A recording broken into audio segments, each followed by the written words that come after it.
Today, I'm finally going to be summarizing The Rhythm of War. This is book 4 in the Stormlight Archive by Brandon Sanderson, and this is not meant to be like a quick recap by any means. I'm going chapter by chapter, summarizing the book, and the goal in doing this is to make it feel like you've basically reread the book without having to spend the 57 hours to do so. Along the way, I'm going to point out a bunch of important or hidden details, as well as all the Cosmere Easter eggs that you might have missed the first time reading. Trust me, there's way more Cosmere Easter eggs than I even thought. If you haven't watched my other summaries yet, you should make sure to watch those. That's like the largest project I've done on the channel so far.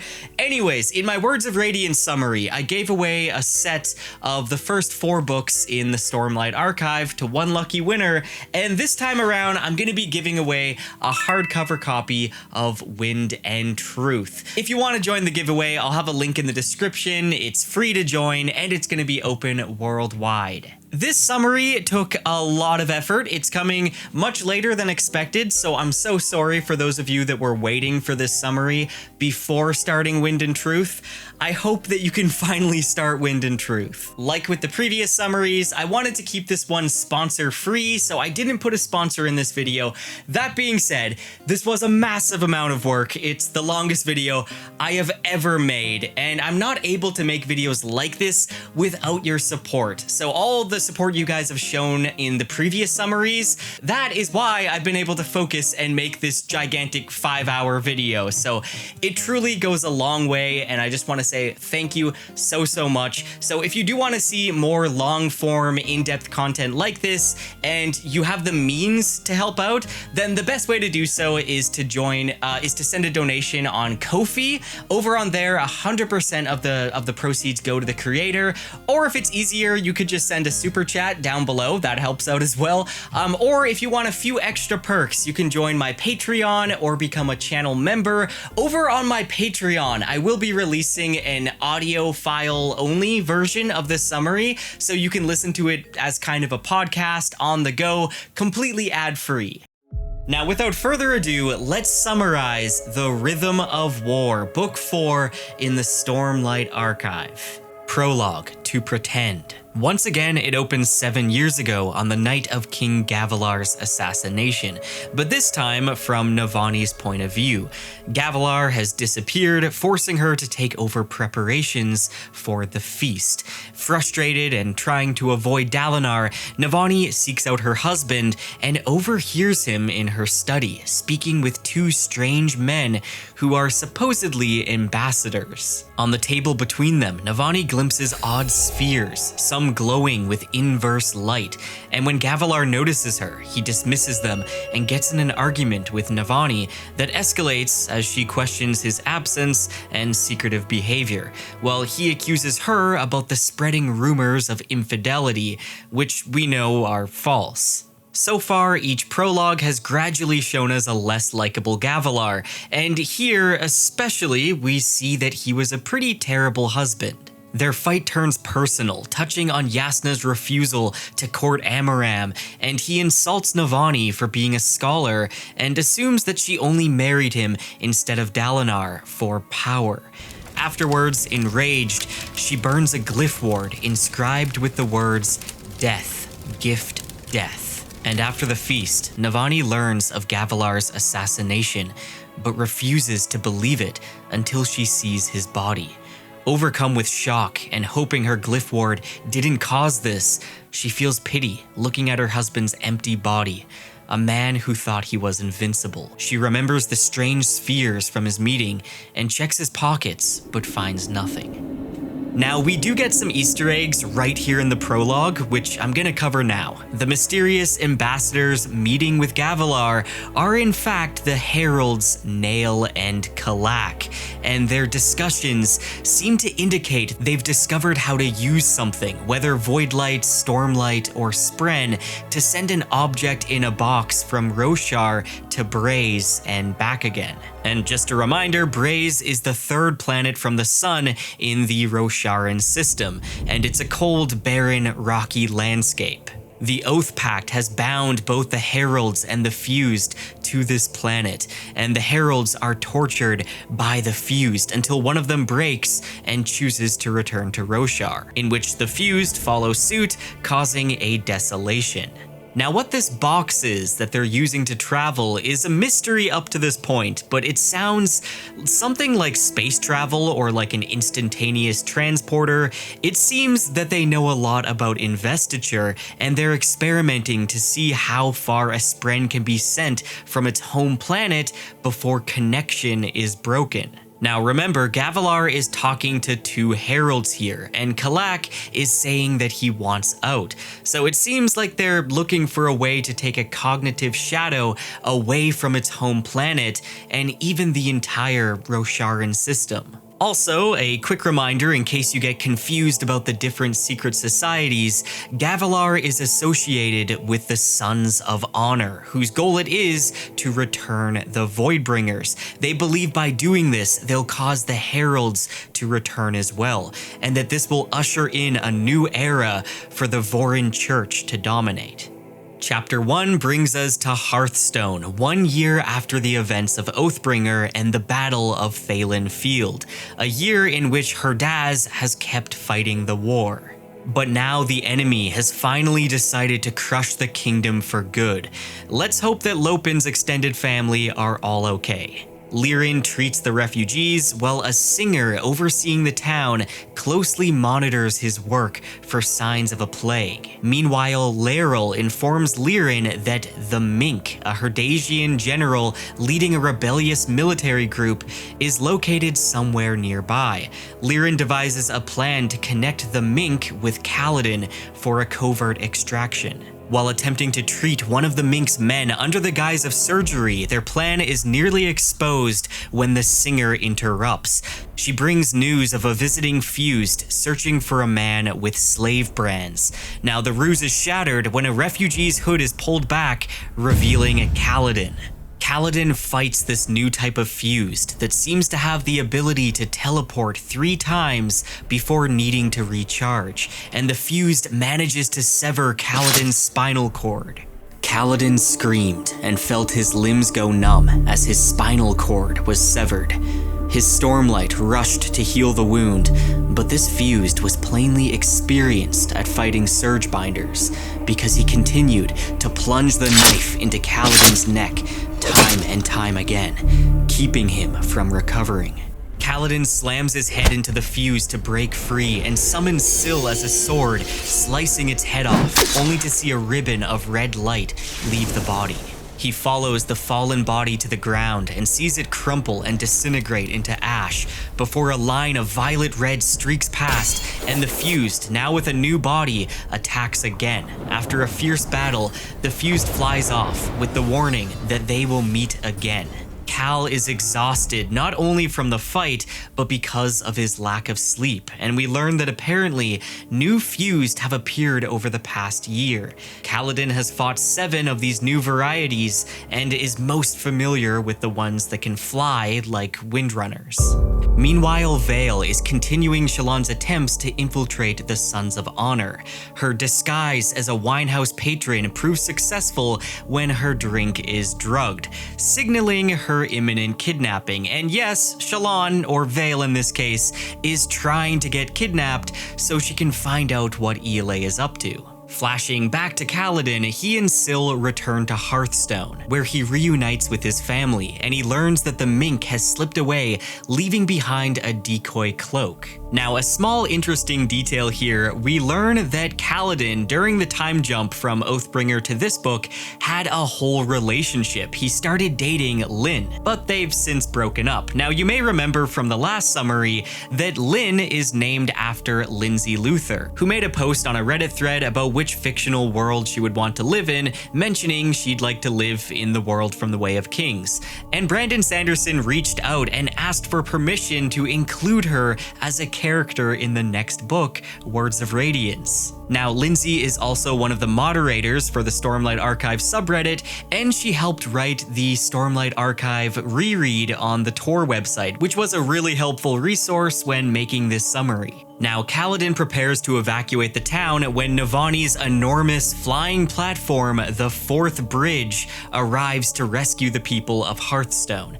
The vessel, a marvel of engineering and Navani's brilliant mind, is named in honor of Kaladin's old team. Aboard are scientists, engineers, and windrunners, and even a group of edge dancers, including Lift, who's grown a few inches. They disembark to assist the town's refugees and help evacuate them to Urithiru. Now, Navani and Dalinar meet with Kaladin to discuss the evacuation and the presence of the fused. Dalinar opens Honor's perpendicularity to recharge Kaladin's Stormlight. Meanwhile, Navani documents her observations, hoping to uncover insights into Urithiru's Tower Fabrial and the sibling. The Mink suddenly appears, agreeing to join Dalinar's coalition if the platform is used to rescue Herdasian troops. Dalinar quickly agrees, irritating Navani, and as refugees board the Fourth Bridge, Lyn warns of 3 flights of incoming fused, prompting Navani to prepare the platform's defensive measures. Switching over to Shallan, or actually Radiant, who awakens to find herself being carried into the chasms by captors from the Sons of Honor. Vale takes over as the cultists attempt to initiate her false persona, named Chanasha, into their secret society. She probes for information, learning that the Sons have a spy near Dalinar. The cultists then test her identity using a fake fabrial that she previously sold them, which fails in detecting her light weaving. She swears a false oath to join their cause and tries to request a meeting with Ialai, who she believes took over the cult now that Amaram is dead. Shallan ultimately takes over, revealing that she's not who they believe her to be. Improvising to maintain her cover, she claims to sell secret military schematics to rival kingdoms. She uses a bit of light weaving to prove her story, but they aren't convinced, and they steal her notebook. They hear a commotion in the distance, as it turns out they've been followed by Kholin troops. Now, in this chapter, we do get a small Easter egg, and this isn't a spoiler Easter egg at all.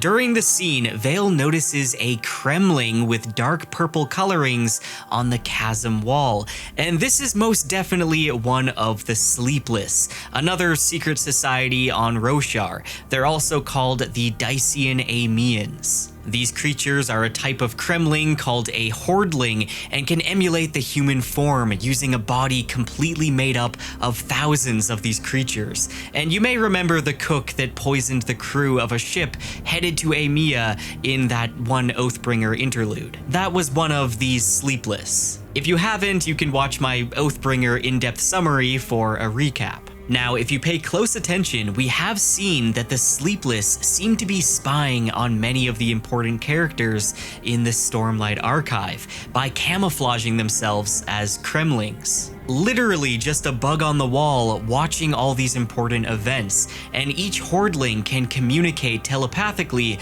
with the entire swarm. So whenever you see mention of an odd Kremling, always be suspicious. And another fun thing to note, the blurbs on the back of each Stormlight Archive book are written from the perspective of the Sleepless. Okay, moving back over to Kaladin. Hovering over Hearthstone, Kaladin and the other Windrunners engage in combat with the leader Leshwi and the other Heavenly Ones.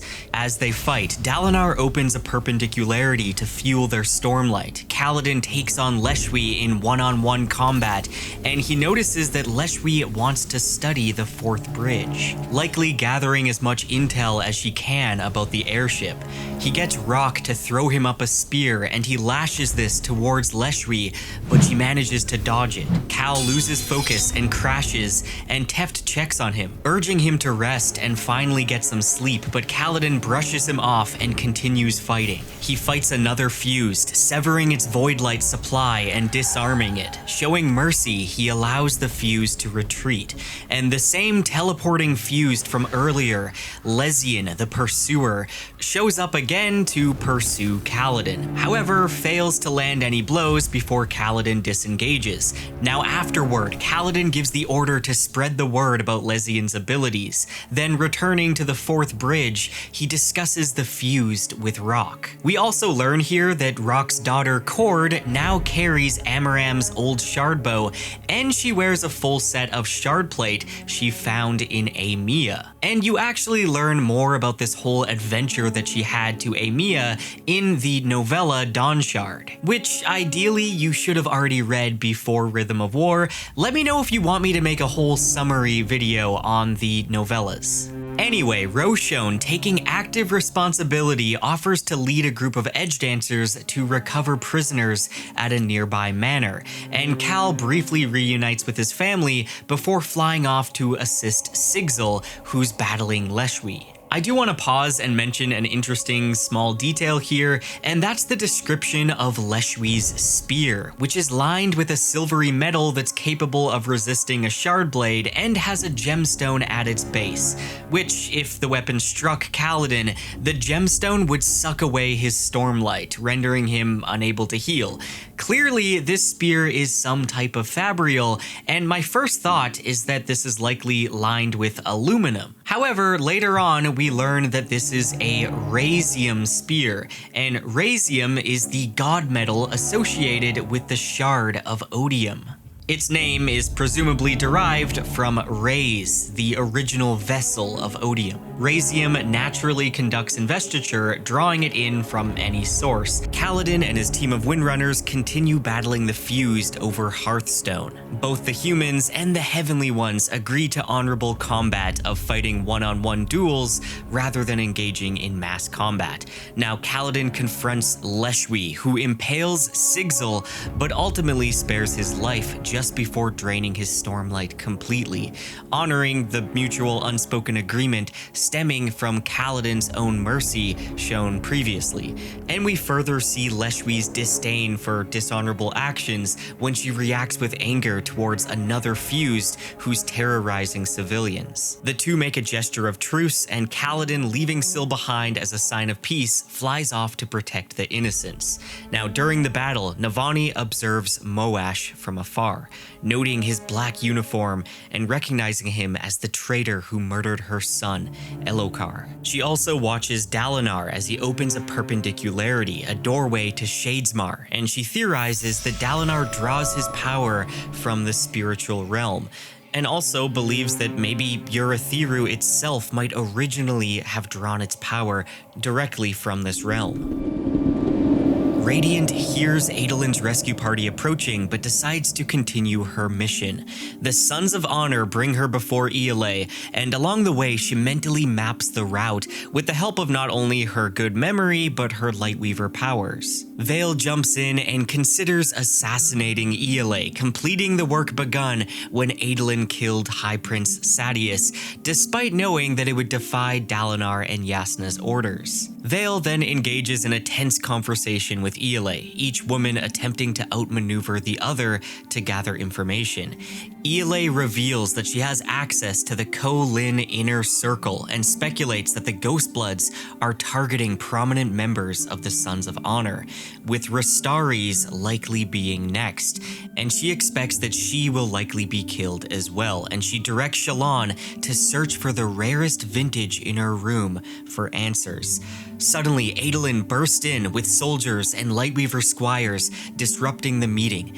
Shallan's personas debate whether to kill Ialai, but ultimately decide against it. Despite this, Ialai is poisoned with Blackbane and dies, leaving Shallan to suspect that a Ghostblood operative was hidden among her own allies. Now we do have some light Cosmere Easter eggs here. Ialai mentions that while most of the Sons of Honor simply wanted their gods back, Gavilar saw more. He saw entire worlds. So it's very clear Gavilar had his ambition not just on Roshar, but on the entire Cosmere. Now we also learn more about fabrial technology, specifically involving zinc and brass metals. Zinc strengthens Spren expression, while brass diminishes it. Now this is a minor spoiler for Mistborn here, skip ahead like 5 seconds if you don't want to know, but zinc and brass are the rioter and soother metals when burned by an allomancer. So we can see these metals on Roshar have a very similar effect on Spren.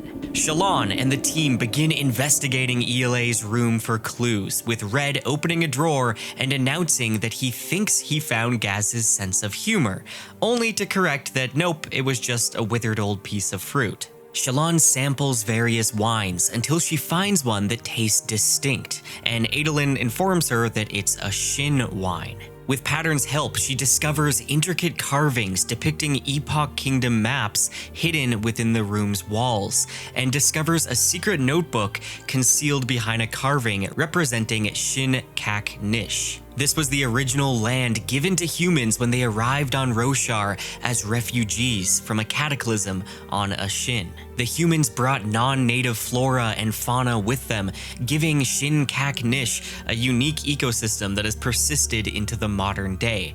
And this territory now makes up the same as the modern country of Shinovar.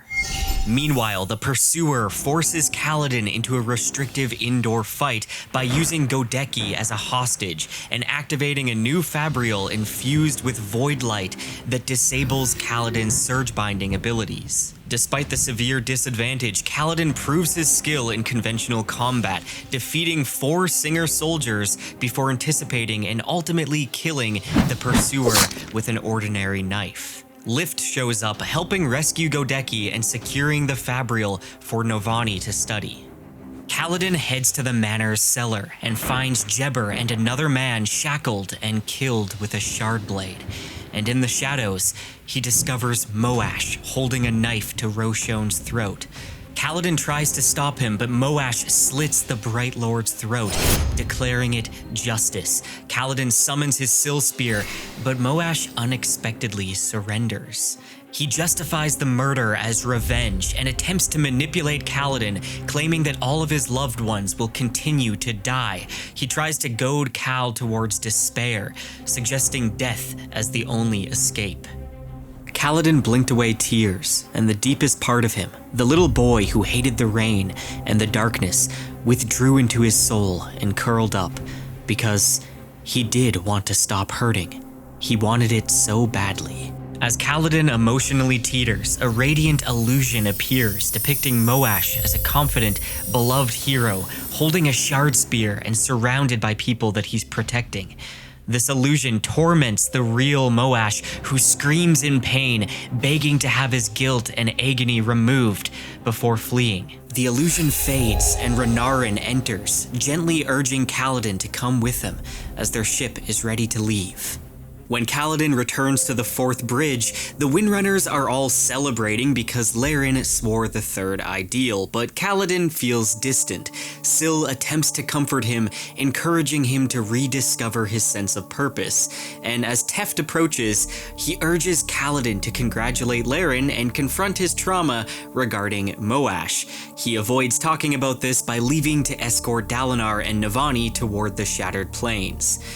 And switching POV to Navani, who's confined in a wooden sphere being transported via lashings. She's growing increasingly uneasy as she compares modern Fabrial innovations to ancient devices like soulcasters, whose functioning defies the current technological explanation. As she's pondering this, she notices a hidden span reed that's blinking with a red light. Connecting it, she receives a chilling message accusing her Fabrial experiments of causing immense pain to Spren and warning her to cease immediately or face consequences. You must stop what you are doing. You are the monster, Navani Ko Lin. You have caused more pain than any living person. We then switch over to Shallan, who's riding in a carriage with Adolin towards the Shattered Plains Oathgate. Shallan wrestles with suppressed truths and fears of being abandoned if people learned of her past deeds. I trust you, Shallan, but sometimes I wonder if I can trust all 3 of you. Vale especially. Vale informs Adolin of ELA's assassination, and they debate the morality of such an act. They also debate the goals of the Ghostbloods. Shallan shares the notebook that she found in ELA's room, pointing out unusual words like Nalathis, Scadarial, Taldane, and the name Thadakar. Shallan realizes she may need to sever ties with the Ghostbloods. Keeping secrets from Adolin was eating at her from the inside, fueling Formless, pushing it toward a reality. Now, yes, we do have some Cosmere Easter eggs to cover here, and I believe the misspelling of these planets is likely because of it being translated for Roshar, because we know that the Alethi always have a way of trying to make names and words as symmetrical as possible to create a sort of harmony. Not that harmony, you know what I mean. Nalathis is actually Nalthis, the world from Warbreaker. Scadarial is actually Scadrial from Mistborn, and Taldane is Taldane from Whitesand. This is all making it very evident that the Ghostbloods seem to have substantial knowledge of other Cosmere worlds. And we also learn that the leader of the Ghostbloods is someone named Thadakar, not Maraise. Now, who or what this person is remains a mystery for now, but I will be covering the identity of Thadakar near the end of this summary. Now, we also see in this chapter that Fabrial metals continue to parallel the allomantic metals from Mistborn. Pewter enhances strength, speed, and durability on Scadrial, while here on Roshar, pewter cages cause Spren to express its attribute in force. So for instance, it causes Flame Spren to create heat. And from the epigraph at the start of the chapter, which is tagged as being from Navani's lecture on Fabrial mechanics, we learn that a tin cage diminishes nearby attributes, while steel and iron change the Fabrial's polarity. Again, this just confirms that certain metals have a consistent magical attribute throughout the Cosmere. Okay, moving to chapter 10. As they approach the Shattered Plains, Kaladin interacts with Yunfa, an honor spren who recently lost her bonded Radiant. Kaladin suggests Rlain as a candidate, believing strongly in Rlain's sincerity and capability. Yunfa, however, angrily rejects the idea, refusing to bond with one that he sees as an enemy. Kaladin firmly insists Yunfa at least attempt the bond with Rlain for 10 days before moving on to other potential Radiants. Arriving in Narok, Kaladin meets with Dalinar, who commends him but informs him that he can no longer allow Kaladin to continue fighting as a soldier. He recognizes the heavy emotional toll that warfare has taken on Kaladin and expresses concern over his recent episodes of freezing in battle. Now, of course, Cal initially protests, deeply troubled by losing command of the Windrunners, whom he helped build from the ground up. He struggles internally with his inability to speak the fourth ideal, viewing it as a personal failure, but Dalinar gently but firmly pushes Kaladin towards a new path, focusing on training, supporting, and healing other soldiers rather than actively fighting. He grants Kaladin 10 days to consider his new role and make a final decision about his future. And this conversation kind of mirrors the one that Cal just had with the Spren, with both being given 10 days to think about their next move.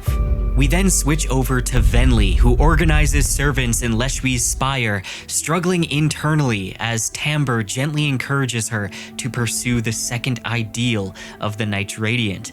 A new servant named Shuman is introduced and quickly proves her worth by climbing the spire, while Dole presents Yakska, a human tailor, the same tailor that we saw Adolin introduce Elokar and the group to during the siege of Kholinar. Leshwi assigns Yakska to teach the art form to singers. In a private discussion with Shuman, Dol, and Mazish, Venli broaches the idea of fleeing from the Fused. Shuman's overeager behavior raises concerns, and Venli cautiously pretends her ability to peek into Shadesmar is a regal power, not that of a flourishing Radiant. But this deception gains her Spren's, Tamber's, disapproval. Their secret meeting is interrupted when Leshwi gathers them, announcing that something significant is about to change the course of the war. Returning to Urathiru, Kaladin tries to hide his depression beneath a facade of strength, but privately collapses under the weight of despair, haunted by thoughts of Moash and his own failures. Recognizing his worsening state, Syl fetches Adolin, who firmly but kindly insists on dragging Kaladin out for a drink and to socialize. You don't have to smile, you don't have to talk, but if you're going to be miserable, you might as well do it with friends. Adolin, a regular at the wine house, is warmly accepted by the soldiers. Vale and Radiant join them, teasing Kaladin about his relationship status and openly discussing Shallan's personas and the circumstances surrounding Iale's death. Despite feeling a bit uncomfortable at first, Kaladin begins to relax slightly in their company. Privately, Kaladin confesses to Adolin about his struggles with battle shock, or PTSD. Adolin listens sympathetically, sharing his own concerns about Shallan's mental state, and subtly leads Kaladin into realizing his own need for support. Rock shows up to inform Kaladin that he plans to leave for his homeland. He must face trials for breaking tradition by wielding the Shardbow to save Kaladin's life. Which, if you don't remember that event, go back and watch my Oathbringer summary. Later on, Shallan uncovers a span-read message from Shah Anat, who informs her that more of her corrupted Spren are heading to Urithiru.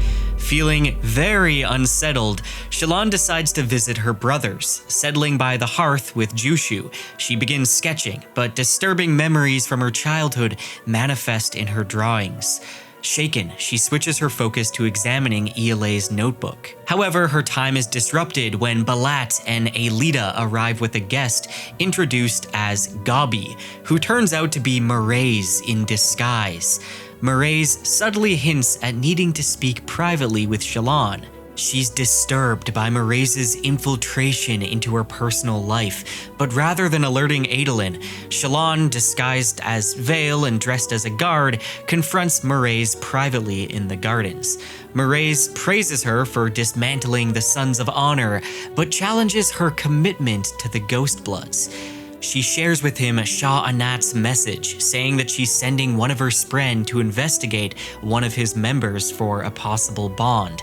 Mraize says that these weren't the terms, and that she promised him a Spren to bond. Also, Mraize admits that Iale had to die to protect the secret of what Gavilar was truly pursuing. And when questioned, he reveals what Gavilar was after. Immortality, in part. He thought he could become like the Heralds. In his quest, he discovered a secret. He had Voidlight before the Everstorm. He carried it from Braze, the place you call Damnation. He was testing the movement of light between worlds, and one close to him might have answers. At any rate, we couldn't risk Iale or the Sons of Honor recovering these secrets. When Shallan demands the truth behind the organization, Mraize reveals their ultimate goal, the goal of Master Thedekar, to transport Stormlight off Roshar to other worlds. We have no interest in seeing the enemy rule this world, Shallan. Master Thedekar wishes only to secure a method for gathering and transporting Stormlight. He explains the concept of investiture and the difficulty of moving Stormlight through the cognitive realm due to connection. This power is something we call investiture, Mraize said. Investiture manifests in many forms, tied to many places and many different gods. It is bound to a specific land, making it very difficult to transport. It resists. Try to carry this too far, and you'd find it increasingly difficult to move, as it became increasingly heavy. The same limitation restrains people who are themselves heavily invested. Radiance, Spren, anyone connected to Roshar is bound by these laws, and cannot travel farther than Ashin or Braze. You are imprisoned here, Radiant. A prison as large as 3 planets, Radiant said. Forgive me if I don't feel confined. This gemstone cannot go where it is needed. A more perfect gemstone could contain the light long enough to go off-world. But there is still the connection problem. This little flaw has caused untold trouble, and the one who unlocks the secret would have untold power. Literal power, Radiant. The power to change worlds. So you want to unravel the secret, Radiant said. I already have, Mraize said, making a fist. Though putting the plan into motion will be difficult, I have a job for you. He then assigns her a new mission, locate the mysterious Rastaris, who's in lasting integrity. He promises her full access to the Ghostblood's knowledge upon completion. Shallan doesn't immediately agree aloud, but internally she admits that she'll accept, driven by her desperate need for answers about her past. And with that, we need to address the Cosmere Easter egg in the room. It is clear the Ghostbloods are very aware of the other worlds, and their goal puts them in a position as significant Cosmere players. And when Mraize discusses the concept of investiture, which along with matter and energy is one of the three essences that make up the Cosmere, he mentions how Nalthis and Scadrial are places where Stormlight would be highly valued, and he tells Shallan that these are places in Shadesmar. Now, I think he's just trying to keep it simple here for her to understand, instead of just outright saying that they are different planets that are in their own dwarf systems. But it is true that each planet has their own version of Shadesmar, and they can all be accessed through the cognitive realm. Venli accompanies Leshwi through Kholinar as Leshwi seeks information about the newly returned Fused. The next morning, Venli is summoned to a conclave of the city's most influential singers, and as a voice, she joins the other representatives of the Fused, standing beside their masters. The Nine begin the meeting with a hum that Venli can't interpret, but senses that it's imbued with Odium's presence. They discuss the recent battles in Elithkar, including the capabilities of the Fourth Bridge and the humans' suppression device, which had been captured. The discussion shifts to Lesian, who's questioned about his failures, and Lesian, frustrated, claims the device malfunctioned and announces his intention to resume his pursuit of Kaladin.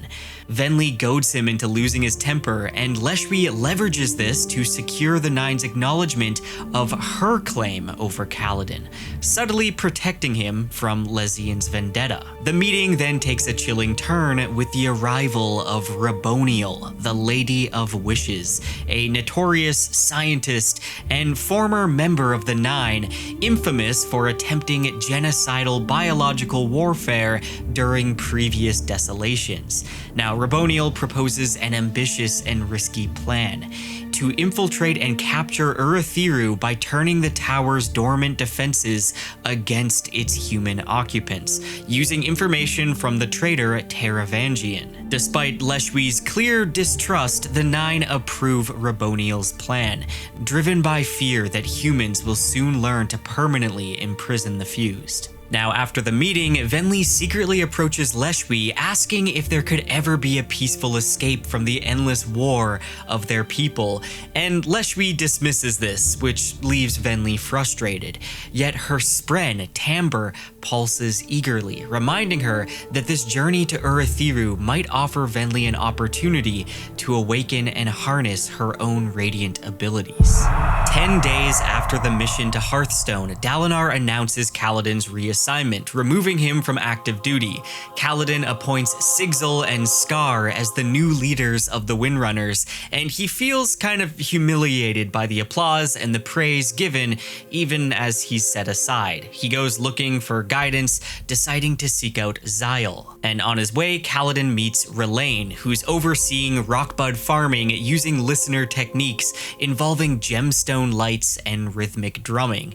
Kaladin proudly informs Rlain that he's arranged for the honor spren Yunfa to bond with him, but Rlain becomes upset upon learning that Kaladin forced Yunfa into it. He feels insulted and disheartened by Kaladin's pitying approach.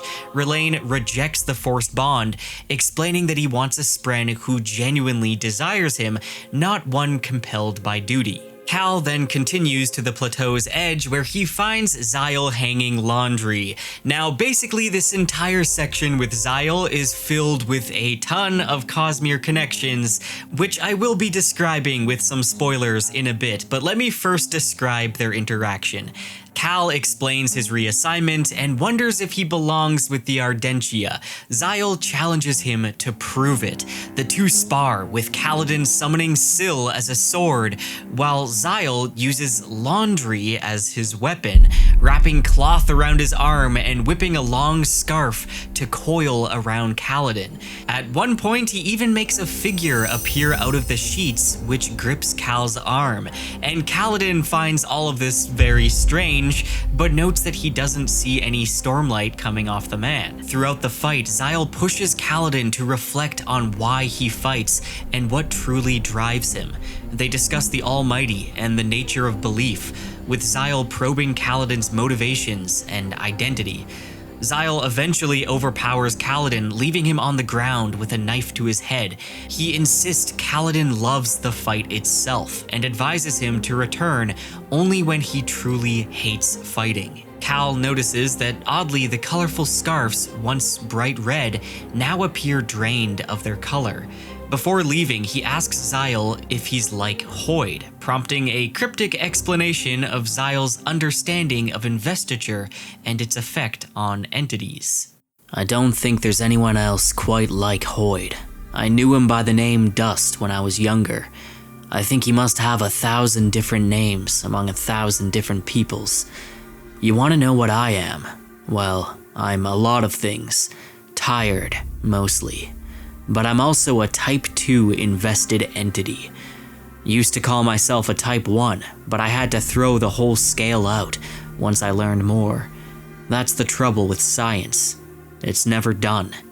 Always upending itself, ruining perfect systems for the little inconvenience of them being wrong. Xyle then fishes out a small stone in the shape of a curling shell from his pocket and explains how it came from a creature that died long ago, settled in the mud, then over thousands upon thousands of years, it became this fossil. A long time, a mind-numbingly long time. The place I come from, it didn't have any of these. It's too new.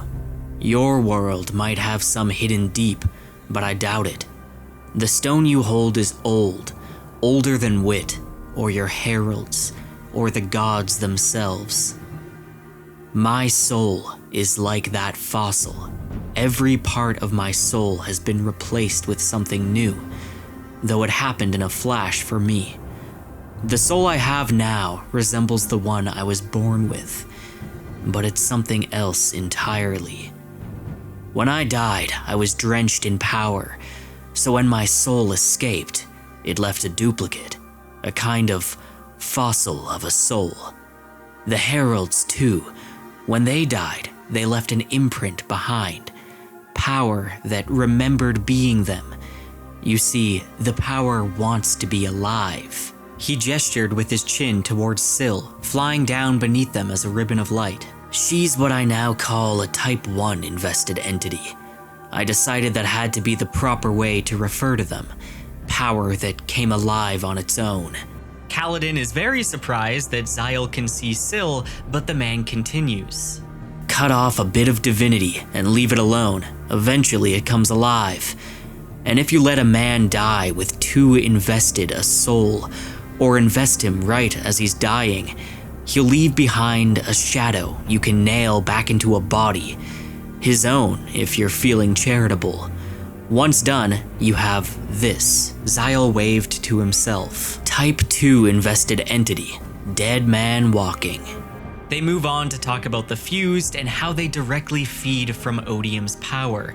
And Xyle says you can't just rip them apart, you need a weapon so strong that it'll unravel them. And then says, I know through sorry experience those kinds of weapons are very dangerous to make and never seem to work right. Be wary of those fused, kid. The longer one of us exists, the more like a spren we become, consumed by a singular purpose, our minds bound and chained by our intent. We're spren masquerading as men. That's why she takes our memories. She knows we aren't the actual people who died, but something else given a corpse to inhabit. When Kaladin asks who she is, Xyle doesn't respond, and instead he cradles the fossil to his chest as Kaladin leaves. And now I'm finally going to cover the Cosmere Easter eggs here. I'm going to give a quick spoiler warning for Warbreaker, so if you don't want to know, maybe skip ahead like a minute or so. If you still had any question who Xyle was up to this point, it should now be very clear that Xyle is Vasher. He uses a similar rope belt in Warbreaker as a weapon, and the brightly colored scarves that he uses to fight, which then become a color-drained gray, is a direct reference to his abilities as an Awakener. Now, if you're wondering who the she is that he's referring to at the end there, this is definitely talking about Edgeley, the vessel of endowment, the shard that's residing over Nalthis. Now, Xyle also explicitly refers to Nightblood here, calling giving it up the best mistake that he ever made. At one point, he also references that Azure, who we know as Vivenna, would need to cross Cultivation's perpendicularity to leave Roshar, implying that she's still trapped in Shadesmar. Also, when he refers to Hoid as Dust, apparently in some of the earlier drafts of Warbreaker, he was called Dust, but then Sanderson decided that he wanted to make the identity a little more obvious and switched to just calling him Hoid in Warbreaker. Now, Xyle calls himself a Type 2 invested entity, once believing himself a Type 1. He describes cognitive shadows, like himself and the Heralds, as imprints of the original person's soul rather than the souls themselves. He also reveals these shadows become increasingly bound by a singular purpose, akin to a non-sapient spren. So he basically introduces the hierarchy of invested entities. Type 1 entities like Syl are power that became sapient spontaneously, where Type 2 cognitive shadows are entities whose souls have been replaced with investiture, reshaped into an imprint of their former selves, like Returned or Heralds. And I'm pretty sure that's all the Cosmere connections in this part. So moving on to chapter 16. Navani visits Szeth in his cell to investigate the strange, hyper-violet black sphere that Gavilar gave him years ago. Though similar in appearance to standard Voidlight spheres, this gem has a deeply unsettling quality. It seems to warp the air around it, and it feels inherently wrong. Szeth, obediently imprisoned, recounts Gavilar entrusting him with the sphere on the night of the assassination, believing Szeth to be safely removed from threats that he feared. Szeth later hid it and only retrieved it a month ago when Navani specifically inquired. Now, Szeth's presence makes Navani feel physically ill. She openly admits that she hates him, which strangely pleases Szeth. Navani longs to dispose of his cursed blade, Nightblood, by sinking it in the ocean, just like they'd done with the gemstone containing the Thrill, which this is just a casual detail that she drops, and something that happened off-page during the time skip between Oathbringer and Rhythm of War. And for some reason, I feel like throwing this dangerous artifact, the King's Drop, imprisoning Norgal into the ocean to forget about it, that might not be the best way to dispose of this object. I mean, look at the One Ring. These things always get found again. I feel like that's just setting up a future generation to find it and open up Pandora's box. Hopefully they at least soulcast some aluminum over it or something. Anyway, Dalinar insists that Nightblood is safest in the care of Szeth. Now, the strange disgust that Navani feels is likely less to do with Szeth's actions and more to do with a small Cosmere Easter egg. Nightblood is known to cause a reaction when someone who would not want to use it for evil feels physically sick and ill to the point of wanting to vomit when in the presence of it. It's a very small detail about Nightblood, so it's an easy thing to miss, but that is likely why Navani is feeling ill. Later, Navani heads to Urithiru's Cloudwalk, marveling at the tower. She interacts affectionately with her grandson, Gavinor, who still grapples with trauma from Kholinar. She then proceeds to the research station, where Brother Benna discusses the tower's adaptive atmospheric conditions. She notices the tension between Dalinar and Taravangian, and notes how Dalinar's reputation has suffered since the release of his book, Oathbringer. She then meets with two of her scholars who confirm the mysterious gem is nearly flawless and could hold Voidlight indefinitely. R'lain has described it as vibrating wrong against his soul, emitting a painful song, and this understandably makes Navani quite wary. In a subsequent strategic meeting, Navani joins the Mink, Adolin, Shallan, and Dalinar as the latter two summon a glowing Stormlight map of Roshar and plan the next steps against Odium's forces. The Mink marvels at this interactive map as Yasna and Wit arrive, and Yasna immediately asks the Mink for his strategic insights. They discuss the ongoing conflict, with the Mink walking through the areas on the map and offering commentary. Dalinar admits they need the Mink's strategic expertise, offering aid in liberating Herdaz in exchange. The Mink, taking note of their subtle preparations, realizes that they're preparing in case Taravangian betrays them. He argues that attempting to retake Elithkar would be a costly mistake, and instead recommends focusing efforts on liberating the Makabaki kingdom of Amul, where the coalition could leverage geopolitical dynamics more effectively, and they ultimately agree to shift to this strategy. Yasna discusses her new law to free the Alethi slaves, which causes some controversy in the group. Then Wit briefly departs, returning with the heralds Ash and Taln. Ash confirms that the Oath Pact is broken, but she hints that Dalinar, as a bondsmith, might have the ability to restore or reshape it. The heralds also highlight the strategic significance and difficulties posed by Shinovar, concluding that stabilizing Makabak is crucial before confronting Odium's great threat. Kaladin operates the Oath Gate to the Shattered Plains. He then lashes himself to the sky to land on the airship, the Fourth Bridge. An hour later, arriving at Urithiru, he leads his parents up to the 6th floor to show them the neighborhood prepared for Hearthstone's refugees. He proudly shows his parents around, highlighting the farming areas, a cozy area for a Rodin, and a well-equipped surgery room tailored specifically for Lirin. However, Lirin is quiet, and he eventually voices his concern that his traditional medical skills might now be obsolete due to the Radiant's healing abilities. But Kaladin reassures his father that conventional surgery is always going to be necessary. Finally, at Syl's urging, Kaladin reveals that he's been stepping away from the battlefield and he plans to join his father as a surgeon. And this news brings immense joy to his parents, especially Lirin, though Kaladin himself feels kind of bittersweet and reluctant about the decision.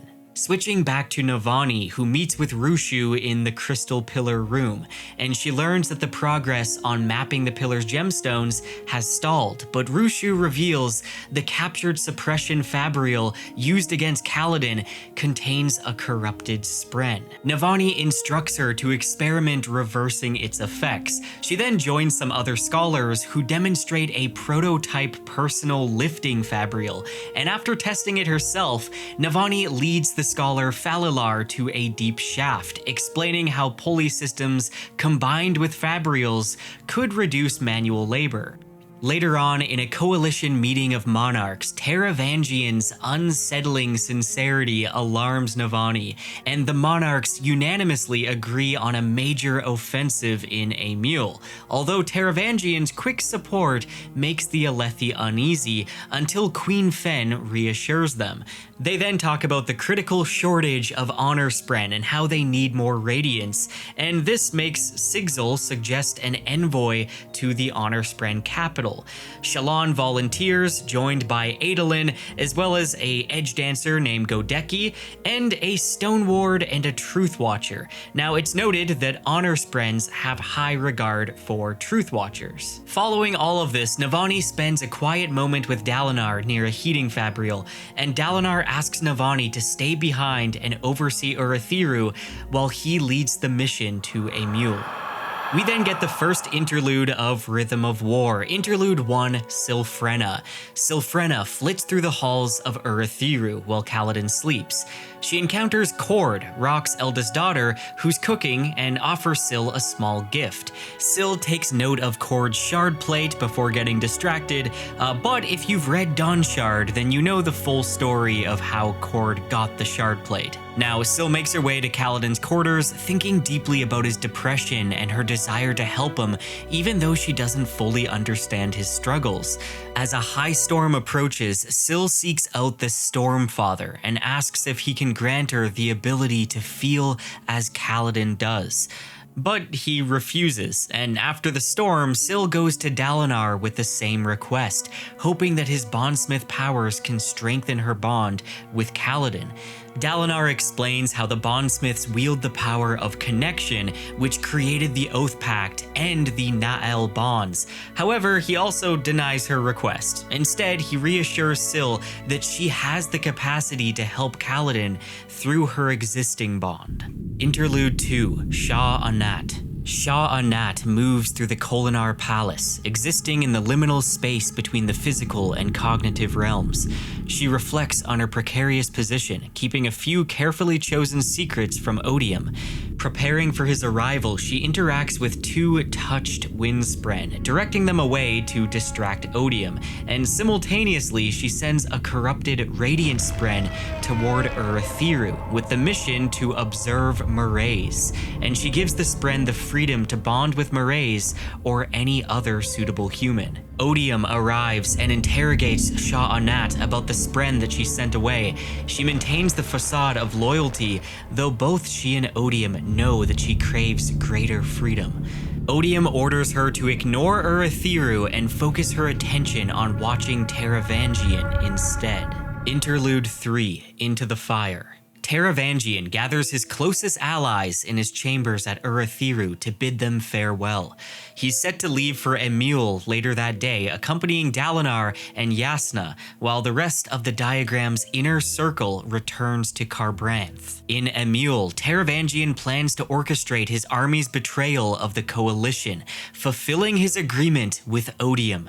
Yakaved will also betray the Coalition at the same time. Taravangian announces the disbandment of the diagram, believing its purpose has been fulfilled.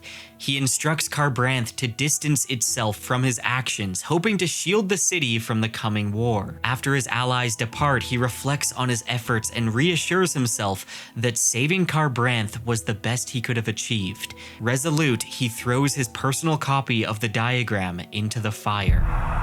Now, all throughout part 1 of the book, the epigraphs at the beginning of each chapter form a technical lecture given by Navani Kholin on the science of fabrial construction. It offers the most in-depth, in-world explanation on the mechanics of fabrials, and it's addressed to the coalition of monarchs.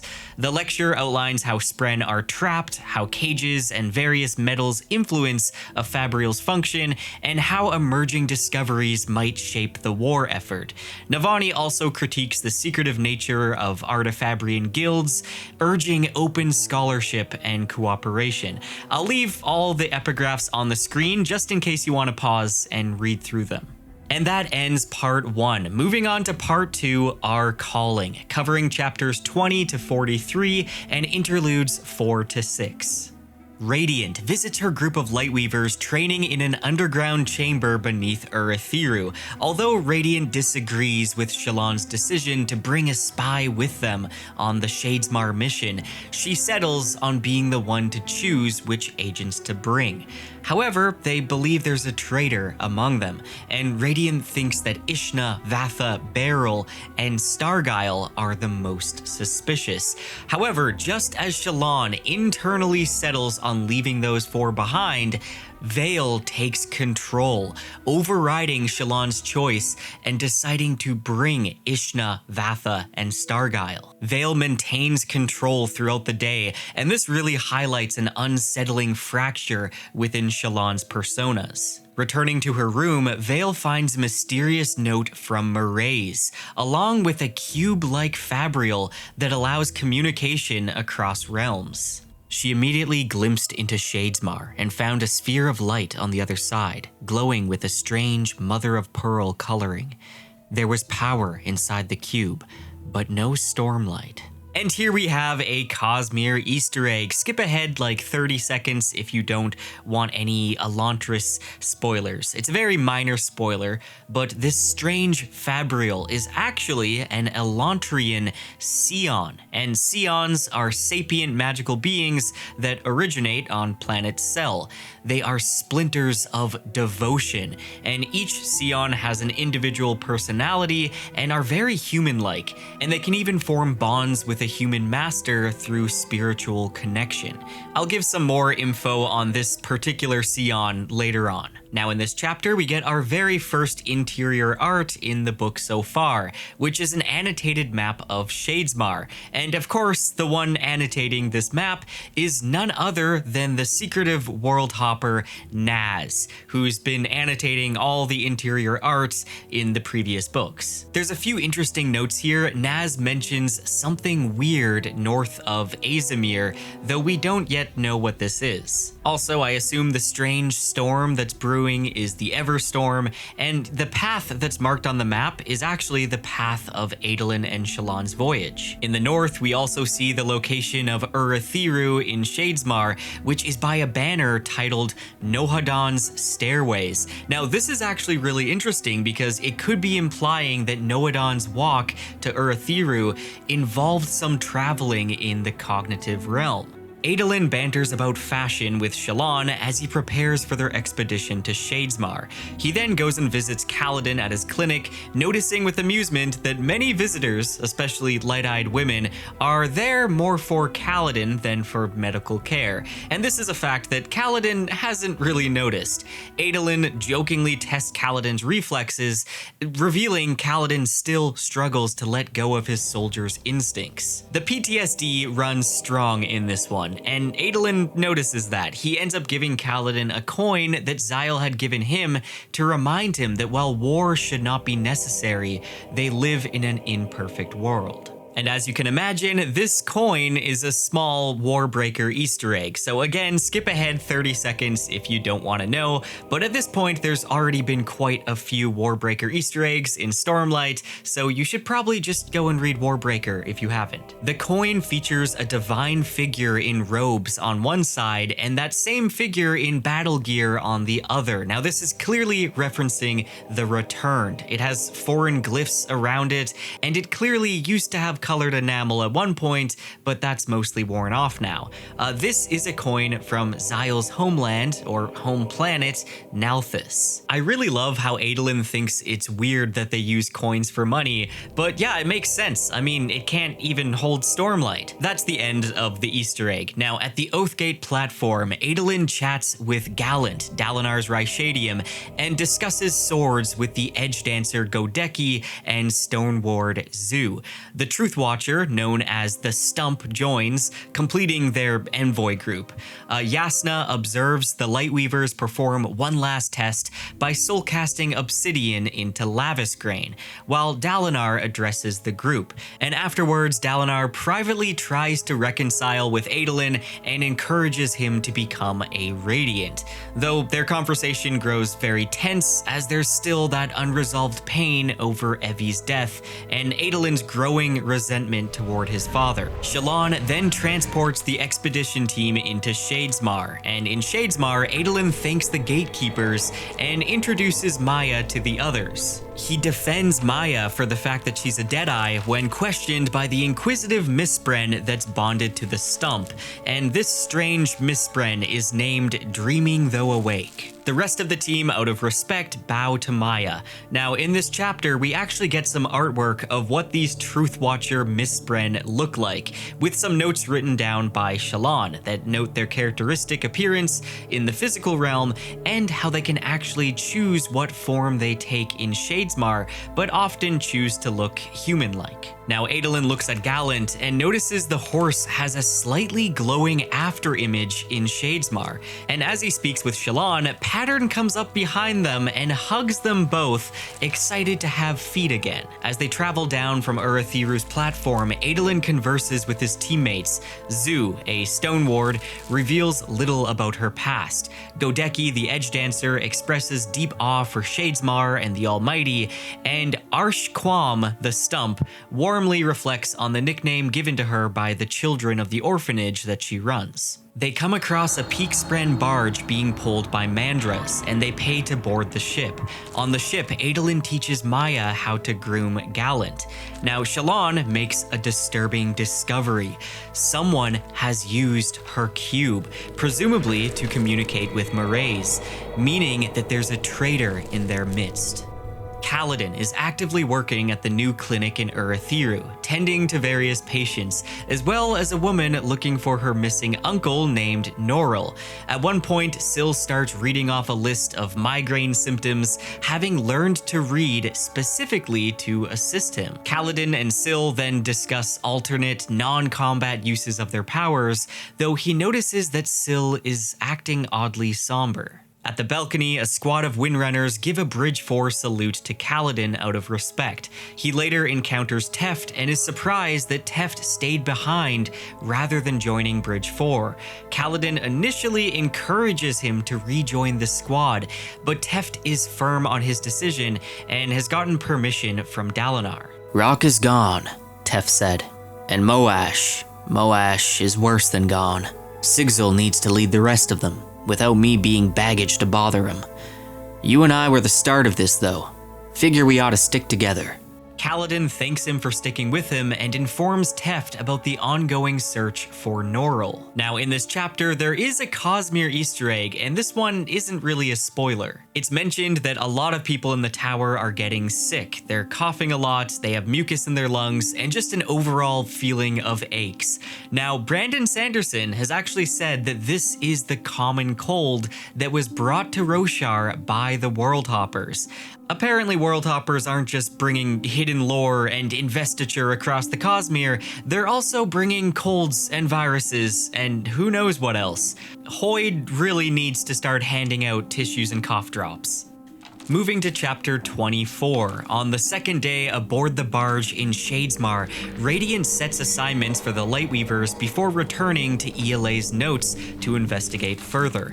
Now, one section of the notebook contains information about the leader of the Ghostbloods, the mysterious Thadakar. Though the only thing that Radiant seems to gather is that this Thadakar must be someone from one of those far-off worlds. Now, Radiant and Shallan internally discuss the implications of the Ghostblood search for the unmade Spren Ba'ado Mishram. The notebook reveals that the Ghostbloods were obsessed with this specific Spren, and that it was a name from Myth, one of the unmade. A Spren that had taken over for Odium following the final destination, and Ba'ado Mishram granted the singers their forms of power. By capturing Ba'ado Mishram and locking her in a gemstone, humankind had stolen the minds of the singers in ancient times. And they knew this by the brief messages left by the ancient Radiants before they abandoned Urithiru. The information from ELA's notebook makes it very clear that Mraize is hunting after the gemstone that contains this unmade, and that the Ghostbloods are trying to transport Stormlight off-world. Now, Radiant tries to coax Shallan back into control, but Shallan instead lets Veil out. But Veil intentionally draws terribly to provoke Shallan into reclaiming control, which she succeeds. Now, Shallan immerses herself deeply in her sketches for 5 hours, Adolin brings her food, and the two share a heart-to-heart conversation. Shallan finally confesses to Adolin that her initial goal when becoming Yasna's ward was to rob her of the Soulcaster. Adolin is actually amused rather than upset, and this eases Shallan's anxiety. They share some humorous banter, and Adolin helps Shallan capture the Peakspren's clothing just right. When that strange Misspren, dreaming though awake, approaches, Shallan begins sketching her, and the Spren seems interested in the unmade, so they ask her what she knows about Ba'ado Mishram, but the Misspren tells them to ask the Heralds. Now, in this chapter, we get some interior art showing Shallan's sketch of Pattern, where she reveals to us that cryptics do have feet, and she suspects they look very silly when running. Kaladin and Teft continue their search for Noril, the missing refugee, and their investigation leads them first to an Ardent who informs them that Noril had attempted to end his own life. resulting in his transfer to the Devotery of Mercy. And at the Devotery, an Ardent refuses to provide any patient information. That is, until Teft summons his honor spren and they notice Bright Lord Stormblessed is in their presence. When they reach Norrell's room, both Kaladin and Teft are appalled by the conditions. Patients are confined in darkness, isolated, and without proper care. Recognizing Norrell's desperate situation, Kaladin insists on bringing him to an outdoor balcony, where sunlight and conversation immediately begin improving Norrell's mental state.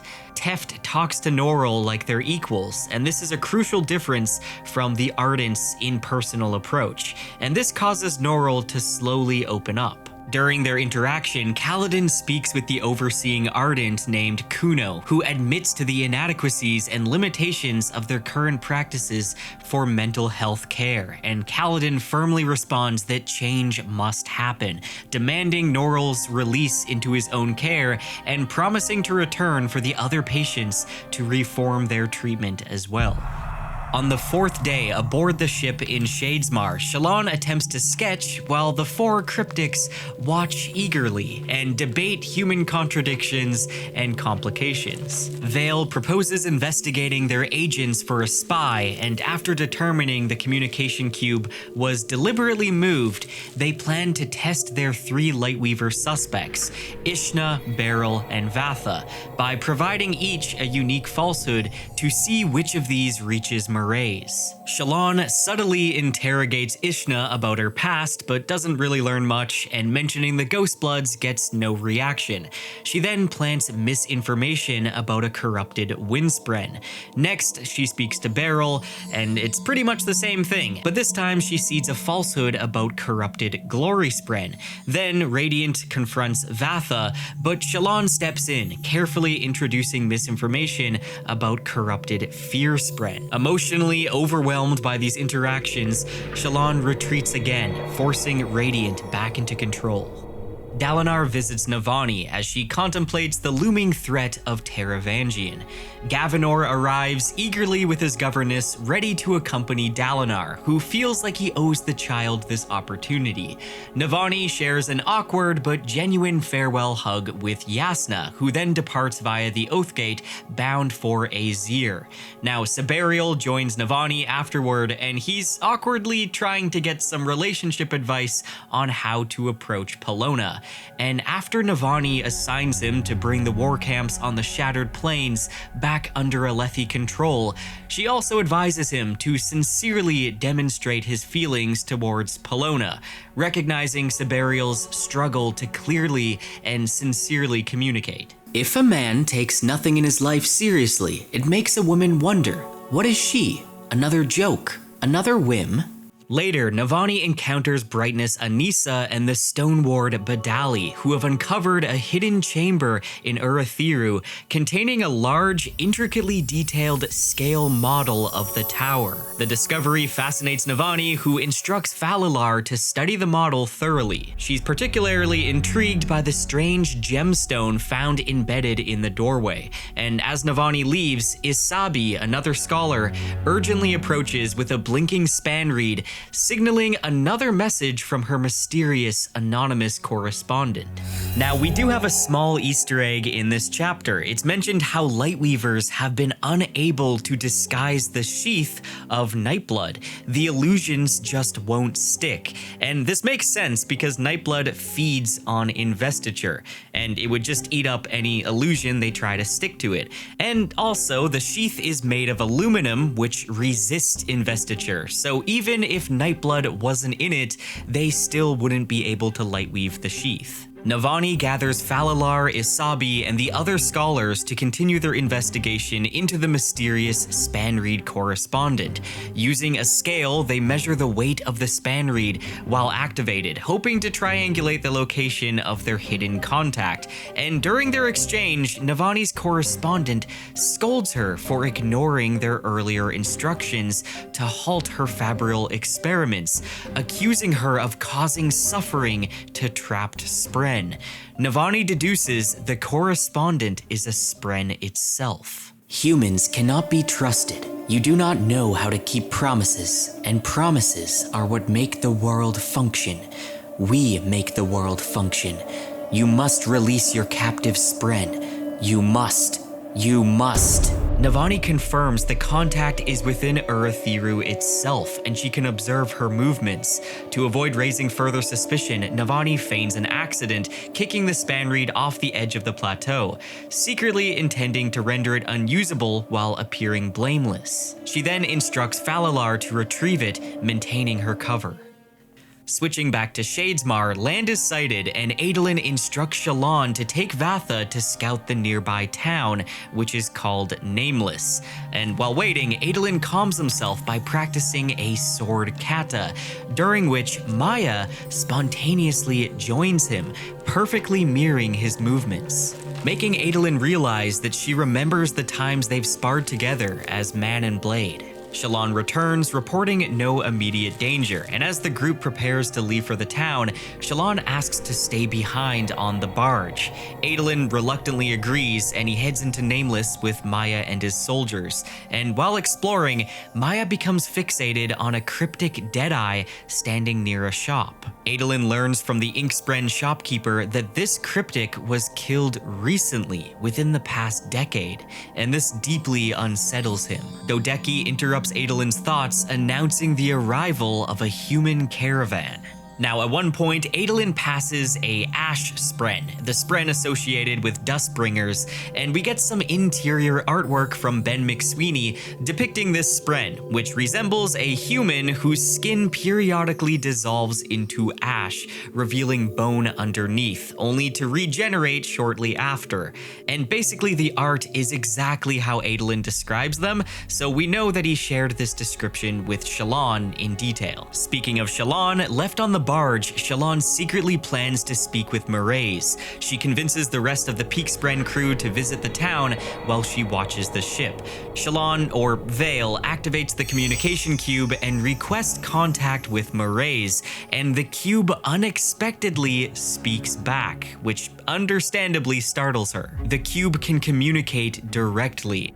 And again, this is an Elantris Easter egg. This is because the cube is actually a Scion, and its spren is from the world of Cell, trapped inside of a cube and hauled across the galaxy away from its homeworld and its natural investiture source. The poor thing. And for a little extra bit of lore, the namesake Aeon of this Scion is Ayla, which translates to beauty, handsomeness. Anyway, when Vale initiates contact with the cube, she's overcome by a sense of deja vu.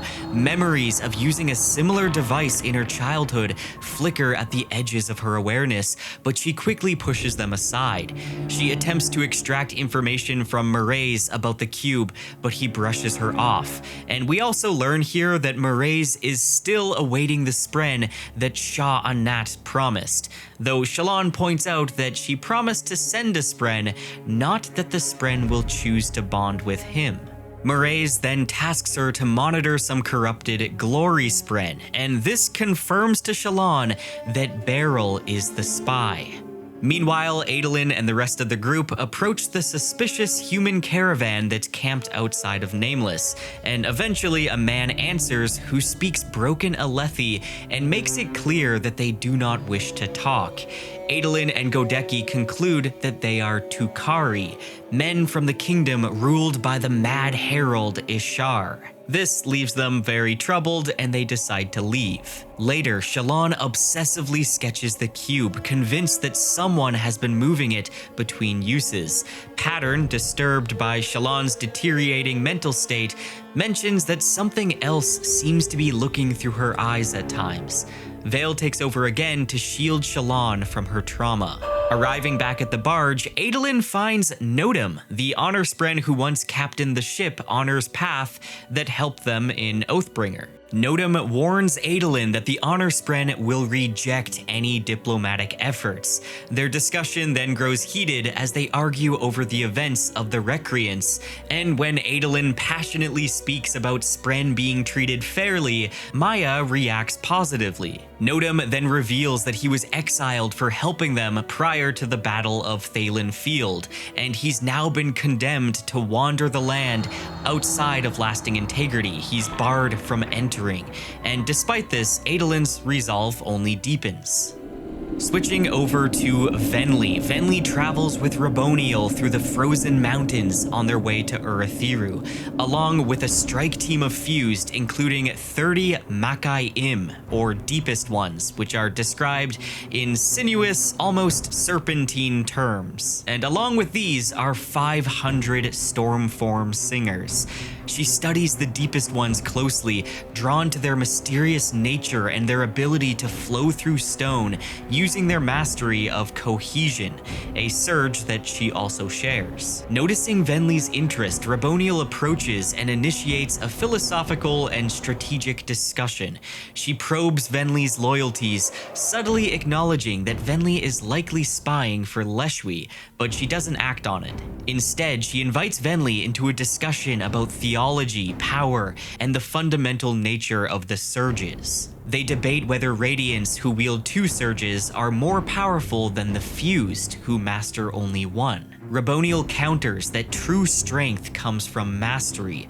She dismisses adhesion, the surge of pressure and vacuum, as human talk and not a true surge, calling it a fabrication of honor alone. Venli then asks a dangerous question. If the surges come from honor and cultivation, why do they serve odium? Raboniel's response is cutting and defensive, implying the question itself is heretical. After Raboniel departs, Venli is warned by Rothan, one of Leshwi's loyalists, to be careful. Leshwi values her, and the rest of her staff will honor that, but only as long as she remains useful and cautious. Back in Shadesmar, as the group continues their travel to lasting integrity, Zu points out to Adolin that they're being trailed by the suspicious Tukari caravan. Now, I haven't really talked about Zu much, but she's an Iriali stoneward with gold hair and metallic bronze skin, and she's bonded to the peak spren Uapam. She wants to confront the caravan, but Adolin says he's already reported them to Nodum, who found no legal fault.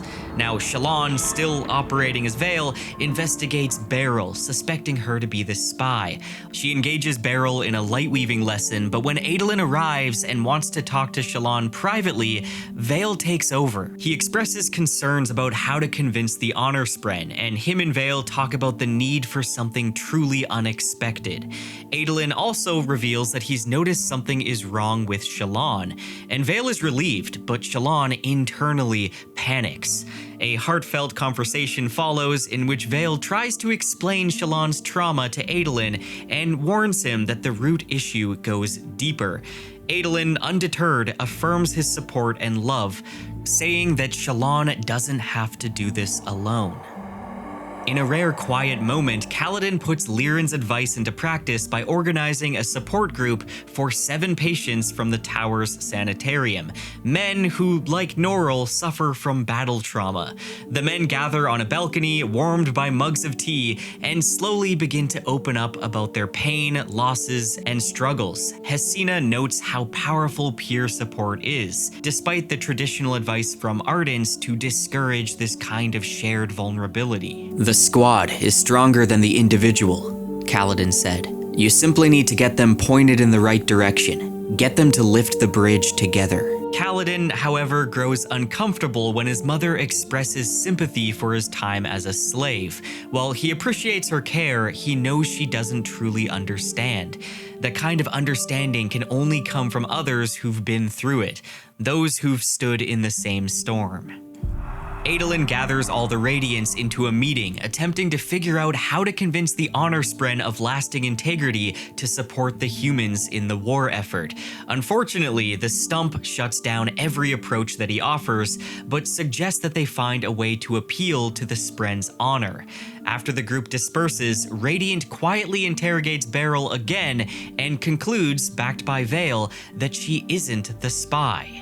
Later, Adolin coaxes Shallan out for a walk, hoping to draw her real self forward.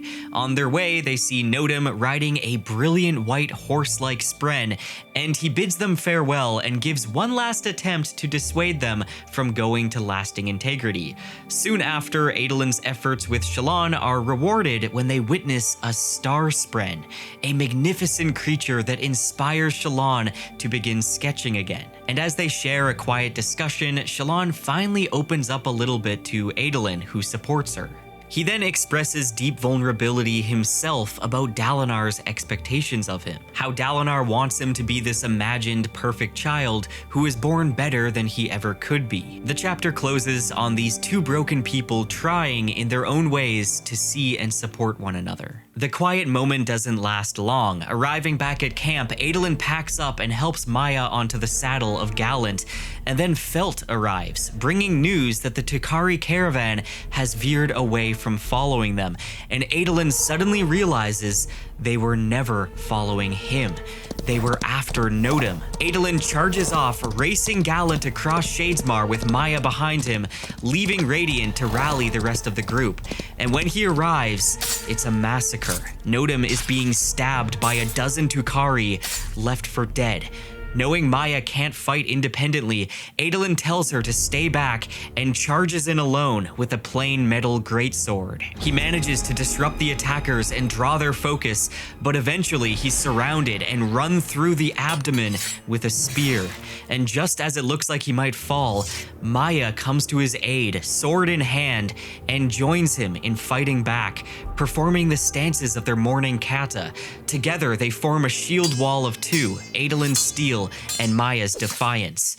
When some of the others arrive, the Tukari are gone, and Adolin, bloodied but standing, is holding Nodum upright. It's in this chapter that we learn that Spren can feel pain, and that killing them involves hurting them so badly their minds break and they become something akin to a Deadeye. Now, with Felt being in this chapter, of course we have some Cosmere connections. This isn't exactly a spoiler, but a simple word reference from Mistborn. Felt, who you might remember as a side character in previous books, drops the Scadrian curse, Russ. Now, we know that Felt was active on Scadrial during Mistborn Era 1, but the use of this slang is a clear signal that he's kept up with Era 2 culture as well, likely bouncing between worlds. And we don't actually know that much about Felt other than the fact that he's a Scadrian world hopper and that Dalinar trusted the man enough to bring him along on his trip to the Night Watcher. Go watch my Oathbringer summary if you missed that. Nodum, bloodied and disoriented, refuses to travel further with Adolin's party, but Adolin isn't having it. Honor demands that they take care of him. Godeki binds the wounds, and Shallan, checking in with her Lightweavers, finally agrees. Beryl isn't the spy, but someone has disturbed the dust coating on her communicator cube. She realizes with a stomach-dropping jolt that the only one who could have touched it during this time is Pattern. Vale speaks with Pattern and brings up part of Shallan's childhood and is shocked when Pattern lies to her. For Shallan, Pattern is her anchor, one of the few that she can trust, but at this moment, she wonders if Pattern has been working for the Ghostbloods all along. Vale vows to Shallan that she will keep her safe. The group continues toward lasting integrity, where the massive fortress of the Honor Spren looms like an obsidian mountain crowned in blue stone.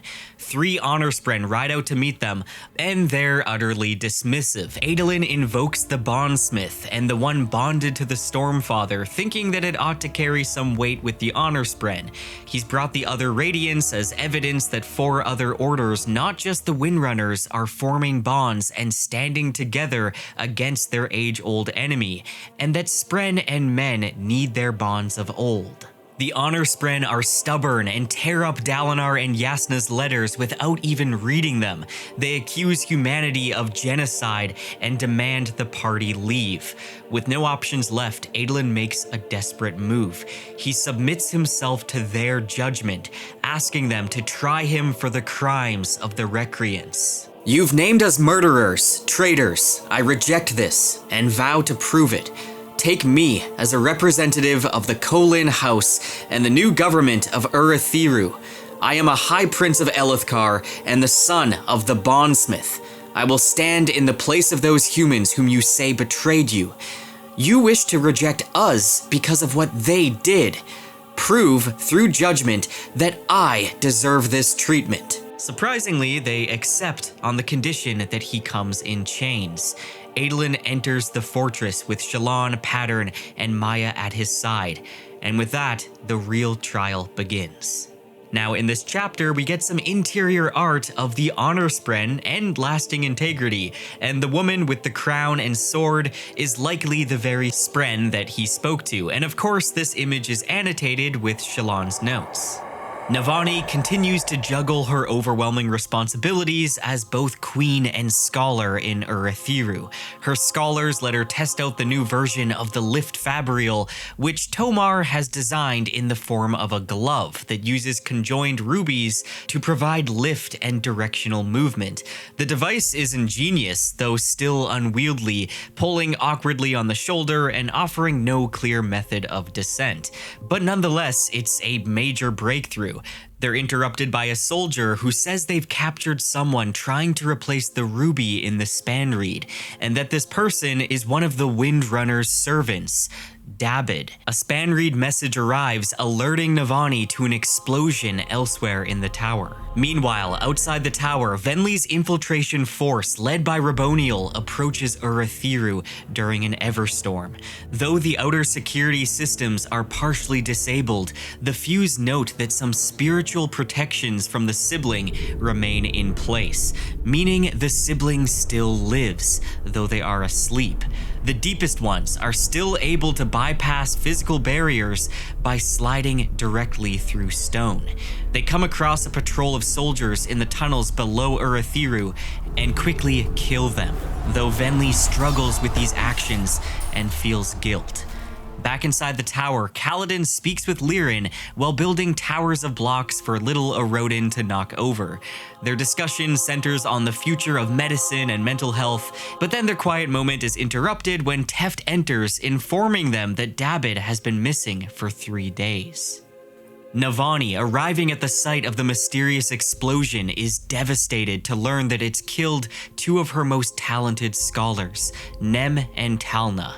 The blast destroyed their entire laboratory and all its expensive equipment, including the dark void-light sphere once owned by Gavilar, the same one that Szeth had carried. Navani, realizing this sphere held something far more volatile than they understood, orders Rushu to catalog every shard of glass and trace of evidence left behind. Although she blames herself, she doesn't yet realize the sphere likely contained anti-stormlight, which when combined with normal stormlight into a small space, triggered the deadly release of energy.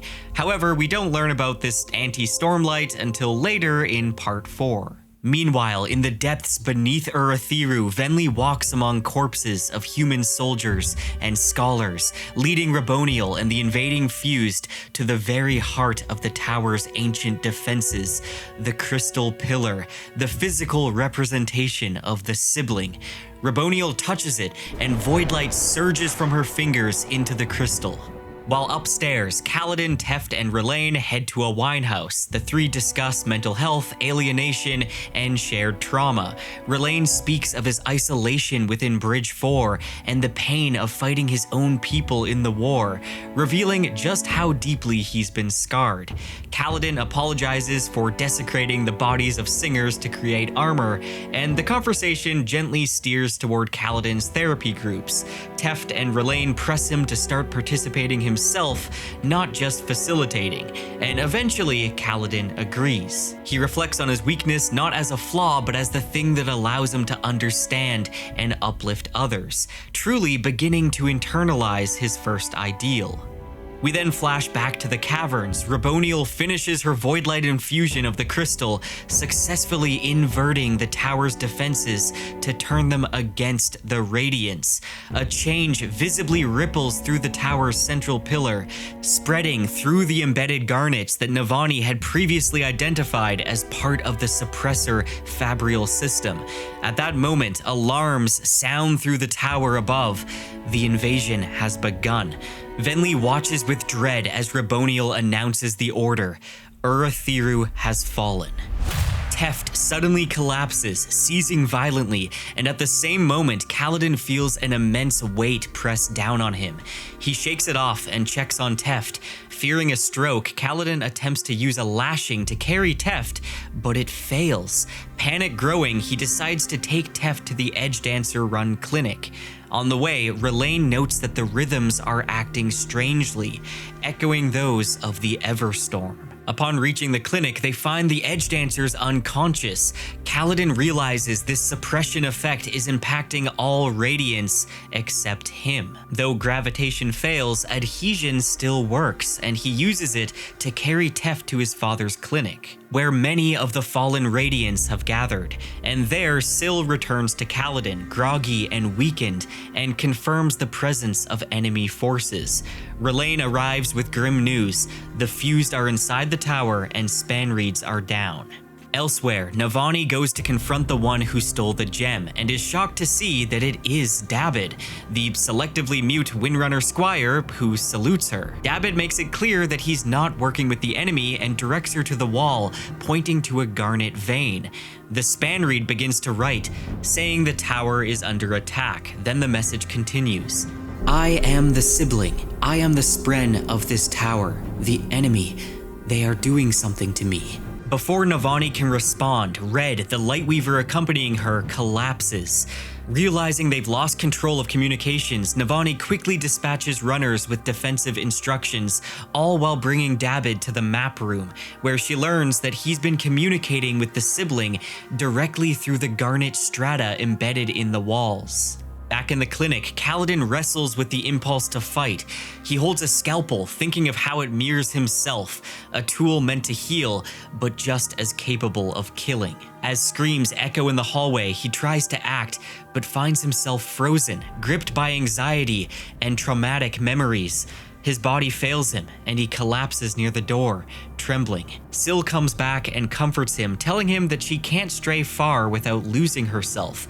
Just then, Lirin finds Kaladin and argues passionately that if Kaladin is discovered by the invaders, they will kill not just him, but his entire family. Lirin's words strike deeply, halting Kaladin's spiral for now. High above, Kaladin sees a haunting sight, hundreds of fused in long flowing garments descending on Urithiru under the cover of night. It's not a raid, Kaladin says. This is an invasion. In the map room, Navani finds several officers gathered, including a dark-eyed man named Teofil, who quickly proves himself level-headed and pragmatic. As chaos spreads through the tower, the group debates potential strategies, ultimately agreeing that their best hope lies in reaching the crystal pillar in the basement, the sibling's heart, and reversing the corruption. Navani is unsure whether she can truly lead this effort, but Teofil gives her his confidence. Their plan is desperate, but they agree it's a risk worth taking if there's any chance it can restore the radiance and the tower itself. Navani then uses a garnet vein embedded in the wall to speak directly with the sibling, who confirms they are Urithiru's spren, the child of honor and cultivation, and the fused are attempting to alter their very identity. Raboniel, referred to by the sibling as the Lady of Pains, is not merely inverting the tower's functions, she's changing the sibling's mind and essence. The sibling admits to having once been asleep, but says they stirred upon sensing a bondsmith's presence. However, they remained hidden, uncertain if humans could be trusted after the betrayal of the past. It also says it doesn't have the light to restart the tower. The sibling declares Navani a slaver of Spren, but Navani insists that she can be trusted and asks for the chance to prove it. The sibling eventually agrees to let her help, telling her that she will need a great deal of stormlight. It also reveals that a past bondsmith named Malishi created a system to help protect them in case of such an emergency. Now, the same mechanism may help prevent Raboniel from fully unmaking them. Venli walks the corridors of the tower alongside Raboniel and the Pursuer, realizing the extent of her conflicted role. While she's a Regal among fused forces, she's also secretly becoming a Radiant, and her heart lies not with war, but with protecting her people. She's unsettled by Raboniel's manipulations, especially her plan to use captured Radiants for her own experiments. Raboniel's true interest lies in the humans' fabrials, not conquest alone. She believes that only through a twisted kind of partnership with humankind can the endless war end.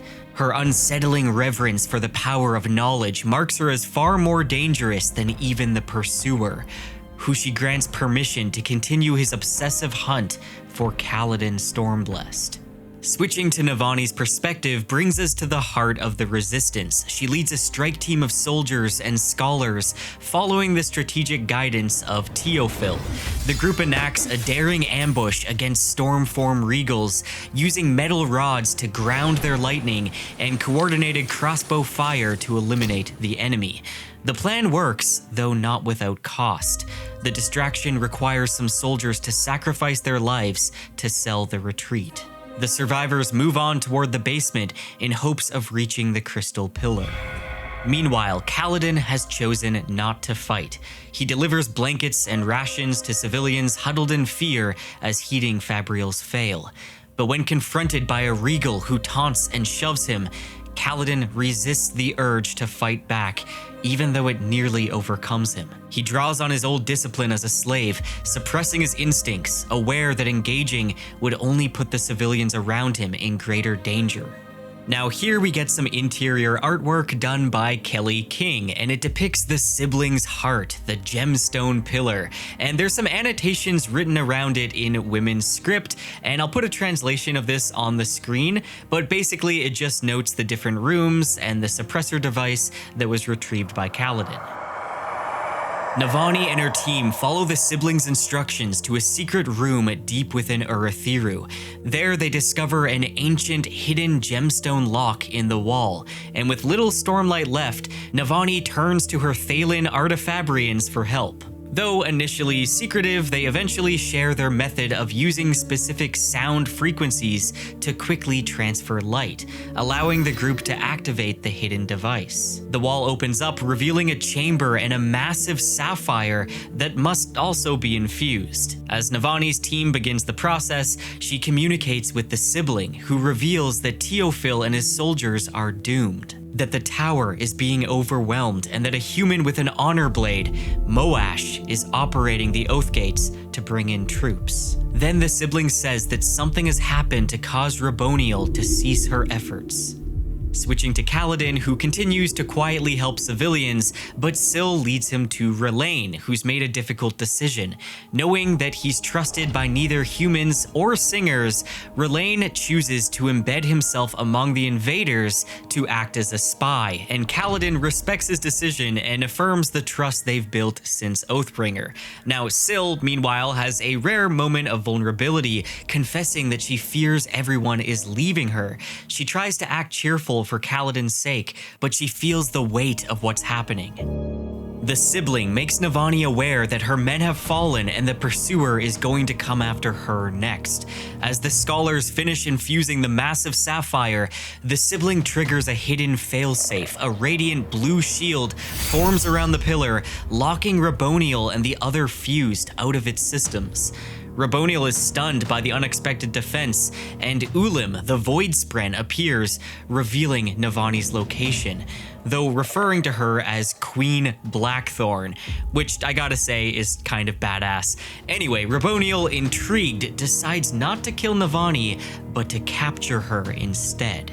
Navani surrenders, offering herself peacefully, and in a chilling twist, Raboniel praises her ingenuity and offers her a position, not as a queen, but as an engineer. The people in the tower will be allowed to continue living and working, but the unconscious radiants are to be delivered to the fused. Navani, tired and grieving, considers the offer. She recognizes that by working closely with Raboniel, she may uncover secrets that could one day restore the tower and the Radiance. In the aftermath of the tower's fall, Kaladin remains in the clinic with his parents and Teft, trying to hold on to some semblance of order.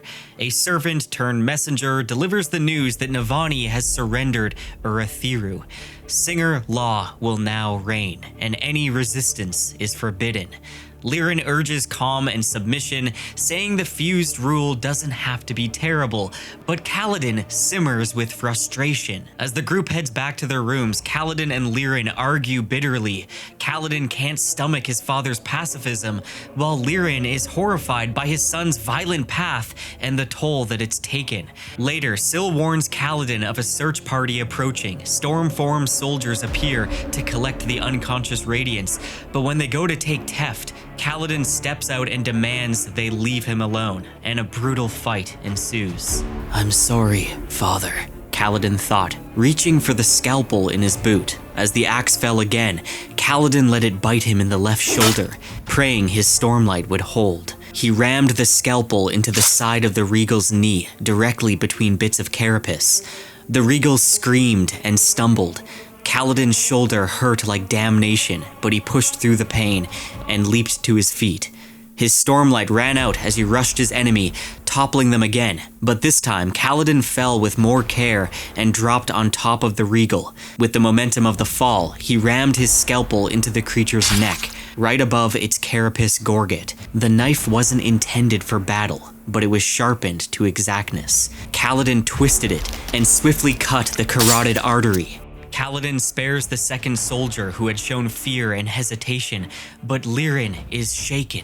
Not only had Kaladin brought violence into his clinic, a sacred space of healing, Lirin's sanctuary, but he's done so without remorse.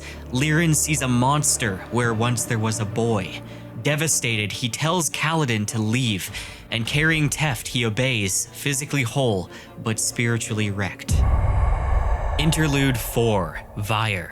Now, this interlude takes place before the attack on Urathiru. Moash, now calling himself Vyre, spends his time laboring in a marble quarry outside Kholinar, wielding Yezrian's honor blade and attempting to mimic feats that he saw from other shardbearers. He fixates on Adolin's ability to throw and recall his shard blade with greater speed and control, an ability that his own blade, devoid of a living spren, lacks. A singer named Ken, once part of Moash's group, tells them that they're leaving, no longer willing to fight in a war they don't believe in. She accuses Vyre of still being emotionally chained to Kaladin, despite all his declarations of freedom. As Vyre returns with Stone, he's pulled into a vision with Odium. The god praises his transformation into something unexpected, and he also orders him to help operate the Oath Gates to bring forces to Urathiru. Odium is worried about the effect that Kaladin still has on Vyre, and he intends on claiming Kaladin as his own, just as he did to Vyre. He asks how he can hurt Kaladin, and Vyre responds that he needs to be isolated from friends and made to fear. Odium notes that he lacks the necessary connection to influence Kaladin directly, but there are holes in his soul, and Vyre is still connected through their shared past, and Odium tasks him with entering Kaladin's dreams and eroding his resolve with nightmares night after night. Vyre agrees, though internally would rather see his old friend dead than claimed by Odium. Interlude 5, Lift. Lift has made her home in the hidden spaces of Urithiru, narrow ventilation tunnels, crawl spaces, and access corridors in the tower's walls and ceilings.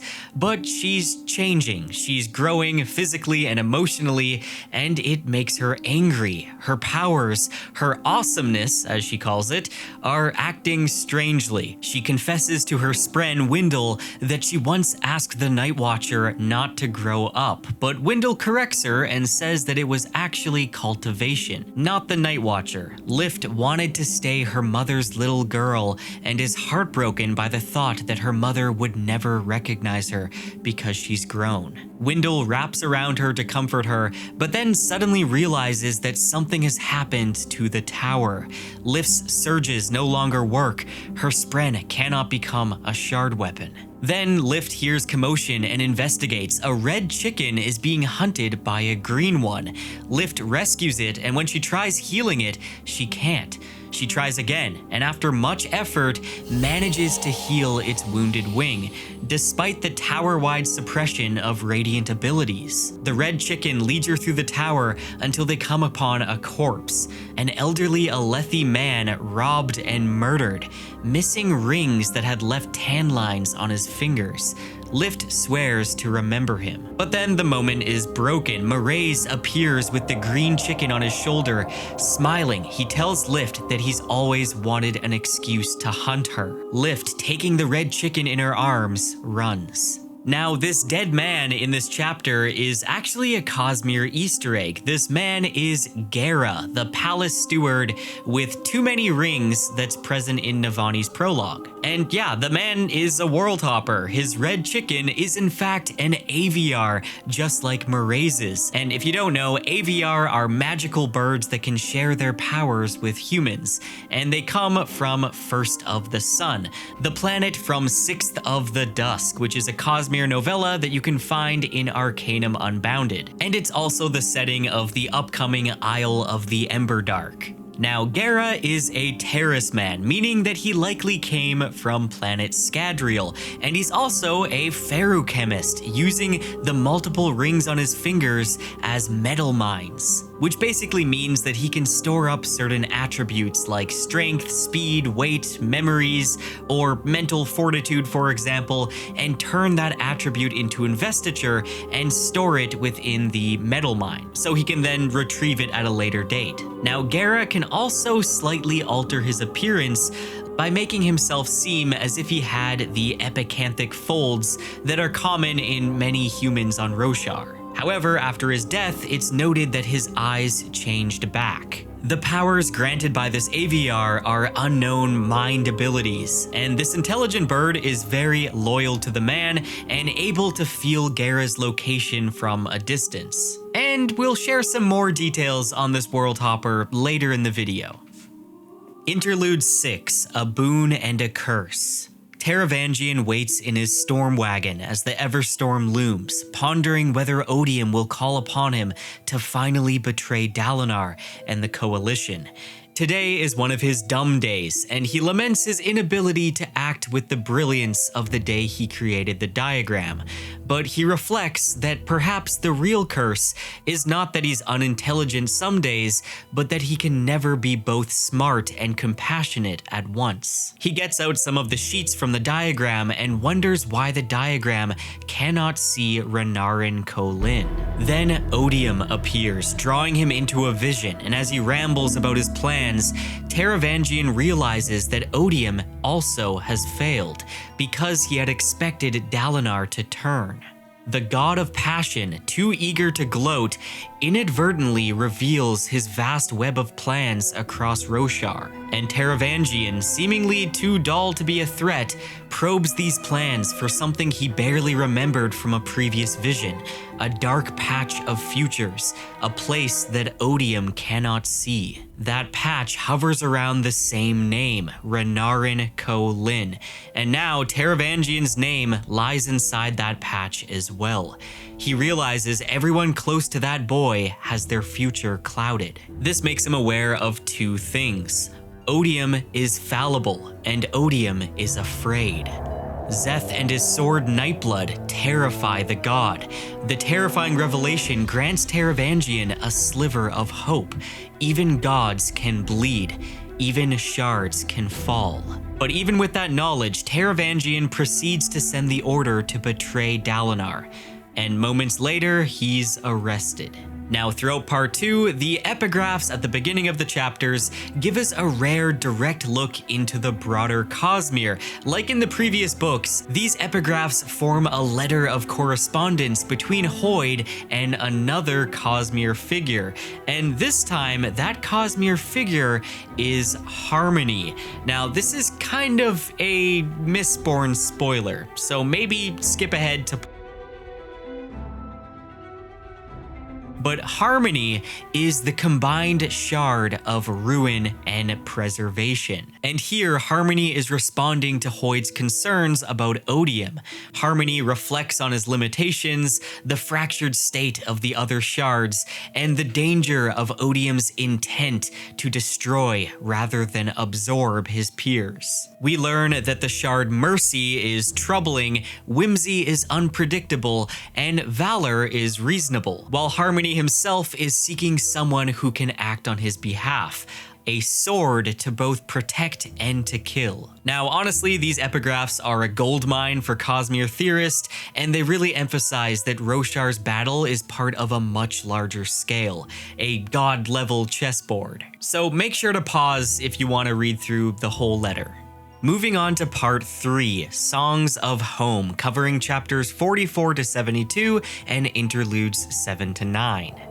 Fleeing through the darkened corridors of Urithiru with Teft slung over his shoulders, Kaladin is a hunted man. Syl leads the way, guiding him away from approaching search parties and the terrifying pursuer. But the noose is tightening, and the familiar dread, the guilt, the look his father had given him, the memories of Bridge 4, the crushing belief that he survives only to watch others die, presses down on Kaladin like a physical weight. And just when escape seems impossible, Syl notices a faint light glimmering along a vein of garnet embedded in the wall. Following the light, Kaladin finds a gemstone, a hidden fabrial. Infusing it with Stormlight opens a secret door, and the path leads him away from his pursuers. It guides him to the 11th floor, behind another fabrial sealed door, and into a dark, silent room. And there, at last, Kaladin collapses beside Teft. We then get our first flashback 9 years ago. A young Eshonai wanders from her gathering party, dreaming of exploration and frustrated by her people's limited ambitions. She stumbles across a group of strange, flat-voiced beings with no rhythm. Humans.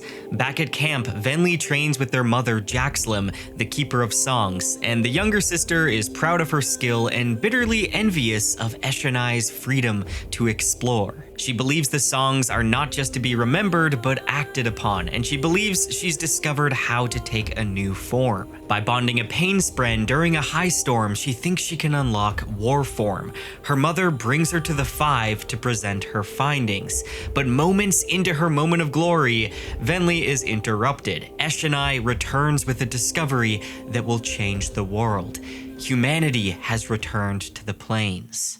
Back in the present, Navani has stepped into her new role under Raboniel's rule. Determined to protect her scholars and gain any advantage that she can, she agrees to collaborate with Raboniel on scholarly pursuits.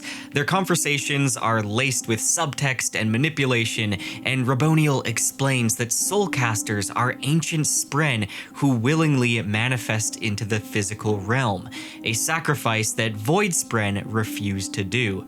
As they discuss conjoined fabrials, Raboniel reveals a disturbing goal: to end the war entirely, not through peace, but through domination. Navani hides her fear behind diplomacy, and upon visiting her scholars, she mourns the two who died from the explosion. Nonetheless, she puts the others to work, assigning them to catalog and preserve their experiments, knowing that knowledge itself is power. Elsewhere, Kaladin dreams of a bleak bleak, storm-racked world, tormented by a vision in which he murders his brother Tian and witnesses his friends' deaths. The dream, clearly a manipulation, culminates in Moash, his eyes black voids, accusing Kaladin of selfishness and urging him toward ending his own life. Waking in a panic, Kaladin finds himself alone in the secret room the sibling led him to. Syl returns dressed like a scout, having explored the tower's ventilation system. She explains that the light that Kaladin followed was the work of the sibling. Now Kaladin tests the gemstone in the wall, and finding it still functions, regains a sense of control. Despite his exhaustion, he knows he must find food, weapons, and keep Teft alive. Dalinar and the Mink oversee a battle between the Alethi and the Vedans from a fabrial platform high above. The Vedans fight back fiercely, aided by Fused and Skybreakers. A message arrives from Urithiru, claiming the suppression of radiant powers and Oathgates was an accident. Dalinar is relieved, but both he and the Mink suspect that it's a lie, likely part of Taravangian's betrayal. Before they can act any further, Nael, the Herald of Justice and leader of the Skybreakers, attacks Dalinar personally. Szeth pulls Dalinar from the danger, but Nael quickly advances. At the Stormfather's urging, Dalinar touches Nael, forging a connection. He witnesses glimpses of Nael's past, moving in reverse, from slaughter to justice, from godlike executioner to man burdened with duty. He notices 8 lines of light extending from the man into the distance and realizes that these lines are the Oath Pact. Most of them are weak, one is broken, and another is still vibrant and powerful. Nael, horrified, tears free from the vision and flees, and the experience leaves Dalinar with a chilling realization. His bondsmith powers may offer a way to reforge the Oath Pact, or failing that, create a new solution to contain odium. Now, in this chapter, we get a map of the war in a mule, which is annotated by the world hopper Naz. Now, we can actually line this map up with the previous one we got of an area in Shadesmar, and as you can see, land in the physical realm is the Sea of Beads in Shadesmar, and the water is land in Shadesmar. However, the city of Rasendar in the physical realm happens to line up with Nameless, the location where Shallan and Adolin's team landed, and where they first saw the Tukari caravan that later attacked Nodum. And this destination is also very close to where Naz marked Ishar's army, so I don't think this is a coincidence.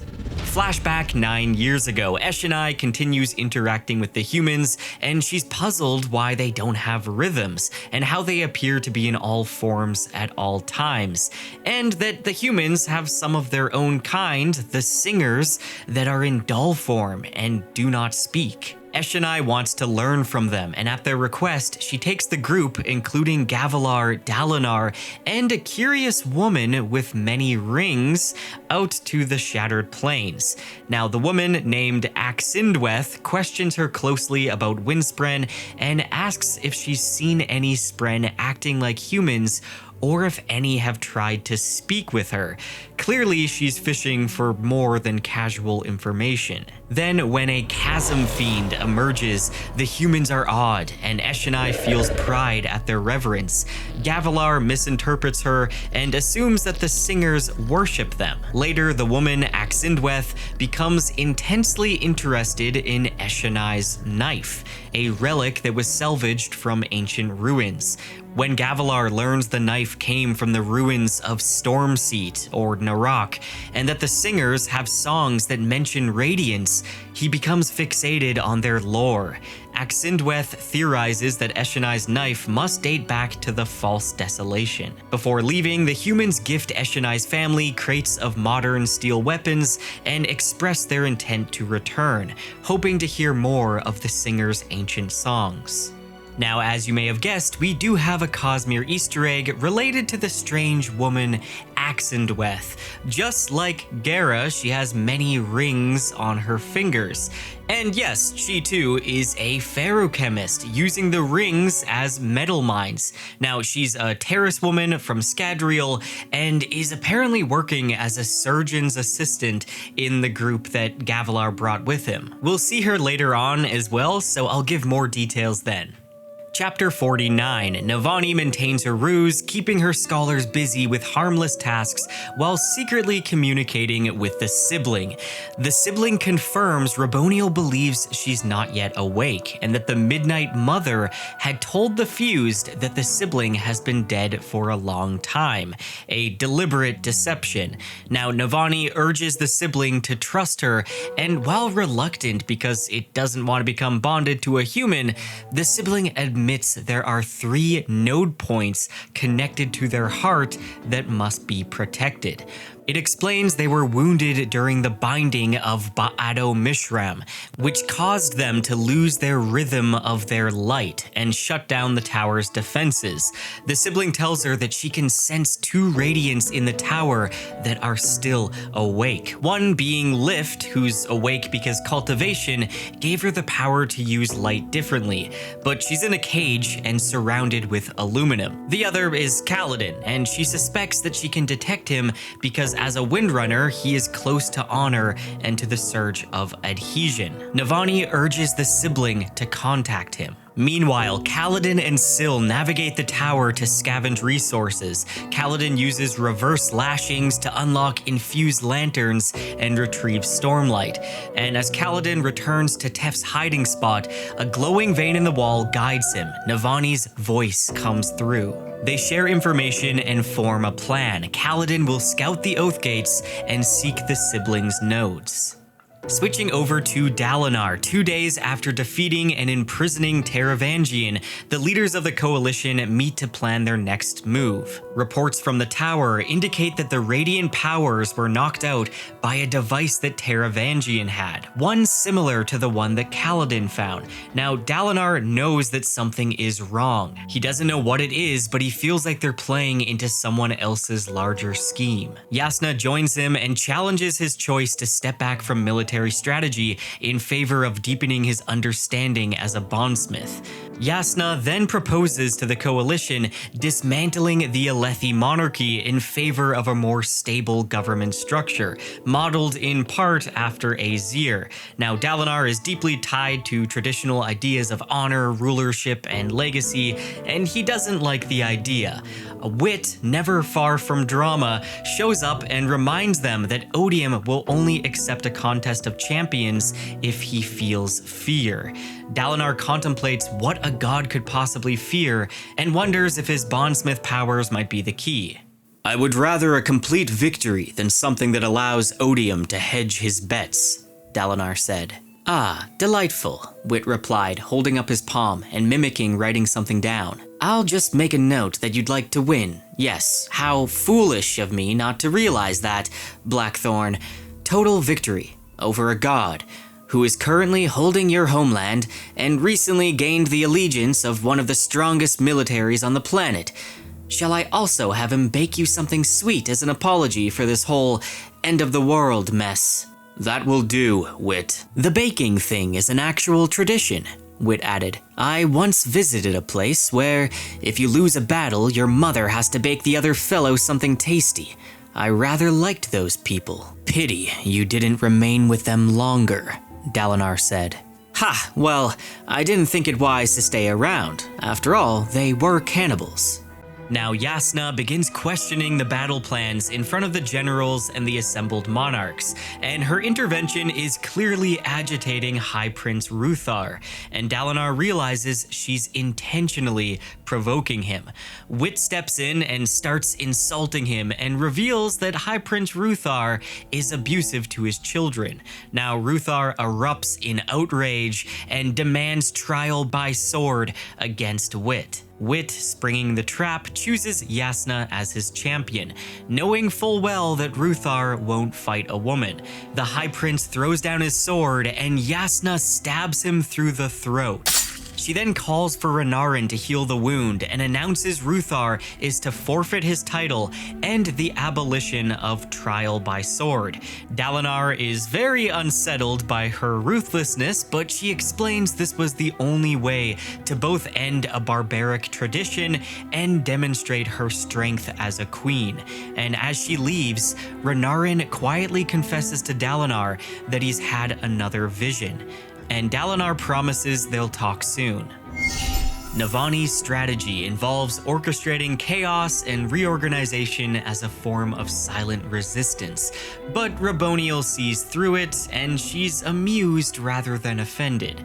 Now, Venli meets with Dol, one of her most trusted allies, and they discuss their secret rebellion. They've been preparing escape supplies and placing members among the teams tending to the unconscious Radiants, just in case the opportunity arises to join the humans. But Venli and Dol know the risks. With Raboniel's intelligence and the pursuer's brutality, discovery would mean death. And unfortunately, a spirited new recruit named Schumann has been talking too openly about the rebellion. Dol recommends isolating her to avoid suspicion, and Venli is still weighed down by guilt over her role in the destruction of the listeners, and she wonders if she's even worthy of redemption.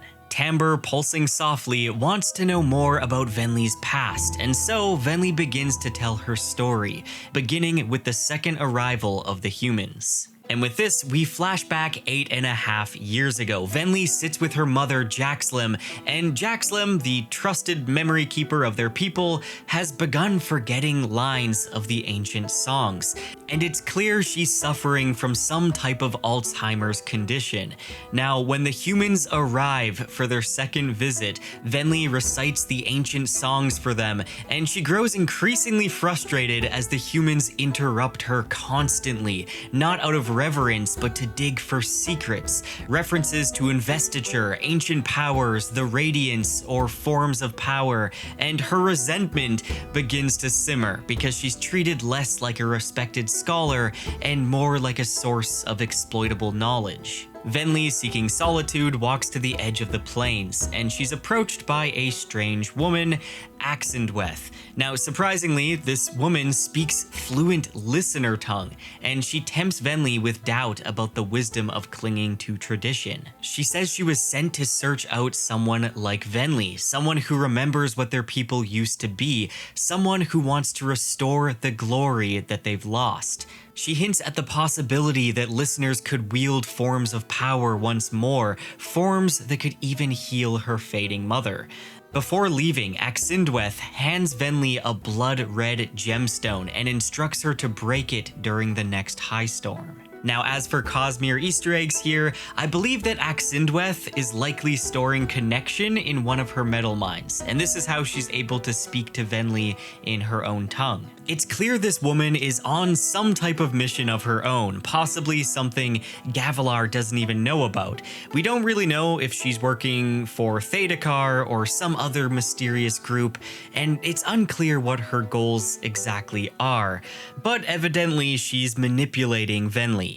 Back in the present, Venli finishes recounting to Tamber about how she accepted the gemstone, and Venli admits that she kept the gemstone secret not out of strategy, but selfishness. She didn't want her sister Eshonai to gain the glory of discovering a new form. As Venli receives scouting reports, one name leaps out at her, Kaladin Stormblessed. He's still in the tower, and worse, he's awake, active, and has managed to escape with Teft, killing a regal in the process. The pursuer is enraged and has identified Kaladin's family, preparing to interrogate and likely execute them in retaliation. Tamber is horrified and urges Venli to act. Recognizing the risk, Venli seeks out Leshwi and shares the news, disguising her concern for Kaladin's family as tactical advice. If they recover his family, they can use them to find Stormblessed. Now, Leshwi, showing her own measured sympathy, agrees and arranges for their protection, cautioning Venli not to let the others see her mercy. Compassion, after all, is dangerous in fused politics. Venli still feels like a false radiant, someone unworthy of the title, but Tamber pulses gently in response.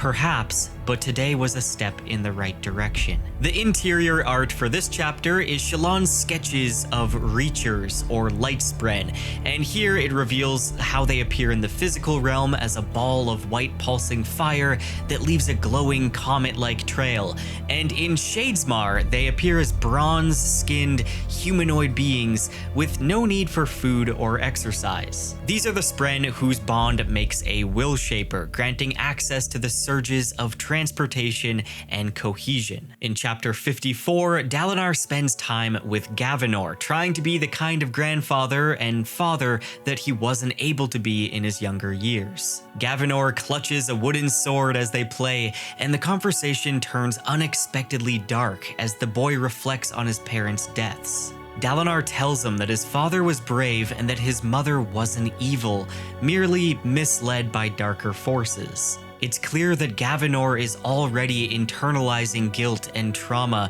and Dalinar is trying to protect him from it, perhaps out of a reflection of his own past mistakes. Later, Dalinar meets Renarin at the Windrunner campfire. Though he originally came only to find Renarin, he's roped into sharing stew, inadvertently giving his blessing to a tradition that helps unite this diverse group of Radiants. Renarin appreciates the gesture, and the two step away to discuss Renarin's latest vision. Renarin shows Dalinar an image of him in white shardplate, pierced by a black arrow, facing away from an immense stained glass figure of Odium.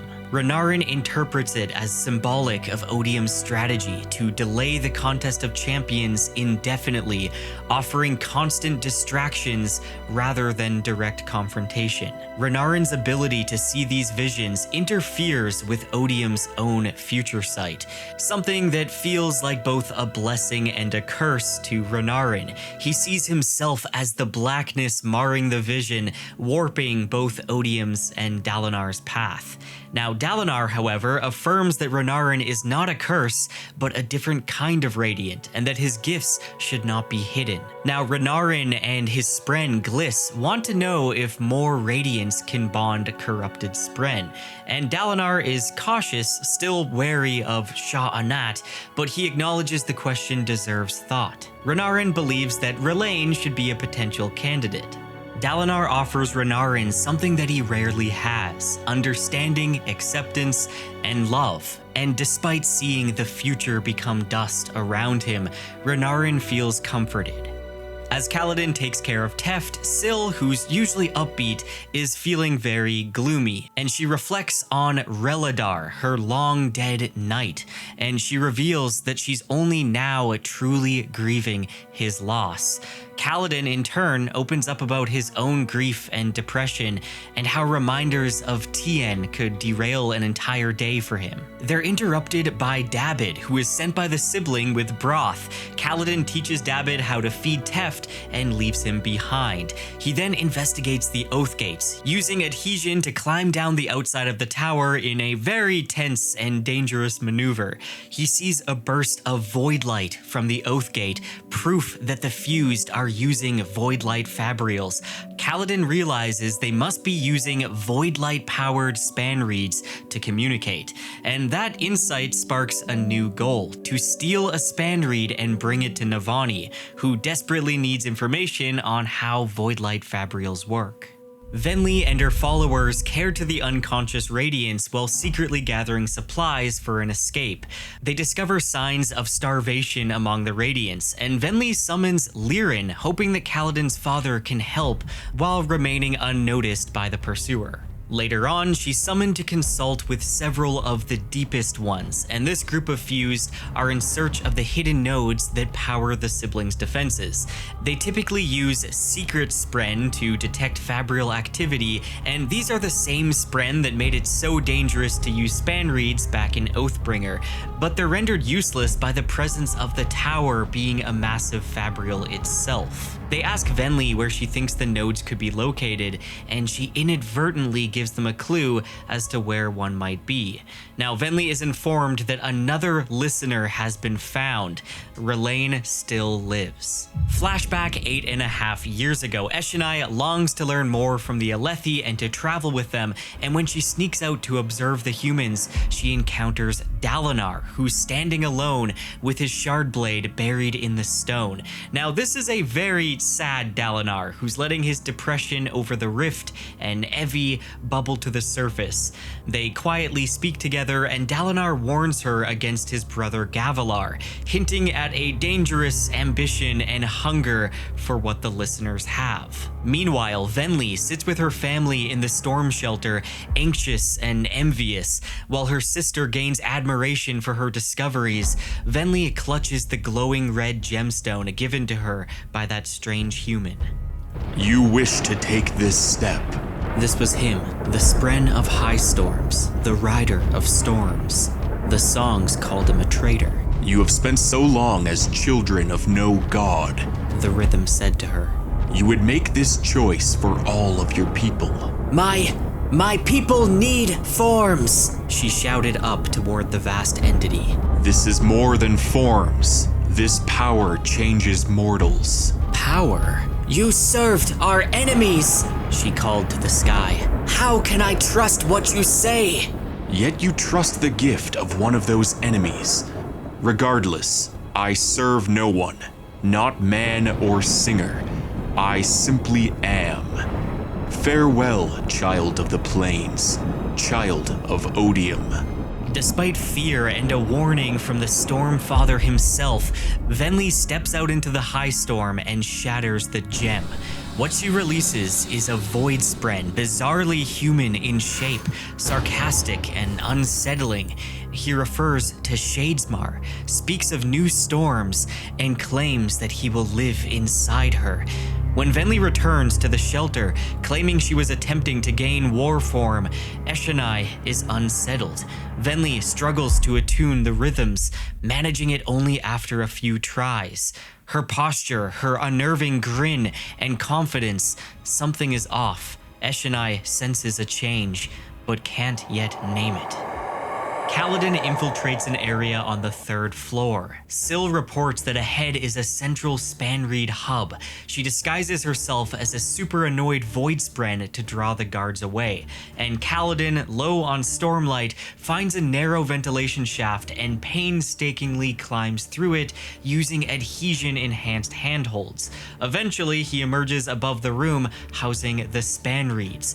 When the attendants are distracted, he uses a reverse lashing on a brush handle tied to a rope to snag a bundle of paired spanreeds, 10 in all, and silently retreats. Before Kaladin can plan his return, the sibling contacts him urgently via a flashing light. The enemy has discovered a second node, a critical point in the network powering the siblings' protective field. Raboniel is en route, and if the node fails, the corruption of the sibling may be complete. The siblings' panic is raw, pleading for Kaladin's help. Though utterly exhausted and aware that he's revealing his position to the occupying force, Kaladin agrees. Guided by the sibling, he evades guard patrols and uses hidden pathways to descend through the tower. He draws the attention of the inhabitants, who begin to see him as a symbol, a myth, and his very presence inspires hope. When he reaches the atrium, he spots Raboniel working on the node, attended by none other than the Pursuer. The node is housed in this open-air chamber along the wall with a massive sapphire that's visible. Now, Kaladin, already low on Stormlight, fights the Pursuer using quick maneuvers, smart use of adhesion, and desperate tactics. Syl intervenes at a crucial moment, again posing as a void spren to distract the Pursuer. When they clash again, Kaladin executes a clever trap. Exploiting the fused, obsessive nature, Kaladin draws him into a pursuit and lures him into one of the siblings' hidden rooms. Right before the door closes, Kaladin slips out, leaving the Pursuer locked inside, temporarily neutralized. He turns back to the node and destroys the gemstone, tossing its fragments into the void beyond the tower's edge. But just as he begins to feel relief, Raboniel appears and stabs Kaladin in the chest. Not an attack meant to kill, but to test, a calculated wound from a scientist studying her subject. She observes Kaladin's ability to heal and probes him with questions about his powers. She then warns him if he kills her, she'll be reborn in an innocent singer, a mother whose child will be left grieving. She then tells him that others are coming and that he should flee. Kaladin, bloodied and drained, makes his escape, trusting Syl and the sibling to hide him. Venli visits the tower prison and finds Rlain alive. Though he initially doesn't recognize her in her new form, she convinces the guard to leave them alone, and they speak in the old listener tongue. Rlain doesn't exactly trust her, but gradually the tone softens into shared honesty. Both are keeping secrets from Odium, both regret the past, and both long to rebuild something for their people. She tells him that she rescued Kaladin's parents, which sparks a new fire in Rlain. He demands that she help him escape so he can reach them. When she returns to Raboniel's quarters, she finds the fused in conversation with a new arrival, Maraise. He brings a gift, Lift, caged and unconscious, and proposes a deal for access to the Oath Gates. He hints that Lift can draw on Lifelight, not Stormlight, and subtly threatens Raboniel with the knowledge that he carries. He gives her a mysterious pouch, whose mysterious contents, clinking and unspoken, leave Raboniel visibly shaken. After, surprisingly, Raboniel agrees to set Rlain free. Back in her quarters, Venli attempts to swear her next ideal. I will seek freedom for those in bondage. But the words are rejected by the Spren. She realizes that her motivation is flawed. She wanted to free Rlain, not purely to help him, but because she was lonely. And when she saw the human child, Lift, locked in a cage, she did nothing. She realizes that contradiction means she isn't ready for the next oath. Not yet. Kaladin and Navani communicate through the sibling. Kaladin is consumed by guilt for failing to protect the secret node, but Navani reassures him his mission was never to save the entire tower alone, only to buy her time. His efforts, she says, succeeded. The two discuss the corrupted span reeds, and Syl has identified that they contain Voidspren. Navani had hoped to study them to adapt Fabrials, but the revelation that they work only with Voidlight and that corrupted Spren are required dampens her hope. But she arranges to leave Tomar's lifting gauntlet where Kaladin can find it so that he can easily move through the tower. Raboniel summons Navani and separates her from her team, insisting that she's more useful alone, and she makes it clear that her communications and sabotage have not gone unnoticed. Navani is then brought to watch the singers test the siblings' crystal pillar. They slash and hack at an invisible barrier around it to no effect, and Navani recognizes one of the blades they're using, Sunraiser, Elokar's shard blade. She's overwhelmed with grief, and when Raboniel suggests they work together to unravel the secrets of the pillar, Navani says that perhaps she shouldn't flaunt in front of her the blade taken from the corpse of her son. Raboniel is caught off guard, and she expresses genuine regret for the misstep. She then shows Navani a Fabrial, a glass globe that models the pillar's shield. It soul-cast air into hardened glass in a self-restoring field. And Raboniel reveals something more miraculous, a diamond filled with tower light, a fusion of stormlight and lifelight. Navani immediately understands the implications. The sibling, being a child of honor and cultivation, naturally produced its hybrid light. Raboniel speculates about mixing the lights, but she believes that Voidlight and Stormlight may be incompatible, like oil and water. But Navani corrects her, oil and water can mix with an emulsifier. This correction changes everything. Raboniel, for once, is genuinely impressed. They speak of possibilities, of mixing lights, unifying opposites, and Navani begins to dream of what could be, but she remains cautious. Raboniel wants cooperation, but ultimately seeks conquest. Left alone, Navani speaks to the sibling, trying to persuade it to share the locations of the remaining nodes, but the sibling refuses. They say they will not risk giving up knowledge that could be used against them if Navani fails. In this chapter, we get some very detailed art depicting envoy form. Now, this is a non-combatant form of power to the singers that's often employed by the fused as voices or interpreters. They have more fragile and ornamental carapace rather than carapace armor, though a regal envoy form is still stronger than the average human. Their ability to interpret and translate involves some manipulation of the power of connection.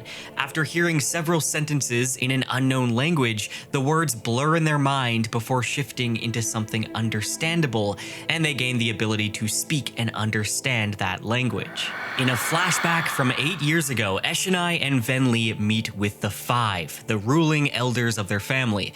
Eshonai has just returned from a journey with news. Gavilar has extended an offer to formalize relations with the listeners, calling them Parshendi.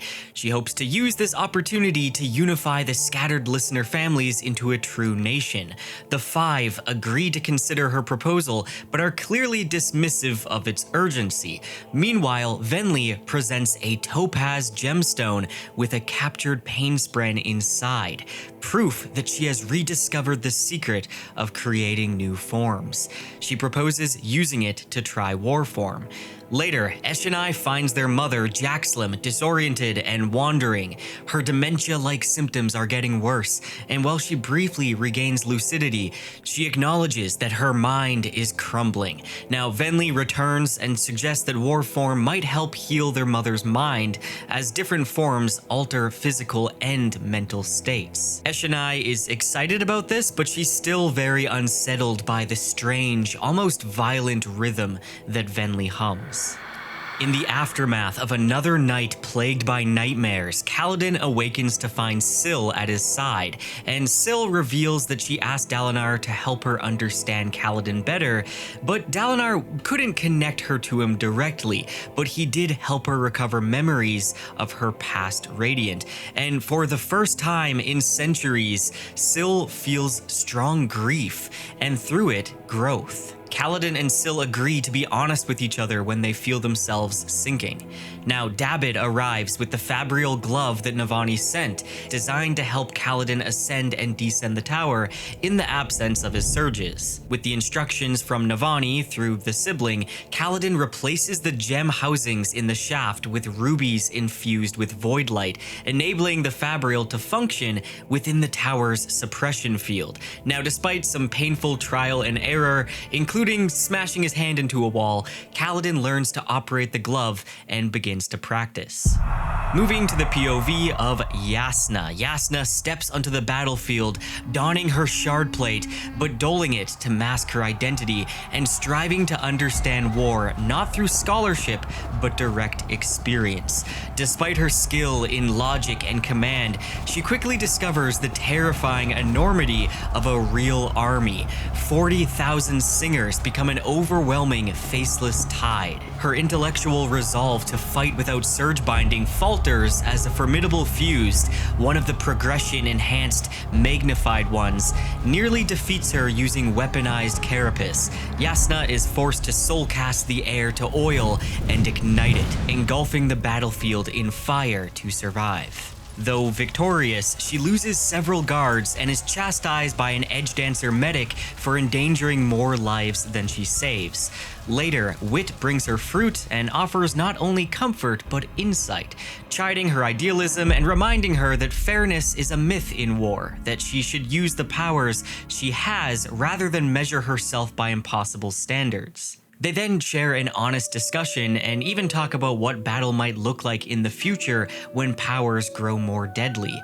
When the fighting ends, Yasna meets with the Mink, who confirms their tactical victory, but reminds her that many more battles will be necessary. while Wit delivers grave news. One of the sleepless, immortal, hive-mind, Kremling-like beings capable of mimicry was masquerading as a pen among his belongings. Their secrets have been compromised. He realizes that while he doesn't think any of the sleepless work with Odium, he knows of at least one who works with the Ghostbloods, and mentions that Thadakar, their leader, is not a Rosharan, and he's actually met him on other planets. Now, he also tells her that the Ghostbloods are not a Rosharan organization, making Yasna realize the danger is far larger than just one group. Navani Kolin, using prisms, compares the spectrum of different lights: Stormlight, Voidlight, and Towerlight. Stormlight produces a blue heavy rainbow, Voidlight shifts violet unnaturally large, and Towerlight splits into two distinct spectras, one clearly Stormlight and the other a pale green, which Navani believes is Lifelight, Cultivation's investiture. However, she isn't able to recombine this and replicate this light, indicating that it's not a true fusion but a harmony of parts. When Raboniel and an unhinged fused named Isu visits her lab, Navani is very unnerved. Raboniel is astonished at Navani's progress and presses her to keep working, especially to find a way to combine Stormlight and Voidlight. Raboniel admits that she once believed Voidlight was the opposite of Stormlight, but is now unsure. When Navani asks about a sphere that distorts the air, Raboniel goes still. She recognizes the effect of theoretical anti-light, a form of investiture that would annihilate its opposite on contact. This chills Navani to the bone, being reminded of the sphere that was in Gavilar's possession, and she recalls that she once gave her scholars this very sphere to study, an action which she now realizes likely caused the explosion that killed them. While she feels immense guilt, she also feels determination to understand the nature of this power before Raboniel can exploit it. Now, it's revealed that the insane fused Isu is Raboniel's daughter. Once hopeful that serving together might preserve her mind, Raboniel now lives with the quiet grief of being forgotten by her child. And this revelation kind of cast Raboniel in a more tragic light, complicating Navani's perception of her as merely an enemy. Meanwhile, Dalinar is attempting to understand and replicate the mysterious ability to see connection, which he first accessed in his confrontation with Nail. The Stormfather gives vague guidance, and Dalinar is growing frustrated at the slow pace, but then he catches glimpses of white threads connecting people and Spren, signs of unseen bonds, deep ties that define identity and allegiance, and these discoveries only deepen Dalinar's sense of urgency, especially as he remains isolated from his wife, still held in Urithiru, and his son, now deep in Honor Spren territory. And even Yasna's victory on the front lines feels distant. He senses the real war is not being fought with armies. Determined to confront the man who betrayed him, Dalinar visits Taravangian, and their conversation quickly evolves into a battle of ideology. Taravangian is unrepentant, still clinging to the belief that on his one brilliant day, he foresaw the only path to saving humanity: betrayal, the sacrifice of Urithiru, and the protection of Kharbranth. To him, this is utilitarianism at its purest. He insists a monarch must be free from the restrictive oaths in order to make the hard decisions that others won't. However, Dalinar challenges this logic. He argues that no one, not even a shard, can perfectly predict the future, and that Taravangian's arrogance lies in thinking he can outmaneuver fate itself. Dalinar sees through Taravangian's facade of noble sacrifice. He names the man's ambition, his desire to be the self-appointed savior who bears the burden for all people,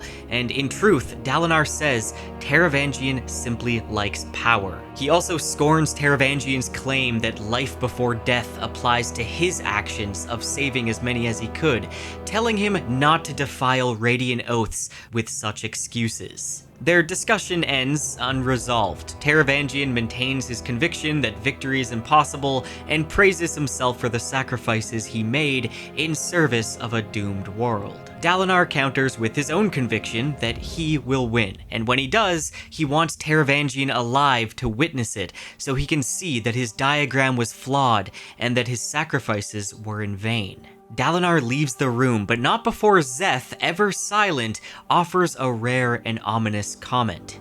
Do not trust his lies. He pretends to be done plotting, but there's more to him. There's always more to that one. Dalinar agrees. He doesn't trust Taravangian, and he knows their war is only just beginning. Venli seizes a moment of freedom to slip into an abandoned section of the tower and practice her radiant powers as a will shaper. Cautious of being seen, she checks in Shadesmar and confirms that no secret spren are watching. Stormlight remains inaccessible, but she uses void light that still flows through her gem heart. Pressing her hand to the stone wall, Venli attempts to feel, not with her body, but with her soul. The stone awakens, not with hostility, but with recognition. It calls her radiant, a child of the ancients, and welcomes her home. A pure tone, deeper and older than any rhythm she's ever heard, pulses through her body. The entire tower resonates with the rhythm, a rhythm that might be the voice of Roshar itself. A tone surged through her, then it began to pulse with the song of a rhythm she'd never heard, but somehow always known. A profound, sonorous rhythm, ancient as the core of Roshar. The entire wall followed suit, then the ceiling and the floor, surrounding her with a beautiful rhythm set to a pure tone. As the tone surrounds her, she witnesses a vision, the dawn singers of old, her people, shaping stone through song and intent. They create bowls, axes, and even buildings with their bare hands, the stone reshaping itself to their will, singing in harmony with them. And in this moment, Venli realizes that she belongs. For the first time in years, she feels whole. Feel me, Shaper. Create from me. We are one. The stone shapes your life as you shape the stone. Welcome home, child of the ancients. The stone's memory affirms what Tamber has long insisted, that Radiance once included singers, and the old songs are not entirely lost. Still, the experience leaves Venli with more questions than answers. Was this the voice of all the Stone of Roshar? How could singers have once surge-bound with Voidlight? Were there once spren like Tamber who bonded with her people? She experiments briefly, shaping the stone around her with simple gestures and thoughts before exhaustion and the danger of discovery draws her back. Then another surprise greets her when 3 spren like Tamber manifest nearby. Eager, glowing like comets, they wish to bond Venli's friends, whom they already sense as potential squires. Venli is nervous about the stakes and she urges restraint. The tower remains in enemy hands, and radiant powers would only expose her companions to danger. She asks the spren to wait, promising that the time for change will come, but this time, unlike before, she will not rush headlong into transformation. This time, she will do things the right way. Flashback 8 years ago, Eshonai joins her mother Jaxlim in the storm, hoping to help her adopt war form. But when the captured Pain Spren is released, it does not enter Jaxlim, it chooses Eshonai instead. The transformation is instantaneous, unexpected, and exhilarating. Her body now armored and powerful, her voice changed to a deeper register. Eshonai finds that a dozen others from her family have also taken war form. They return to the city to find another listener family preparing for a raid. Eshonai offers to join their cause and form a singular, cohesive listener nation, one that could stand against the coming might of humankind. Moving back to Navani, using tuning forks and controlled experiments, she confirms that Stormlight, Voidlight, and now Lifelight each respond to one of the pure tones of Roshar. But while these lights react to their associated tones, they stubbornly resist mixing. They don't mix, the sibling said. They come together as one. Like I am a product of my mother and father, so Towerlight is a product of me. Navani asks if Odium's tone becoming pure might have disrupted the siblings' ability to hear the other two. The sibling cannot confirm it, but their fear and distrust remain strong, especially when Navani suggests the idea of bonding a non-human radiant like Relaine. Though hesitant, the sibling doesn't reject the idea outright. Navani continues to devise ways to protect the tower's nodes from further attack. She finally persuades the sibling to reveal the location of a third node, in the well at the breakaway market. Moments later, the siblings' light flares in panic. The fused have already found it. Kaladin wakes from yet another nightmare, still tormented by visions filled with red light, mocking shadows, and the twisted echo of Moash's laughter. When he finally awakes, Syl tells him that the sibling has contacted them. Another node is being corrupted, and they were unable to wake him, so Dabid has already gone in his stead, carrying Kaladin's spear and Navani's fabrial. Kaladin, stunned and still shaky, rushes after him, and when he finds Dabid, the quiet bridgeman solemnly hands over the equipment and does something astonishing. He begins the first ideal: life before death. These are the first words that Kaladin has ever heard from him, and deeply moved, Kaladin returns the Bridgefor salute and those same words. He straps on the fabrial glove, once again posing as if his powers are fully functional, and dives into the storm outside. Meanwhile, Navani fails at attempting to delay Raboniel, and Raboniel reveals that she isn't entirely unsurprised, and Navani realizes the enemy has likely been listening to all her communications with the sibling. It wasn't simply that the fused anticipated her plans, they knew of them. Every strategy, every secret has been compromised. Kaladin descends rapidly to the breakaway market, acting like a fully empowered windrunner. His deception works on the pursuer, who ambushes him, assuming Kaladin's powers have returned. They clash brutally amidst frightened civilians, and Kaladin, unable to fight effectively, cleverly challenges Leshwi to single combat, using ancient customs to stall while Syl locates the node. Leshwi sees through the ruse, realizing Kaladin's powers are diminished. She presses him, offering a chance to surrender and join her cause of establishing a new government. Kaladin breaks away mid-duel, trusting Syl to guide him, and together they plunge into the well beneath the market. In a desperate bid, Kaladin uses the fabrial to dive deep underwater, following the guidance of Syl. At the bottom, he finds Raboniel, who's corrupting the node. With one strike, he shatters the sapphire and saves the sibling from being completely overtaken.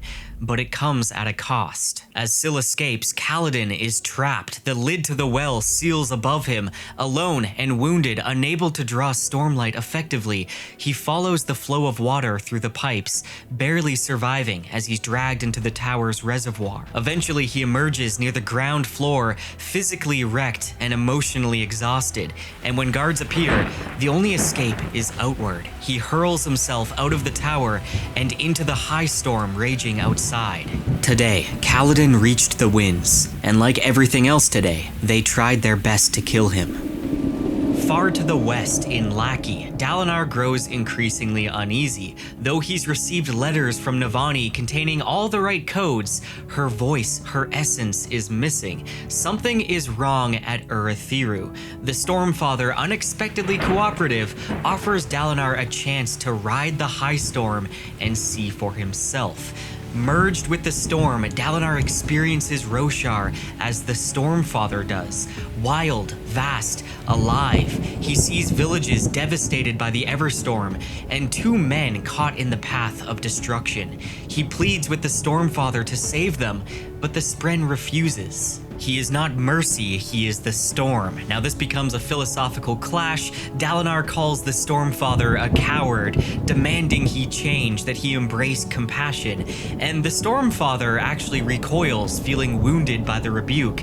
But something shifts, the bond stretches. At Urithiru, Dalinar's vision flashes past the 4th level, useless for seeing what he needs, and he insists on pushing back toward the tower, defying the storm's flow. The Stormfather warns him it cannot be done, but Dalinar presses on, and connection draws him to a battered figure clinging to the tower's outer wall. Kaladin Stormblessed. Kaladin, barely conscious, gasps out the truth that Urithiru has fallen, Navani is captured, the Radiants are unconscious, and only he remains, and he's dying. As he lets go, slipping into unconsciousness, Dalinar seizes the winds and hurls him back up onto the balcony. In a moment of raw bondsmith power, he saves him. Waking from the vision, Dalinar now knows the truth. He visits Shalash and Taln, hoping for insight, and in their bitter madness, Shalash reveals that there was one other bondsmith, someone who might still know the secrets of their powers. Ishar, the herald of luck, herald of mysteries, the binder of gods, the creator of the Oath Pact, and as Dalinar now realizes, the mad god priest of Tukar. Shalash wants Dalinar and everyone to stop calling the heralds, herself included, by such names and titles, stop worshipping them as gods, and especially stop painting them. After all, she thinks of her group as failures and traitors. Switching over to Navani, who's consumed by shame and fury. She's been defeated not on the battlefield, but in the realm of secrets and intellect, where she thought she was strongest. All her efforts to outmaneuver Raboniel, all her assurances to the sibling have come to ruin. She was outplayed, outwitted, and exposed. And worst of all, the consequences of her failure may be irreversible. The sibling is on the brink of being unmade, and Kaladin, her last hope, has vanished into a high storm, likely dead. When Raboniel arrives with an air of infuriating calm, Navani demands answers, and Raboniel gives them. Yes, she had been listening in on all of Navani's communications. Yes, she had known from the beginning that the sibling still lived. And rather than call it out, she chose to wait, to watch, to listen. Every conversation Navani thought was private, every plea to the sibling, every whispered strategy had been observed. Navani's heart sinks as she realizes she walked straight into the trap, handing the enemy precisely what they needed. But Raboniel demands that Navani redirect her talents to their shared research into light. She speaks again of ending the war. She envisions a weapon or discovery that will force a lasting peace upon the world. She makes no mention of the consequences this end might bring, only that Navani's path forward now lies in science, not sabotage. Navani manages to compose herself and burns a prayer for Kaladin's protection. It's a small act, a symbol of hope in a moment that feels utterly devoid of it, and her logical mind tells her that the situation is lost, but something deeper inside her refuses to concede. Even in defeat, Navani is not done. We then move to Interlude 7, Szeth. Szeth stands guard as Dalinar plays with Gavinor. He struggles to appear relaxed and ordinary, and internally he obsesses over his duty and the ever-present threat of danger, particularly from assassins like his former self. Nightblood, who he refers to as Sword Nimi, is unhelpful yet enthusiastic as ever. If Szeth moved too quickly, he could catch sight of his own frail soul, attached incorrectly to his body, trailing his motions like a glowing afterimage. As you may remember, this glowing afterimage is from when Szeth was dying in the High Storm and Nail stapled his soul back to his body less than perfectly. Now, the bond that Szeth has with his High Spren is distant and formal. The Spren judges him constantly, never offering its name, though it praises his vigilance and suggests that he's nearing the fourth ideal. While most Radiants form a sort of partnership with their Spren, it seems that High Spren associated with the Skybreakers think of their humans as more of a supplicant. The Spren tells Szeth he must now begin his crusade, and warns that Szeth must eventually learn to judge truth for himself rather than relying on external authority. And this terrifies Szeth, whose life has always been defined by obedience.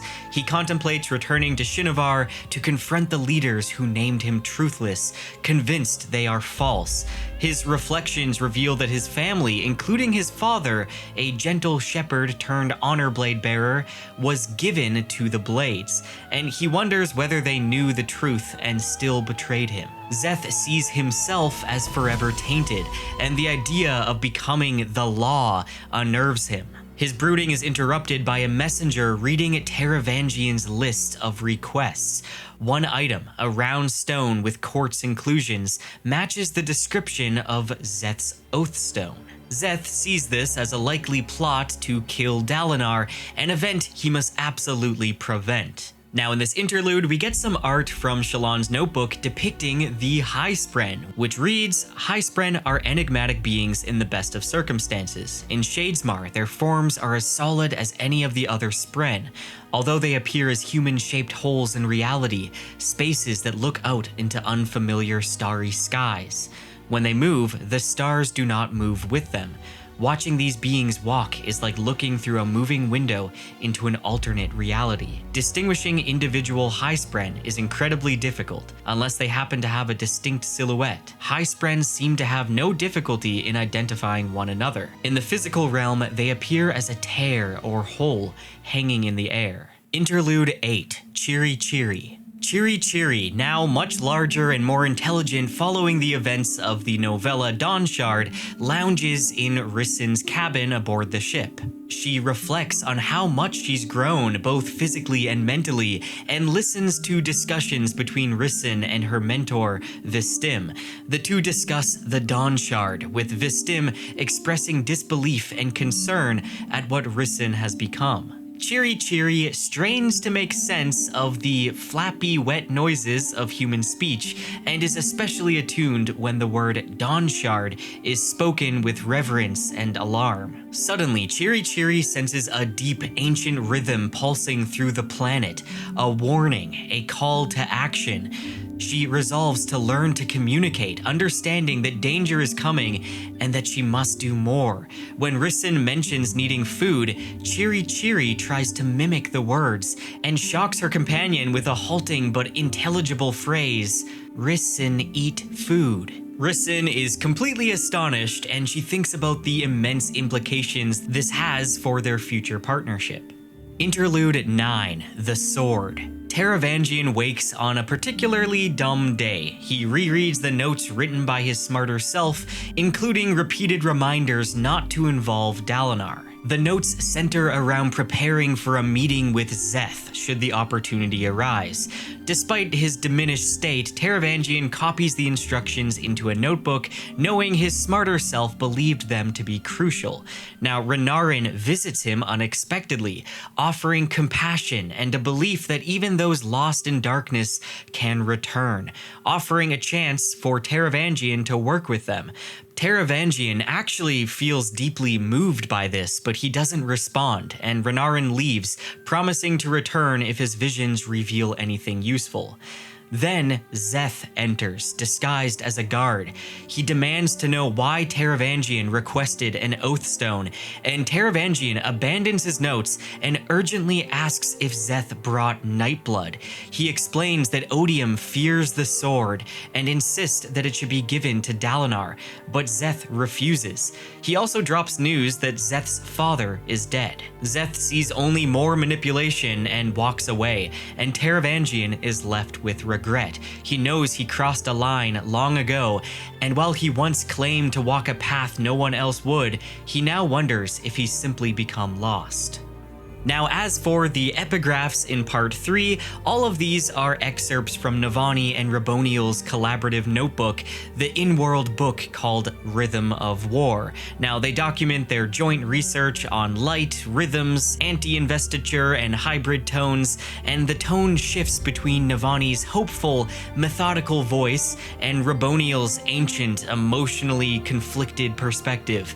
Some of these entries cover some off-world artifacts like white sand and a chain from the land of the dead, and the emotional, spiritual implications of their work. You can see as the collaboration deepens that the notebook becomes a record of shared trust and intellectual legacy, even as their different ideological goals diverge. Again, feel free to pause and read all the epigraphs together if you're interested. Moving on to part 4, A Knowledge, covering chapters 73 to 97 and interludes 10 to 12. Flashback 8 years ago, Venli is being manipulated by the Voidspren Ulim, who whispers promises of greatness in one breath and derision in the next.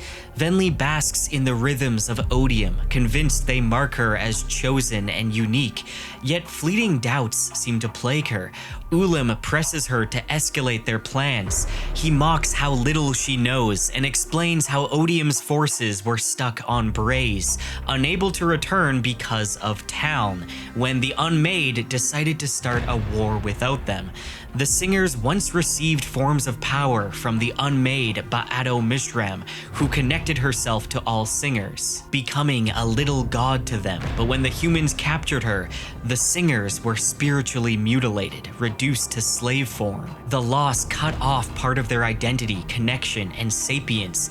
And Venli is shaken, especially when Ulim mocks her ancestors as traitors who fled odium's power. Venli returns home and finds her mother distraught over her failing memory, and Venli comforts her and recites with her the first song, reconnecting briefly with the purpose that once motivated her to help her mother. But when Ulim suggests that she use Gavilar's invitation to bring the listeners to Kholinar and confront them with human strength, thus manipulating them into seeking forms of power, Venli agrees. She believes it's the only way to prevent their people from becoming human slaves.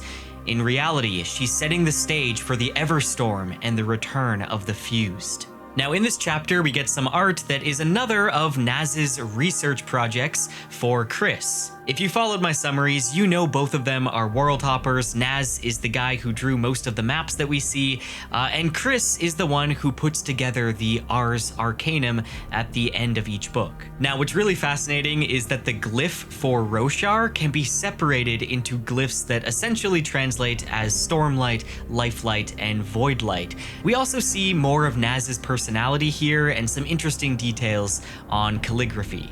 In the present, Venli and Rlain try to blend in, Rlain posing as her servant carrying a large crate as they make their way to the infirmary where the unconscious Radiants are kept. The tower is on edge after Kaladin's defiant fight, and tensions between humans and singers are escalating. Upon arrival, they reunite with Hesina and Lirin. The crate contains salvaged maps of the tower, which Rlain quietly stole from Navani's vault. Now, Lirin worries that such actions might provoke retaliation, and Venli sees the map as keys to escape. She hopes to use her Willshaper powers to tunnel through the stone and reach the lower caverns. Venli and Lirin clash. Their argument intensifies when a group of human workers enter, some with the glyph Shash painted on their foreheads, emulating Kaladin's brand. Lirin is horrified and scared for their safety, but Venli sees it differently. It gives them something to believe in. Finally, moving over to Adolin, who after being led through lasting integrity by a guard, now stands atop the city wall, reflecting on the strangeness of Shadesmar, but it's the hundreds of Deadeyes gathered below that haunt him. His honor-spren guard believes the Deadeyes are drawn by a growing connection, perhaps a sign of the upcoming justice that they seek. Meanwhile, in the maze-like structure of lasting integrity, Shallan is absent, still shaken from learning that Pattern has lied to her. And so Vale and Radiant manage in her place. They've been trying to find Rastaris and have only one more human in the city fortress to identify, someone who calls himself 16. The local Spren find him odd, but they don't mind having him around as he mostly stays in his house and only leaves every 16 days. Pattern reveals that he had once tried to get Shallan to remember her past, but the pain she experienced in doing so convinced him to play along with the deception, and Pattern says he doesn't remember the events surrounding her mother's death.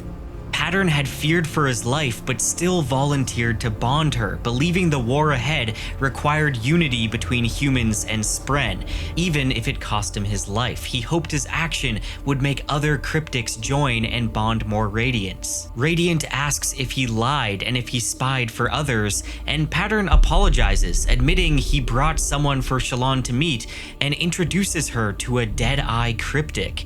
But before Radiant or Vale can act, Shallan abruptly takes over, suppressing both personas and rejecting Pattern as a traitor. When the mysterious 16 finally leaves his house, she prepares to kill him, believing he's Rastari's, but stops herself when she realizes the man doesn't fit the description. Pattern is alarmed at her sudden change, and Shallan calmly tells him she has made a difficult decision. She intends to report to Mraize. Now, we do have some Cosmere connections here, and we need to start off with this 16 character. He doesn't end up being Rastari's, but his nickname makes him very interesting because, first of all, 16 is an extremely important number in the Cosmere. You know, the whole 16 shards of Adonalsium thing, but it's also specifically important on Scadrial. I won't say any more for those of you who haven't read Mistborn, but this character is definitely from Scadrial, and his description of being Shin-like in appearance kind of hints at that as well. It seems like he has no need to eat or drink or do any other bodily functions, so this implies that he could possibly be a cognitive shadow, also known as a Type 2 invested entity, a spirit that hasn't moved into the beyond. Either that or he's a Khandra, I don't know. Now, it's also mentioned that there's a caravan of Nalthian traders, and Vale has discovered that Nalthis is the same land that High Marshal Azure is from, though we already know that. It's also mentioned there's a clan of Horn Eaters who live in Shadesmar, which is really interesting. And in this chapter, we get some more art from Shallan's sketchbook depicting the Peakspren, which reminds Shallan of the Unkalaki. She gives some details about them, including that apparently they have the ability to hide in stone and then re-emerge from something as small as a pebble. Moving on to chapter 76, Navani is reeling from the invasion, the loss of her scholars, and the siblings' silence. Guilt consumes her, and she apologizes, and for a fleeting moment senses a faint stirring from the sibling, but they remain unresponsive. Raboniel enters wearing a finely tailored Alethi dress, and she brings Shin wine, mentioning how humans brought grapes to Roshar. But then she reminisces about the shadow days, the days before recorded history. Her grandmother was there for the humans' arrival on Roshar, burned, broken from their devastation on Ashin, with livestock moaning in pain, and she admits that she's tired of the war but dismisses peace talk as naive, insisting that humans and singers are destined to fight. Now, they then talk about science. Raboniel promises if the lights are truly incompatible, she will abandon the project and leave. And Navani, driven by her curiosity, agrees. Now, Raboniel says that she can hear the light, how they each have a rhythm, and she explains how the tones of Tower Light are not simply the tones of cultivation and honor, they're changed to be in harmony with one another. And when asked about the sound of Odium's light, she explains that it is chaos. Chaos that makes more sense the longer you listen to it. Together they get to work, and Raboniel sings the rhythm of Void Light, chaotic yet hypnotic, while Navani, with a lot of effort, hums the rhythm for Stormlight. Slowly, haltingly, their tones harmonize. The two kinds of light successfully mix and infuse the sphere, glowing black-blue with mixed light. Raboniel recognizes its rhythm as the rhythm of war, and is shocked the lights don't destroy each other, but the harmony doesn't exactly bring peace. Raboniel admits that her real goal was to find a way to kill a god, just as Honor was slain. And Navani realizes that Gavilar's true ambition may have been the same, and worse, she now suspects the light he had discovered, the one that vaporized her scholars, was not Voidlight's fusion with Stormlight, but its inverse. Raboniel thanks her and declares the experiment complete. However, she says Navani is still not going to leave the tower. Next time, she says, try not to be so trusting. Flashback 7.5 years ago, Venli, arriving at the Grand Palace of Kholinar for the much-anticipated treaty signing, is accompanied by her ever-manipulative Voidspren, Ulim. Ulim leads her away from the formalities to a secret place where his agents exchange messages, and in this case, where he hopes to find other Voidspren in spheres. He's left her Gemheart, and now Venli feels less certain about what they're doing. Ulim reveals their secret ally is Axindweth, but instead of finding voidspren-filled spheres, they discover only a message. Axindweth has been compromised, and she's left Roshar. Now Ulim, furious and saying they need to come up with another plan, vanishes in a streak of red lightning, abandoning Venli to return alone. Her unease grows as she wanders the unfamiliar halls, only to be intercepted by a guard and detained. Yet before anything can come of her capture, Ulim reappears in a panic, claiming the heralds are in the palace, Shalash, Kalak, and worst of all, Nail. The Skybreaker arrives almost immediately, producing a seal of deputation and claiming legal jurisdiction to take Venli into his custody. Nail immediately recognizes Ulim and treats him with cold contempt. He interrogates Venli, who admits that Ulim is the only voidspren she's seen. Now Nail asks how she was able to bring him back, and Venli deflects his question in a way that implies it was the fault of whatever the heralds are doing. Her deflection fuels Nail's paranoia. Perhaps the Herald's own actions, or specifically Gavilar's ambitions, have somehow cracked the door open between realms. He concludes that he must stop Gavilar, legally if possible, but immediately if not. He has to stop bonds from happening. He then informs Venli that Gavilar plans to betray the listeners. He gives her permission, by provision of Alethi law, to act, to kill. Then he hands her a final pivotal tool, the location of a Shin slave in the market, one who wields Yezrian's honor blade, Zeth. Ulim, now reintegrated into Venli's Gemheart, whispers promises of restoration and glory, painting a vision of war between listeners and humans, not as tragedy, but as opportunity. It will make the listeners desperate enough to pursue the forms of power they want them to, and despite her flickers of doubt, Venli listens again. Now we do get some Cosmere connections here. I want to take a moment to talk about Axindweth again. We already know that she's the one who gave Venli the gemstone that Ulim was living in, and we know she's a ferochemist and a terrace woman from Scadrial, and she can use connection to speak other languages. She might work for the Ghostbloods or the 17th Shard. We're not exactly sure yet, but it is mentioned here that there's another of her kind in the palace, an agent for someone else. Now, this agent for someone else is Gera, the terrace man with a red aviar who was later murdered by Maraise in Urithiru. During the prologue, we learned he was working as a house steward for Navani on this very night, and he also served as an agent for an unknown master, but was tasked with watching over House Kholin, and specifically watching Dalinar on the night of the treaty signing. Now, Gera was deeply distraught by Gavilar's assassination and was shaking in sorrow, and it was he who broke the news to Navani. And what this implies to me, at least, is that Gera was likely working for the Sons of Honor, the secret society that was led by Gavilar and Rastaris. We haven't had any confirmation of this from Sanderson, but reading between the lines, that's the conclusion I think we can make. Shallan returns to her room, the image of the Deadeye cryptic still sharp in her mind, but she's determined to contact Maraise and deliver the news. Rastaris isn't in lasting integrity. Pattern follows her, trying to explain himself, finally revealing that he used her communication cube to contact Wit, who owns a matching cube. But their discussion was overheard by Ghostblood agents. Now, we can assume this was one of the sleepless that disguised itself as a pen in Wit's belongings earlier in the book. He insists that it wasn't betrayal, but carelessness born of fear and love. And the confession brings more clarity than expected. For weeks, Shallan had spiraled into suspicion, wondering which of her team might be a spy. Now she knows it was no one close to her.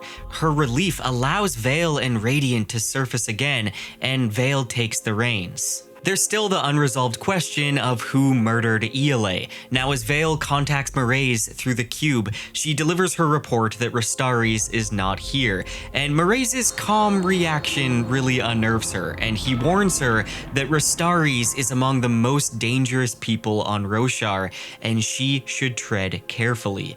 Their call is abruptly cut short by commotion outside. Switching to Adolin, Adolin prepares for his trial, being coached by Blended, an Inkspren who serves as his legal advisor. And Blended tells him that his trial is set for 3 days from now, and that they should motion for a trial by witness, though this does open Adolin up to heavy condemnation. But he believes it's his best chance. He wants to show the Honor Spren that the new Radiants are not the same as those who abandoned them years ago. But Blended warns him the Honor Spren define honor by their own standards. They see their actions as inherently honorable because they themselves are honor. It's not about universal ethics, it's about perception. And this, Adolin realizes, is why his logic keeps failing to move them. As they leave to meet the High Judge, whose return is causing the nearby shouting, they come face to face with a human man, and this shocks both Adolin and Vale. The man is Kalek, the High Judge of lasting integrity. The Honor Spren tell her that since he's a herald and immortal, he's close enough to being a Spren that his command to them to keep his identity a secret was good enough for them.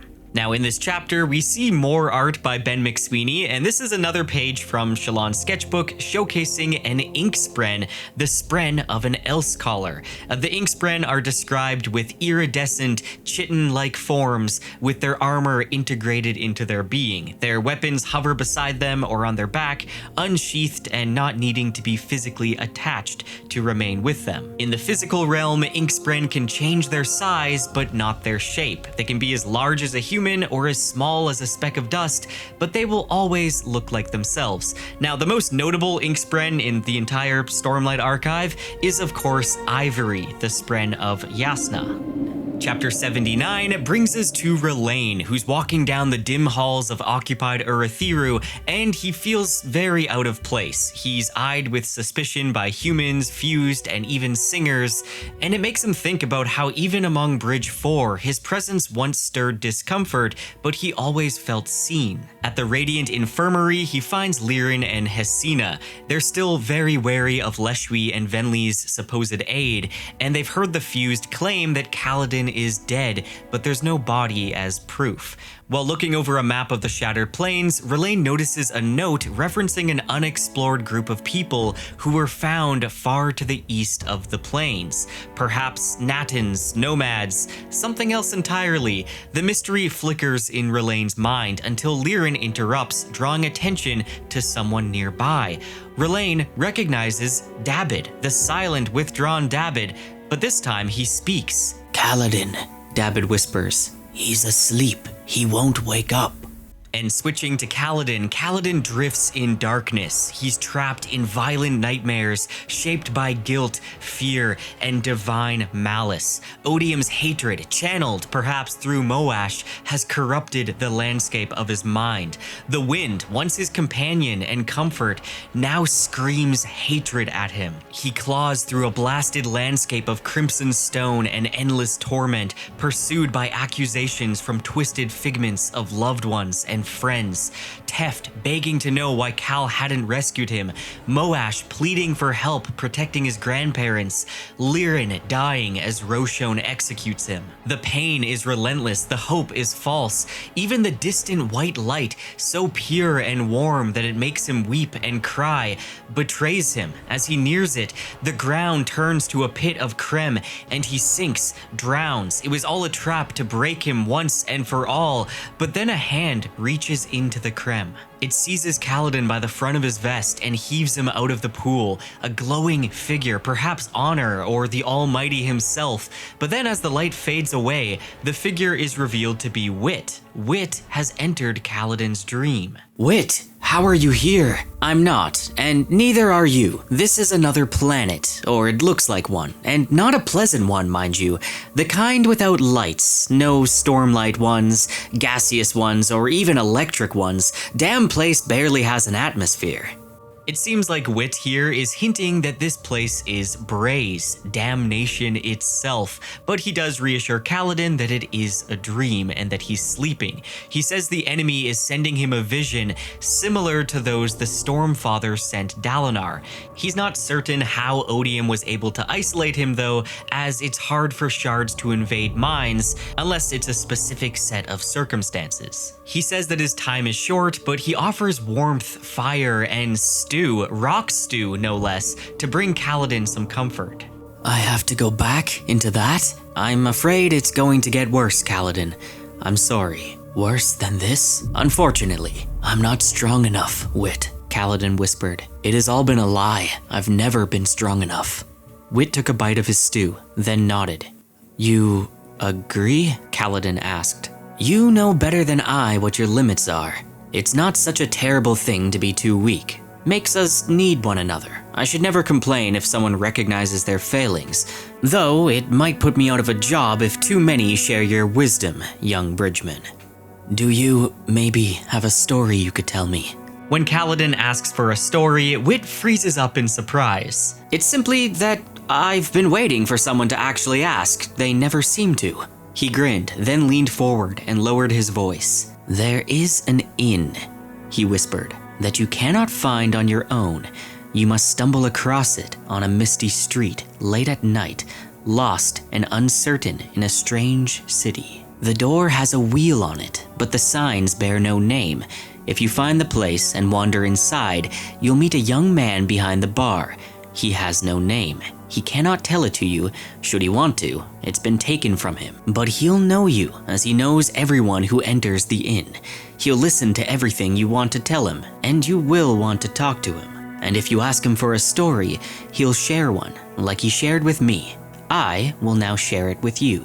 Now, before getting into the story, I just want to point out a hidden detail here about this inn. Now, to me, I thought it was a reference to Patrick Rothfuss's The King Killer Chronicle. It just makes me think of Kvothe or Kote behind the bar in the Waystone Inn. However, after looking into it, apparently Peter Alstrom, vice president of editorial for Dragonsteel Entertainment, has confirmed that it's a reference to something in The Wheel of Time. He doesn't elaborate on what specific thing that it's referencing, but of course there's the wheel on the door, and if I had to guess, I think it's also referencing Jane Farstrider. I won't go into any Wheel of Time spoilers, but let me know your thoughts in the comments.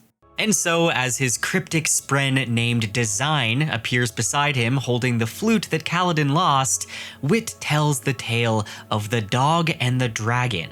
This story is a meaningless one. You must not search for a moral. It isn't that kind of story, you see. It's the other kind of story. This story is called The Dog and the Dragon. The what and the what? You people. A dog is a hound, like an axe hound. He held up his palm, and a creature appeared in it, four-legged and furry, like a mink, only larger, and with a different face shape. It is funny, you can't realize, humans will selectively breed for the same traits regardless of the planet they're on. But you can't be amazed at the convergent examples of domestication across the Cosmere.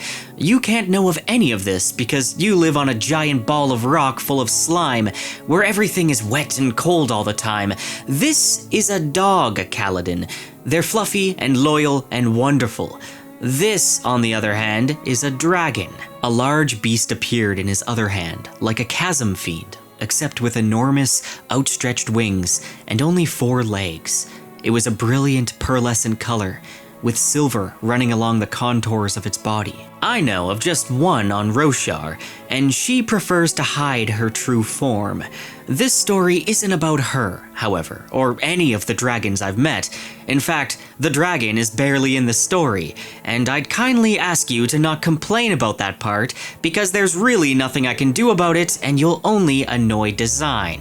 Now, Wit referencing a dragon on Roshar who hides her true form, this is him referring to Cultivation, whose true form is a shape-shifting dragon. I know, very cool. Anyway, he begins the story of a little dog that marveled after seeing a majestic dragon fly in the sky, and the dog decides it wants to become a dragon. The dog returns to the farm where He divided his goal of becoming a dragon into 3 steps. First, he would find a way to have colorful scales like the dragon. Second, he would learn to speak the language of men like the dragon. Third, he would learn to fly like the dragon. As Wit tells the tale, he makes the colorful land come to life in front of Kaladin, an exotic land with grass that moves in the wind and strange furry creatures. Not to mention, the barn wasn't waterproof and wasn't built on the east side to withstand the storms. Kaladin thinks it's utter madness. Now, noticing some seeds that are scale-shaped, the dog borrows some seeds from the farmer and plants them to grow glittering scales. He then gets himself wet and rolls in the scales so they'd stick to his body, but the other dogs laugh at him. He tries learning to speak by studying the farmer's family, but his mouth can't make the same shapes as humans, so he teaches himself to write, but the other dogs still laugh. He then attempts to fly using a rope and pulley. The other dogs laugh, he fails, and when the farmer's child falls into a well, the dog, with no scales, no voice, no wings, uses his contraptions and writes instructions so they can lower him into the well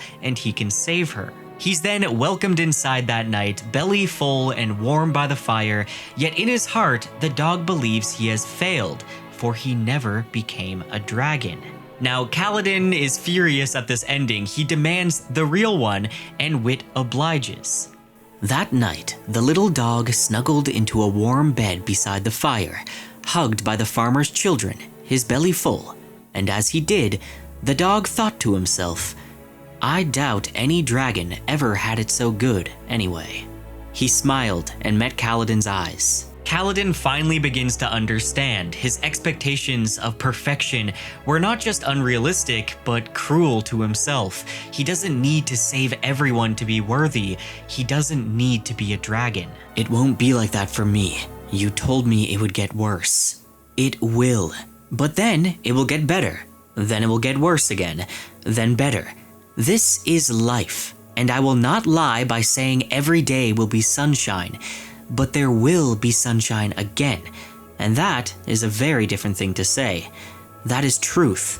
I promise you, Kaladin, you will be warm again."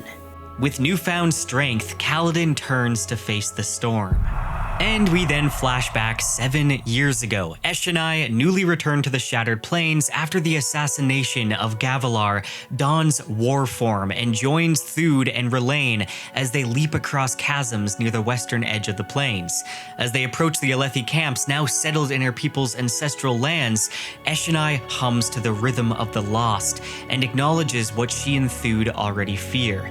The war they hope to avoid is coming, and their people are hopelessly outmatched. Their assassination of Gavilar, once seen as a desperate but necessary act to prevent the return of their gods, now seems to have doomed them to annihilation. Still, Eshonai clings to the idea of freedom. Her people will not be enslaved again, not like the Parshmen, not without a fight. In the name of this freedom, she feels brave, unaware that the true loss of their autonomy is already underway. Meanwhile, Venli gathers her fellow scholars in secret and prevents them with 5 Voidspren gemstones. While the group believes they're awakening ancient power to save their people, they're instead opening a gateway to their ruin. In Chapter 82, Radiant furiously confronts Mraize through the Sion Cube, enraged by his deception. The Ghostbloods had known all along that Rastaris, their target, is actually Kalak, the Herald of the Almighty and High Judge of the Honor Spren. Vale takes over, demanding answers, and Mraize, ever the manipulator, calmly offers his justification. Kalak is broken, dangerous, and must be contained. To aid this mission, he has Vale open the cube and reveal a dagger containing a gemstone, a soul trap designed to imprison Kalak's soul. He explains that Thedakar, the mysterious leader of the Ghostbloods, suffers from a similar affliction to the Heralds. Studying Kalak could offer him a path to salvation. Now, furthermore, Shallan impersonating Kalak could sway the trial in Adolin's favor and return the honor spren to the fight against Odium. Mraize says that if she can kill Kalak, she will become a full Ghostblood. And though disgusted, Shallan is tempted, both by the promise of control and the chance to protect Adolin. Meanwhile, Adolin meets Kalak in the Honor Spren Tower, and Adolin is struck by the absurdity of it all. The man before him is supposed to embody divine justice, yet he seems resigned, broken, and indifferent. Still, Kalak grants Adolin's request for a trial by witness to be held in 2 days, despite telling him that it won't matter anyway. Back in Urithiru, Venli experiments with her surges and discovers more than she expected, not just about the stone, but about herself. Using her bond with Tamber and a harmony of cultivation and Odium's tones, she shapes the stone into a vision.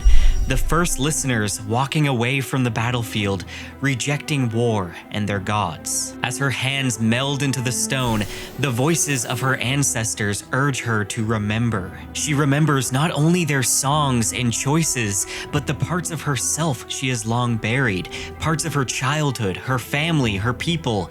The shame of what she's done and the clarity of what's been lost threaten to overwhelm her. After, she meets with Leshwi, who warns her that Raboniel plays a longer and far more dangerous game than any of them realize. She then visits Kaladin's parents in the infirmary, and she finds Rlain and Lirin arguing. Dabbid has reported Kaladin's dire condition, but Lirin refuses to help unless he can ensure Kaladin won't resist the occupation again. His pacifism is immovable, even if it might cost his son's life. At Tamber's insistence, Venli steps forward to offer a solution, to rescue Lift, the Edge Dancer whose powers may still function. Rlain and Dabbid agree to the plan, and Venli uses her will shaping to manipulate the stone and open a silent path to Lift's cell. Now, Lift is very suspicious, but she agrees to go, and though Venli has taken a great risk to act selflessly, Tamber tells her it is still not time to speak her next ideal. But Rlain's parting words, calling her a hero, give Venli the hope that she didn't know she needed. Navani, isolated, plunges into pure scholarship, designing disguised fabrial weapons hidden in plain sight, practicing her pitch and rhythm recognition, and chasing the tantalizing idea of a negative light that could kill a god, possibly kill Odium. She knows such a substance exists. She knows Gavilar held it in a strange sphere, and she's determined to recreate it. Now, she and Raboniel make more warlight for these experiments, and Raboniel supplies her with materials, including the god metal Racium. While experimenting with how to rejoin a split spren, Navani makes an unexpected discovery when half of the spren is placed in the gemstone at the base of the Racium blade, and the other in a larger, distant gemstone. Moving one causes the other to move farther, a discovery of force multiplication. She realizes this could revolutionize fabrial mechanics, though it is just a side effect of her true goal, creating the opposite of void light. She may not be able to fight with shards or surges, but she might forge the greatest weapon that Roshar has ever known. Now, in this chapter, we get some interior art depicting Raboniel's soul-harvesting dagger, and there's a lot of notes here written in the women's script. I'll put the full translation on the screen, but basically it gives a lot of details on how this dagger works, and also gives an interesting little exchange between Raboniel and Navani. Chapter 85, Dabbid leads Rlain and Lift through the tower to Kaladin's hidden resting place. As they walk, Dabbid reflects on his life and his internal struggles. He was born different, likely due to oxygen deprivation at birth. Dabbid has long struggled with speech and cognition. Now, when Kaladin rescued him, Dabbid chose silence, not because he couldn't speak, but because he feared being seen for what he truly was. But among Bridge 4, he could simply simply be quiet, not broken. His path had been painful, and after the death of his mother, David became a scapegoat, ultimately assigned to Bridge 4 after being blamed by a light-eyed officer for his wife's infidelity. Now, when they arrive, Kaladin is still awake, but he's delirious and infected. Lift steps up, pushing through the tower's suppressive field to unleash Lifelight, healing Kaladin's wounds with great effort and focus, and the infection retreats, the Rotspren vanishes, but Kaladin doesn't wake. The two ask David why he remained silent, and David says that he wished he hadn't felt like he needed to be silent. He quietly states that the tower, likely the sibling, told him that he will be fixed after getting a spren. Now Lift heals Teft as they speak, who wakes up with his trademark gruffness, surprising them all, and moments later Kaladin stirs as well, marking a triumphant moment for David, who's quietly overwhelmed by the knowledge that he was able to help the man who once saved him. David wasn't radiant, he wasn't brave, he wasn't smart, but today he hadn't been stupid either. We then flash back 1.5 years ago. Venli speaks with a listener farmer demanding that he cut gemstones for her private use. She needs them to trap more Stormspren. Ulim arrives with news saying the Everstorm is nearly upon them. Their plot to bring over Odium's forces using Stormspren and Venli's secretly carved gemstones is nearly ready. But their discussion is interrupted by Eshonai, who tells Venli their mother, Jaxlim, has been found wandering the plateaus, confused and injured. The sisters share a rare moment of unity, humming together to the rhythm of the lost as they face the painful reality of their mother's cognitive decline. Eshonai wishes for a new form that could help her speak to Dalinar and communicate her people's desire for peace. Switching over to Adolin, who arrives at his first trial, which is much more like a public performance surrounded by a sea of solemn honor spren. The first witness, Amuna, speaks for the Deadeyes. She paints a devastating picture of the consequences of the recreants, sharing stories of spren left catatonic or mindless, wandering the cognitive realm until summoned as lifeless weapons in the physical. Her pain is palpable and her argument simple: trust humans again and history may repeat itself. The next witness is Blended, the same Inkspren who prepared him for the trial, but now she testifies against him.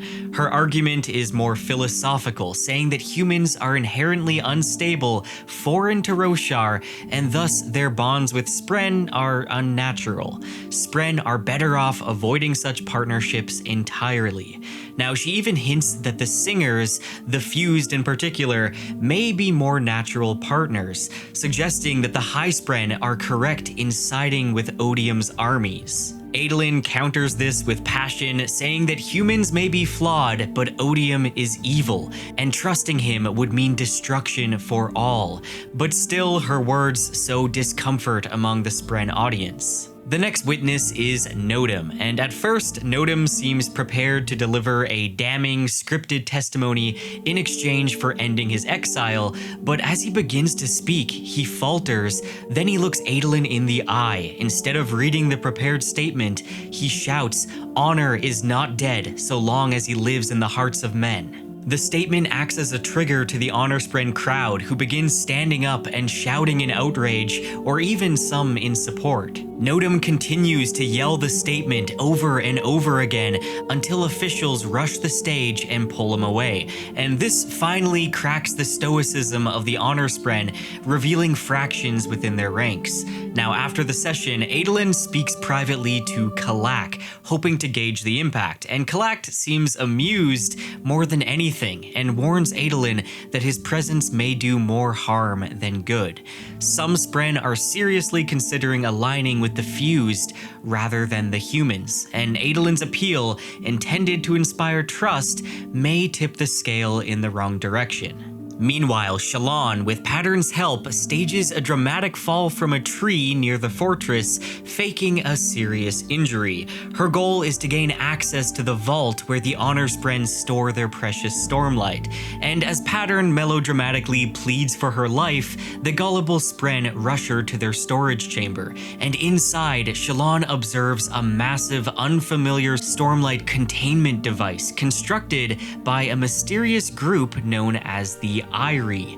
And quick side note, but the Eyrie are a group of world-hopping scholars from Elantris. They consist of extremely ancient Elantrians that have silvery glowing skin and wear hooded white robes with silver embroidery. Shallan, pretending to be in pain, draws in Stormlight directly from a gem to demonstrate her radiant abilities.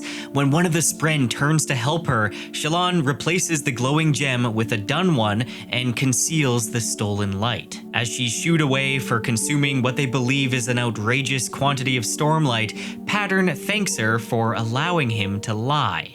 We then flash back a year and a half ago. Venli returns home triumphant, clutching a dimly glowing gemstone. She's finally captured a storm Spren. Eshonai is horrified, recognizing the Spren's unnatural appearance and sensing the power and danger that it contains. She gives the warning that it could destroy the listeners, but Venli counters that their people are already being destroyed.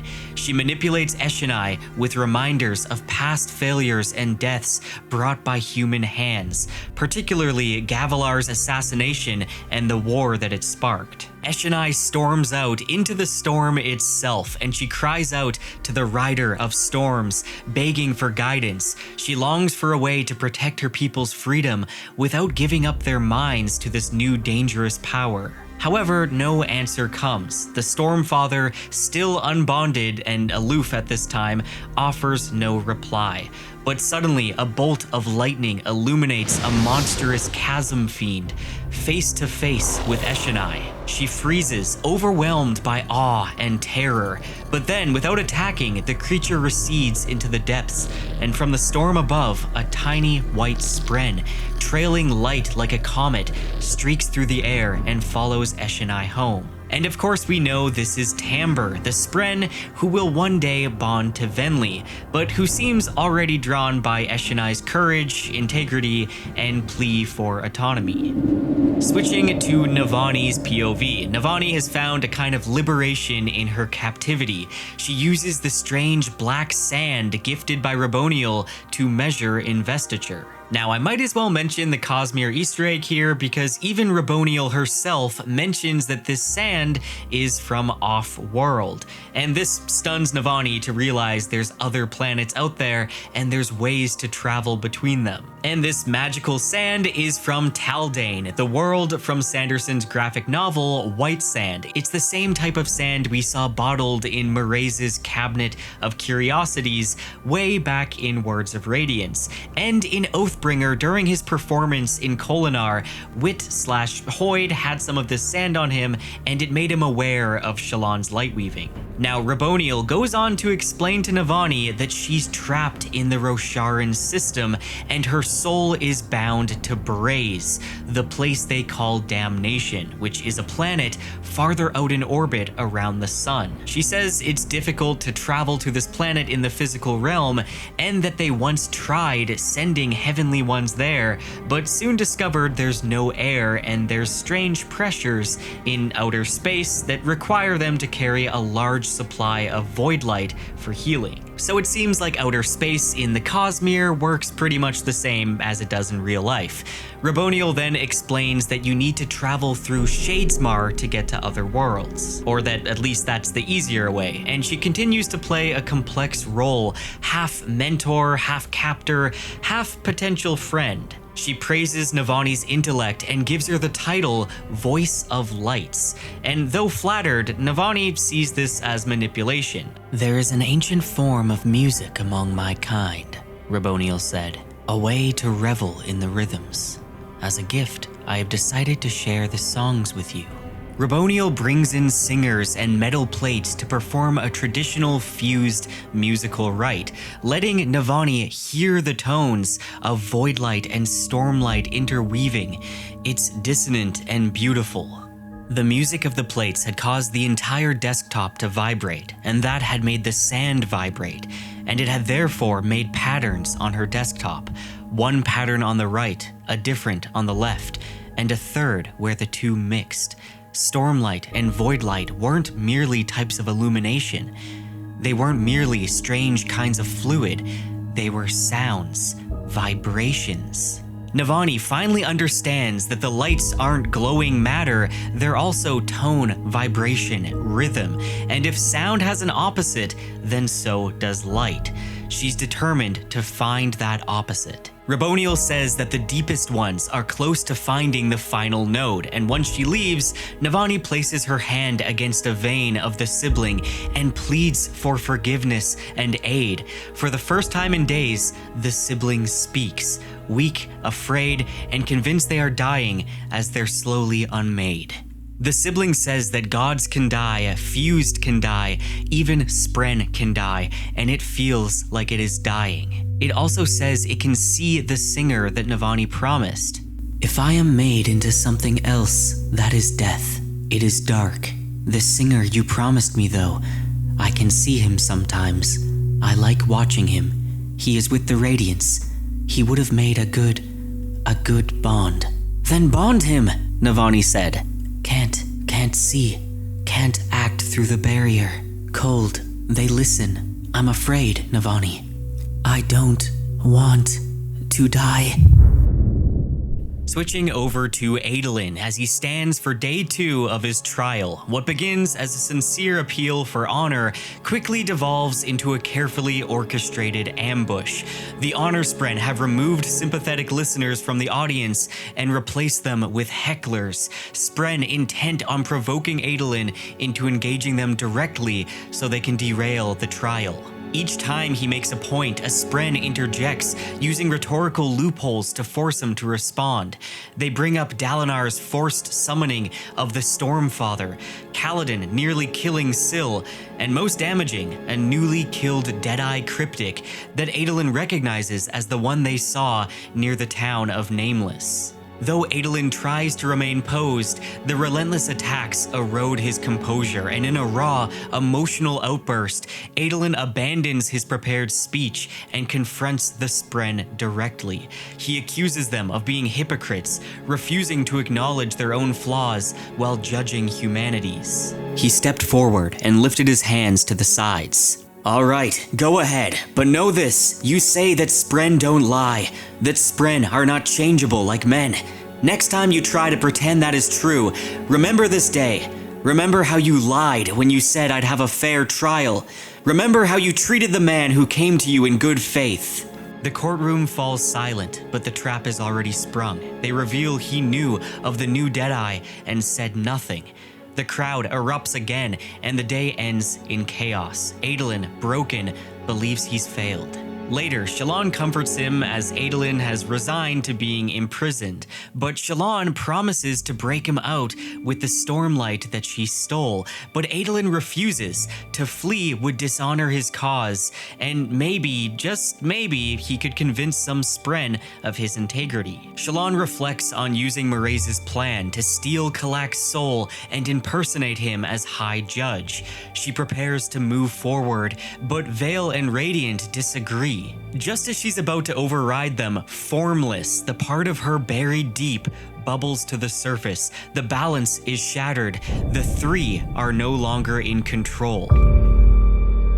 Teft reflects on how when he awoke naked and feeling sick, he assumed he'd gone back to Firemoss, and in that moment, he hated himself, but he realized he hadn't actually relapsed. When he sees the joy on Dabbit and Relane's faces, he resolves to try again, not for himself, but for them. In the coming days, Lift must heal him every 10 hours to keep him conscious, but he finds solace in the care of his friends and in the presence of Fendorana, his spren, who gently urges him to see his own worth. As Kaladin voices despair over losing Syl in the recent fighting, Fendorana reassures him that Syl is alive and their bond remains intact, as long as he can still surge bind.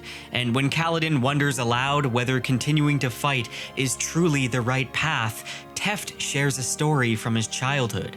At just 8 years old, he turned in his own parents, members of the radical group called Envisagers. Now, this was a secret sect that awaited the return of the Knights Radiant.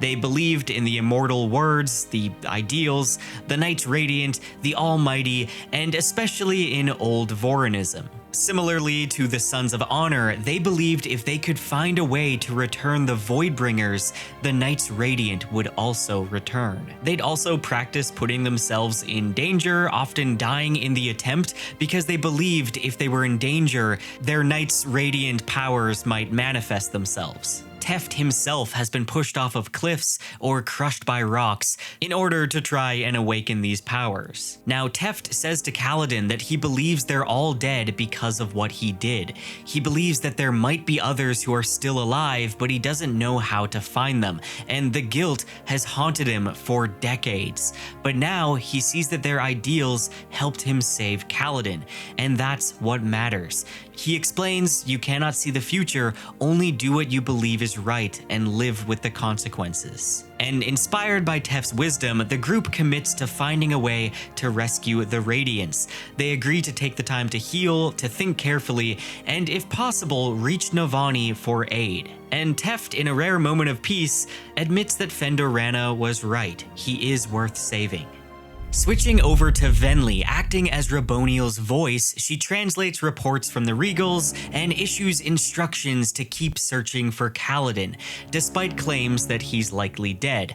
Raboniel seems curiously certain that the Windrunner lives, and afterward the two retreat to the siblings' corrupted pillar, now darkened and violet from voidlight. Raboniel presses Venli on her past, directly asking whether she regrets her betrayal of the listeners, and Venli, instead of lying, confesses her guilt and shame over the deaths of her family, Eshonai, her once mate Demid, and her mother. She slips and speaks using an old rhythm, one Odium's forces aren't meant to access, and Raboniel notices, but she doesn't react with malice. Instead, she praises Venli's second soul, a conflicted but honest heart, while warning her that Odium doesn't look kindly on such sentiments.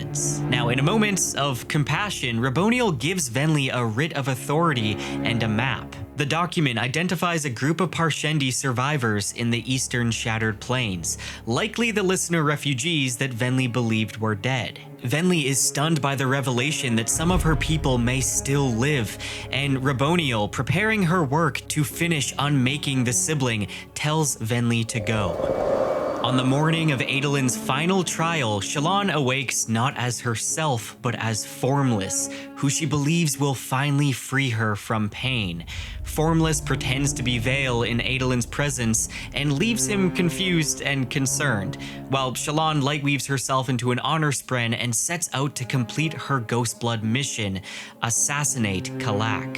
However, her illusion begins to crack. Vale's voice pierces through, refusing to be silenced, and Pattern intervenes as well, bringing a message from Wit, saying that Shallan deserves trust and love. And Pattern says he's sorry he's been lying for a very long time. He's so sorry, he just didn't think she could handle it.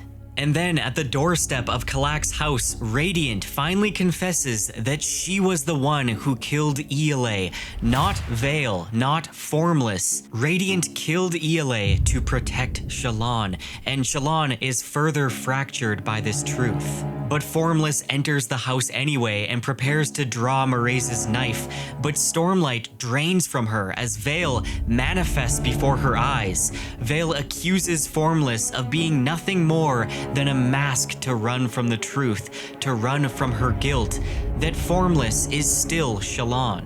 As Shallan finally accepts her identity and memories, Formless vanishes. Shallan unleashes a burst of light weaving that recreates the terrible moment she broke her oaths as a child and killed her first Spren, Testament. In that memory, she screamed that her Spren never existed, but now she embraces her. Veil dissolves into light, giving Shallan her memories and identity back. As there was nothing left for Veil to protect Shallan from feeling, she began to fade.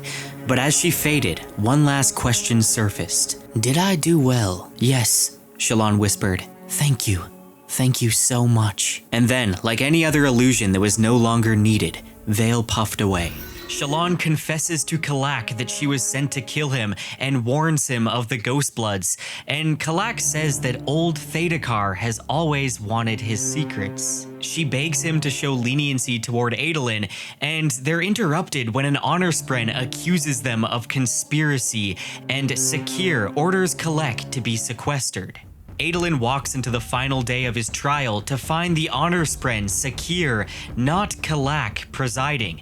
Adolin braces for what he believes will be a trial stacked against him. But the trial takes an even darker turn when Sakir announces the final witness, Mayalaran. To Adolin's horror, Maya is restrained and forced into the center of the trial, used as a symbol of Spren suffering. Sakir claims to interpret her pain as condemnation of Adolin and all of humankind. "This poor creature," Sakir shouted over the increasing din, "condemns you with each groan. She is our final witness, for hers is the pain we must never forget. Listen to her demand your punishment, Adolin Kolin. She was innocent, and your kind murdered her. Listen to her cry for blood." Maya's shouts grew louder and more raw. Some honor spren in the crowd pulled back, and others covered their ears, wincing. Adolin had heard that scream before, the time he tried to summon her as a blade while in Shadesmar. "She's in pain!" Adolin shouted, lunging forward. The spren watching him, however, had been waiting for this. They grabbed him and held him tight. "Let her go, you bastard! Your point is made." "My point cannot be made enough! It must be repeated over and over! You will not be the only traitor who comes with a smile, begging to exploit us! My people must stay firm, must remember this moment for their own good! They need to see what humans did!" Maya's voice grew louder, gasping breaths punctuated by ragged howls. And in that moment, Adolin felt her pain somehow, a deep agony and anger. Anger at the honor spren. "They trusted you, and you murdered them!" And in a moment of powerful connection, Adolin silently offers Maya his strength. She looked right at him, and despite her scratched out eyes, she saw him. Adolin felt something, a warmth deep within him. Maya drew in air, filling her lungs, her expression livid as she gathered all of her strength. She prepared to shout again. Adolin braced himself for the screech. Her mouth opened, and she spoke. "We chose." The revelation stuns the crowd, and Sakir tries to gain control, saying the sight of him has caused her to rave in madness. He cut off as Maya pointed at him and released a terrifying screech, her jaw lowering farther than it should. Sakir put his hand to his chest, eyes wide, as her screech transformed into words. "You cannot have my sacrifice!" she shouted. "Mine! My sacrifice! Not yours!" She pointed at the crowd. "Not theirs!" She pointed at Adolin. "Not his! Mine! My sacrifice!" The honor spren are shaken, their factions fractured, and they quietly leave. Blended approaches Adolin, revealing she was the one who suggested Maya be used as a witness, not to trap him, but to test his claims. She admits that while Maya's testimony is powerful, it raises an even greater question. Why would Spren willingly choose death? Adolin comforts the exhausted Maya, who whispers strength before weakness. He realizes that whatever is happening between them, it's something new, something powerful that defies traditional radiant bonds. And whatever happens next, the relationship between humans and Spren will never be the same. In a flashback 14 months ago to the Battle of Narok, Venli stumbles through the chaos, slowly coming to realize the true horror that she's unleashed. The listeners, transformed into storm form and overwhelmed by its influence, are singing this song of summoning in unison, unaware of the looming battle or the coming devastation. She witnesses the moment that Eshonai falls into the chasm while fighting Adolin, but she feels nothing, and it's that numbness that shocks her more than the sight itself. For a brief moment, she considers that something in her is deeply broken. As the Everstorm crashes into the High Storm, she finds shelter in one of Narok's ancient buildings, and finally allows herself to see the truth, that she's not the visionary leader she pretended to be, not a genius explorer of forms, but a coward manipulated by forces she didn't understand. At last, stripped bare of pretense, Venli admits it. She is and has always been a coward. Back in the present, Rlain finds Venli crying over the map that Raboniel gave her, revealing to him that thousands of listeners may have survived in secret, having fled the night the Everstorm was summoned. Venli confesses that she knew about these listeners led by Thud, and that she had intended to have them killed for defying her. Encouraged by Tamber, she tells him everything, how she brought Ulim to the listeners, how she pushed for Stormform, and how her actions led to the near extinction of their people. Rlain is devastated and calls her a monster, yet he still tries to convince her to help him and Kaladin in the rescue of the imprisoned Radiants. But Venli is focused on escaping to the Shattered Plains to find her surviving people. She refuses. Rlain is furious and disappointed and storms off. But Venli begins mobilizing her hidden allies, Dul and Mazish, to prepare for their escape. She believes the distraction caused by the Radiant rescue attempt will give them the cover they need. Venli feels driven by the belief that perhaps her mother is among the survivors and might still love her. Switching over to Navani, who's forsaking sleep and food and pushing herself to the extreme in pursuit of one ultimate goal, to find the sound that opposes Odium's tone. And her obsession pays off when, after painstaking experimentation with frequencies, waveforms, and intent, she produces a tone that successfully repels void light from a gemstone. But realizing the significance and danger of her discovery, she tries to hide it. But Raboniel is curious about the strange equipment requests and the reports of a terrible sound coming from Navani's workroom.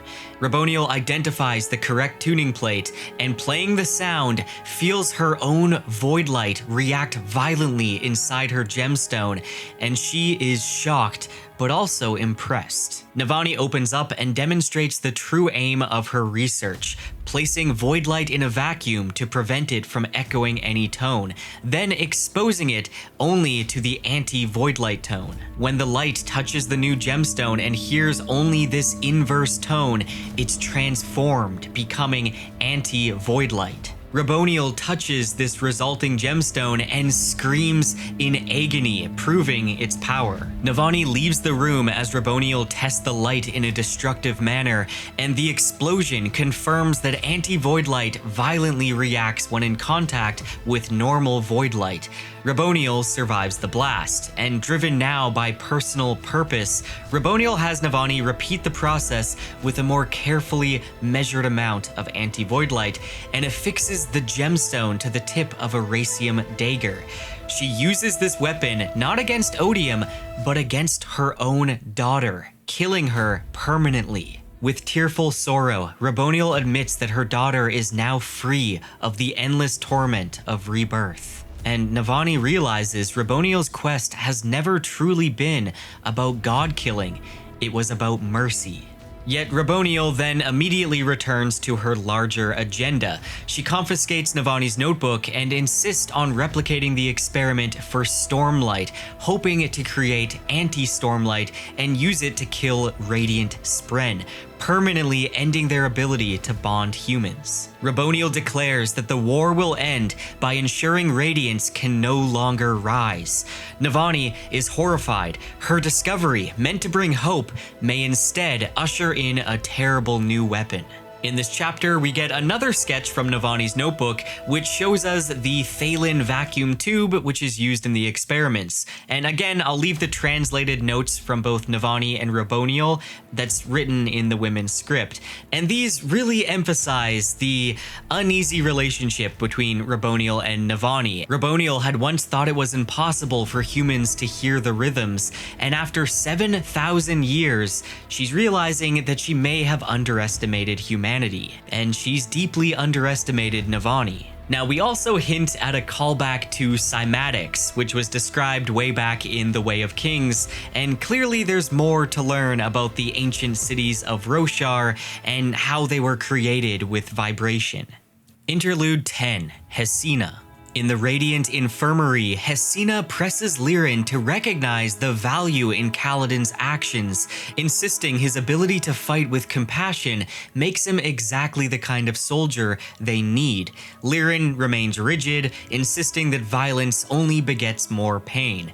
When Hesina points out the group of attendants in the room, each with a shash glyph painted on their foreheads in tribute to Kaladin, Lirin dismisses them as fools, but Hesina challenges him to truly see them not as fools, but as people seeking hope and purpose. She leads him to Norrell, who explains the thoughts of Kaladin are what give him the will to go on. Hesina returns to her maps and urges Lirin to speak to each of the helpers himself and hear why they bear the glyph. She believes that despite his fear and bitterness, her husband is still the man who taught their son how to care. Interlude 11, Aiden.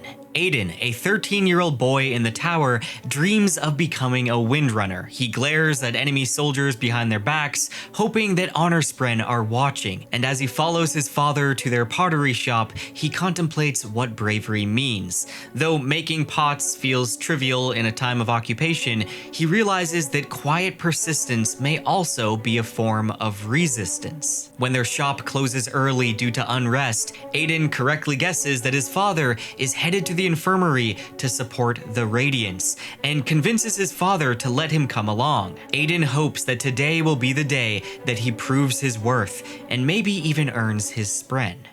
Interlude 12, Vulnerable.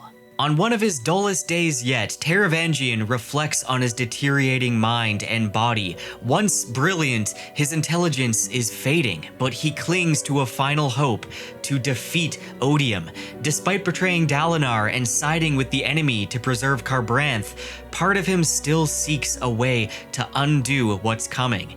He ponders the potential of Szeth and Nightblood, suspecting that simply placing Szeth in Odium's path may be enough. Now, during these thoughts, he's startled by the appearance of Shah Anat reflecting in his mirror. The Unmade reveals that cultivation, not the Night Watcher, granted Taravangian's boon, and that she also touched Dalinar and Lift. Taravangian admits to Shah Anat that he asked for the capacity to stop what's coming. She warns him that while Odium's power is vast, his mind and the Shard's intent are misaligned, a vulnerability. She offers to help Taravangian draw Odium's attention by giving him 2 of her corrupted spren in gemstones, and as she departs, she chillingly reminds him that he is no longer protected by the normal rules.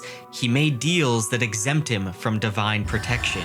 Now, as for all the chapter epigraphs in part 4, these were from Kalak's perspective. They're written by a tired, broken herald who reflects on millennia of failure, his deteriorating memory, and his fear of the imprisonment technology made by the Fused. He speaks about Yezrian's death, the nature of cognitive shadows, and his deep shame and reluctance to remember his past. And something important to note is that Kalak hints at Ba'ado Mishram's imprisonment as a catastrophic event that wounded all Spren and is what led to the Recreants. Again, make sure to pause and read through all of these if you're interested. Moving on to part 5, Knowing a Home of Songs Called Our Burden, covering chapters 98 to 117 and the Epilogue. Dalinar, accompanied by Szeth and a collection of generals, walks across a battlefield in a mule, seeing the bloodied aftermath of war, and now, without the thrill, he feels only sorrow and revulsion. The mingled stench of smoke and blood reminds him of the rift and the sin that still haunts him. He tells the mink that while again he promises to free Herdaz, he first needs to free Urithiru. Victory means little if Navani and the tower remain under Odium's control. Back in camp, a returning Windrunner squad, including Sigzil, Leighton, Lyn, and a Lightweaver, Stargile, who creates an illusion of what they saw on a scouting mission to Tukar. The illusion reveals an army of soldiers led by Ishar.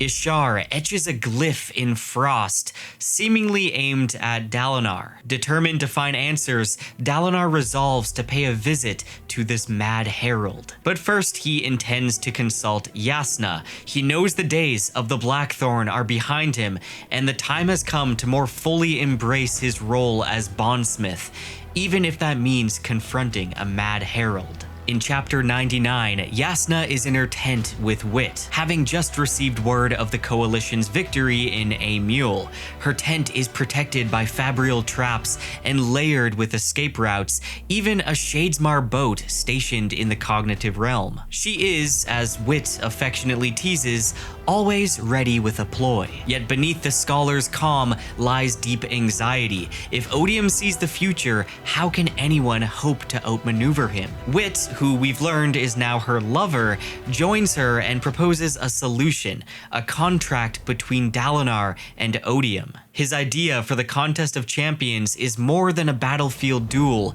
it's a trap built around Odium's pride. The shards need to win theatrically, to manipulate and display superiority is his vulnerability. And Wit's proposed agreement ensures neither side can lose completely. If Dalinar wins, Odium is banished to Braze for 1,000 years. If Odium wins, he gains Roshar but cannot leave the system. Jasnah is disturbed that even victory binds Odium to her world, but Wit reminds her this is about rigging the game so Odium believes he can't lose, while ensuring they cannot truly be defeated either. When Jasnah asks who he truly is, Wit says, "Someone who wisely turned down the power all the others took, and in so doing gained freedoms they can never again have. I, Jasnah, am someone who is not bound." Now let's talk about some Cosmere Easter eggs here. Wit is confirmed to be older than the Alethi people themselves, which we did already know. He's of the original human race from planet Yolin, and he was born before the shattering of Adonalsium. When the others took up a shard of Adonalsium and gained divinity, Wit turned that opportunity down. Perhaps because he knew that the shards eventually warp the vessel to their intent. Now in this chapter, he also mentions a story about a gambler animating cards through breath. And of course, this is a direct reference to Warbreaker and the magic of Nalthis involving breaths. Moving on to chapter 100, Kaladin wakes from his nightmares. The sibling, weakened and fading, reaches out to him with a final desperate plea. The enemy has found the last node, located in the infirmary where the captive Radiants and Kaladin's parents are hiding. The sibling, once hesitant to cooperate with humans, now begs Kaladin to send R'lain to them, hinting that they want to bond him. Kaladin rouses Teft and tells him of the situation. They don their Bridge 4 uniforms, not as camouflage, but a declaration. They're no longer rebels hiding in the tower, they are Bridge 4, Watchers at the Rim. Kaladin proposes distracting the pursuer again, while Teft and Lift revive and extract the Radiance. But Teft warns him that it's a trap, that the pursuer will be waiting. But he agrees on one condition. Kaladin must promise to run if things go wrong, and he makes Kaladin swear this as an oath, which he does on the condition that they bring as many Radiants as they can when they escape. They're exhausted and vastly outnumbered, but they are not broken. The time for watching is over. Dalinar and Jasnah attend a strategy meeting with the young Emperor Yanagon as they wait for him to complete the traditional Azish breakfast ceremony watched by commoners who had won a lottery to do so. Jasnah delivers some grim news. There's no viable way to retake Urithiru right now.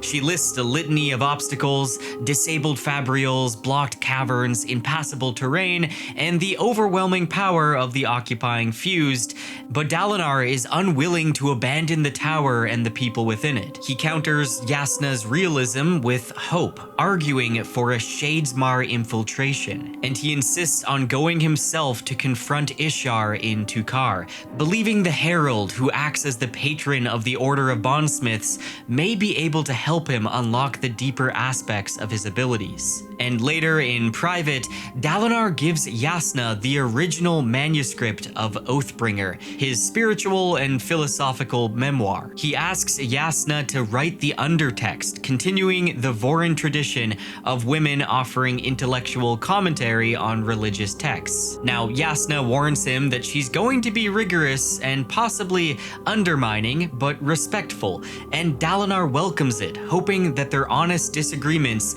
will elevate the work rather than divide it. Venli waits by the Oathgate with a group of singers waiting to transfer to Kholinar, and Tambur presses her with disapproval, disappointed that Venli is abandoning R'lain and the Radiance. Venli deflects, insisting she's not strong or heroic, that her few good acts have all come with coercion or hesitation, but Tambur pulses back at her.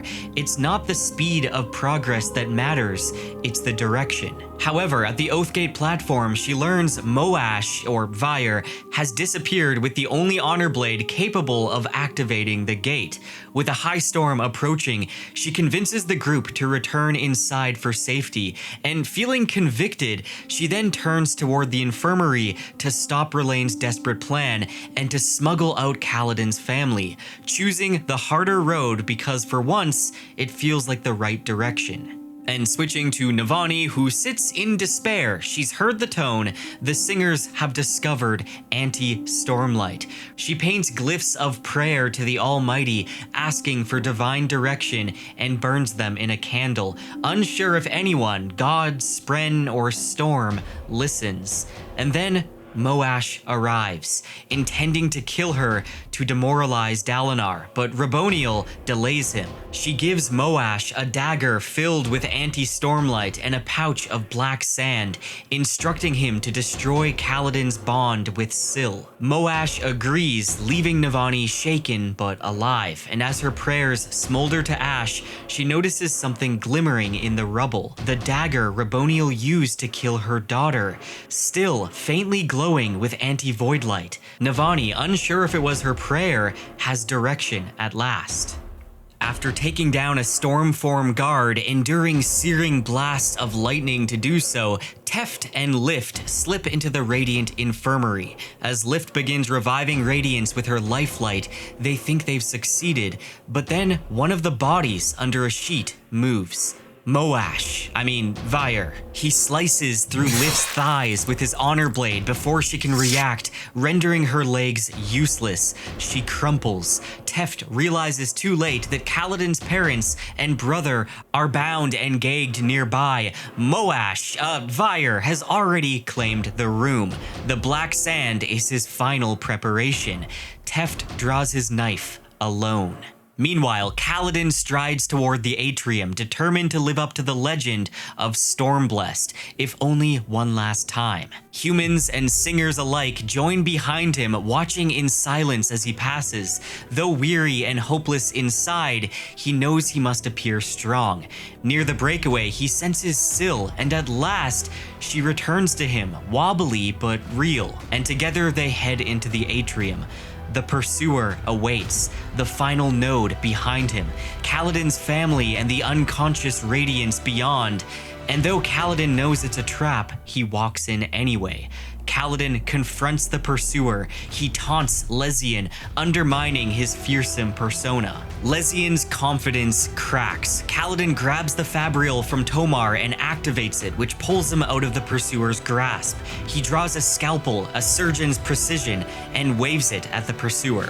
Using precise, grounded tactics rather than flashy surge binding, Kaladin grapples with Lezian, proclaiming he doesn't fear him because he knows how to face death. That death is constantly hounding him. But death is something the pursuer has never known, and that's why the pursuer fears Kaladin.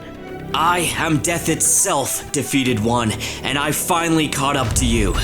By pulling out another knife, he tricks Lezian into forming his fourth body, which Leshwi, watching with Venli from the crowd, points out is Lezian's final body, and he can't retreat or renew himself because of the pressure of the audience.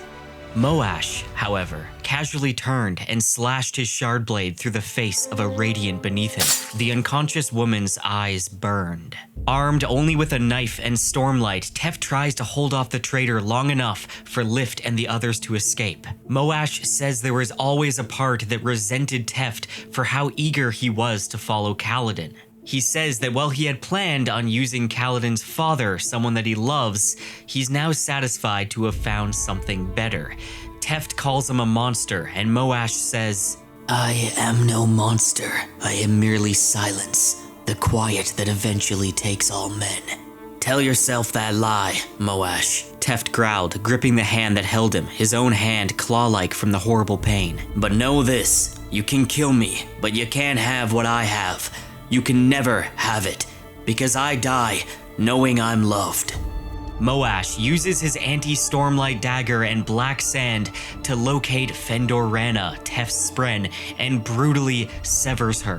Teft is unable to move from the pain and horror of Fendorana's death, and his former friend picks him up and stabs him with Yezrian's honor blade, killing him. Cal goads Lezian to charge him, and right before he's tackled, Cal activates Tomar's Fabrial, which sends him backwards into the window. He then yells at the pursuer, telling him to run, and he does. As the crowd chants Stormblessed, Kaladin turns towards the infirmary, only to see Teft's body drop onto the floor in front of him. Kaladin kneels by his friend, overcome with grief.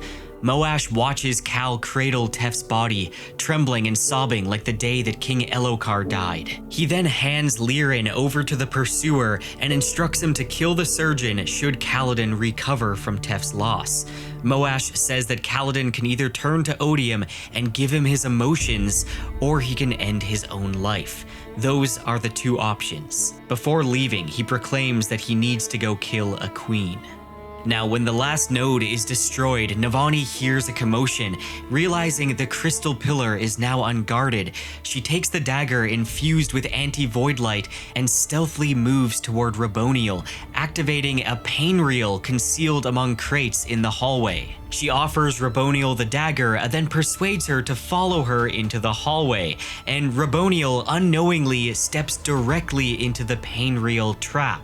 And just a reminder, a pain reel is a type of fabrial that's used to decrease and even eliminate the pain felt by someone while allowing them to maintain feeling, or alternatively, it can create and increase pain to excruciating levels. She stabs Raboniel in the chest with the pain reel, and though wounded, Raboniel remains conscious and speaks honestly with Navani. Her true goal all along was to end the war, even if it meant letting the humans win. And as Navani begins to grasp the tragedy of Raboniel's long life and motivations, a knife suddenly strikes her in the torso, and as she turns, she sees Moash approaching down the hall. Venli watches Kaladin collapse under the weight of grief and reflects on her own inability to grieve Eshonai in the same way. Nearby, the pursuer hands Lirin to Leshwi, who cuts him free and declares that Lezian's legacy is dead. Enraged, the pursuer attacks Kaladin again, but this time, Kaladin fights with ruthless precision. He lashes the pursuer's body, excluding his head, to the massive glass atrium window with a full lashing. He then reverse lashes Lesian's head to a spot on the floor, which completely severs the head from the body remaining stuck to the window, brutally ending the pursuer once and for all. Venli fears that Kaladin is coming for her next, but he stalks past her towards the fused holding Lirin. The Heavenly One panics and flees upward through the vast atrium shaft, and Kaladin, nearly feral with grief, gives chase. At the roof of the tower, the fused hurls Lirin into the high storm. Kaladin scrambled to the edge of the tower and looked down. Suddenly, he knew why he'd come this high. He knew where he was going. He stood on this ledge before, long ago, in the rain. This time, he jumped. Wounded and desperate, Navani stumbles through the hall with Moash closing in. Raboniel, barely alive, makes one final effort. She launches herself at him, clawing her way up Moash's body and stabbing him repeatedly with the dagger to drain his stormlight. While this doesn't kill him, it's just enough to slow him down. Navani reaches the pillar chamber and tries once more to speak to the sibling. This time, she hears a strange rhythm, harmonious and discordant, the rhythm of war. In the atrium, chaos erupts as the pursuer's soldiers attack the unarmed humans. Led by Noril, they begin to fight back, and Leshwi laments the unfortunate conflict and sends a messenger to ask Raboniel's permission to intervene. Urged by Tamber, Venli draws in Stormlight and reveals to Leshwi that she is a Radiant. Kaladin holds Syl's hand as he falls, and she says, weeping, that she has forgotten the words and sees only darkness. Kaladin whispers he's not strong enough and lets go of her hand. While flying towards Tukar with Lynn's help, Dalinar learns from the Stormfather that Kaladin has jumped from Urithiru. The Stormfather says nothing can be done, but Dalinar insists, pleading for more time to bring Kaladin into the space between moments like in the visions. When Kaladin enters the space between moments, floating in darkness, the Stormfather asks him why he won't say the words. Kaladin asks if they will mean anything if he doesn't feel them. Can he lie to swear an ideal? He believes that if he doesn't let himself go, Odium will have him. But the Stormfather insists that is a lie. It is his ultimate lie, son of honor. The lie that says you have no choice. The lie that there is no more journey worth taking. Kaladin feels like he has nothing left to give, like he's too tired. And even when the Stormfather refers to the effect this would have on Syl, Kaladin struggles and tries, but he gives up. He feels too weak. There's nothing left of him to give. Dalinar watches and begs to give Kaladin more time, but the Stormfather says they can't. Dalinar then reaches into the darkness, the infinity, a place beyond Shadesmar, and finds warmth. The spiritual realm where the Stormfather makes his visions. Dalinar reaches into the spiritual to create a connection, forging a vision specifically for Kaladin, uniting him. Now, one small detail I need to point out here is how Sanderson switches the use of italics and caps for Dalinar and the Stormfather in this scene. The Stormfather is reduced to italics this time, while Dalinar takes control, which I just thought was such a cool detail. Moving back to Kaladin, who finds himself reliving a memory from his time in Amaram's army, and he realizes it's the day that Tien died.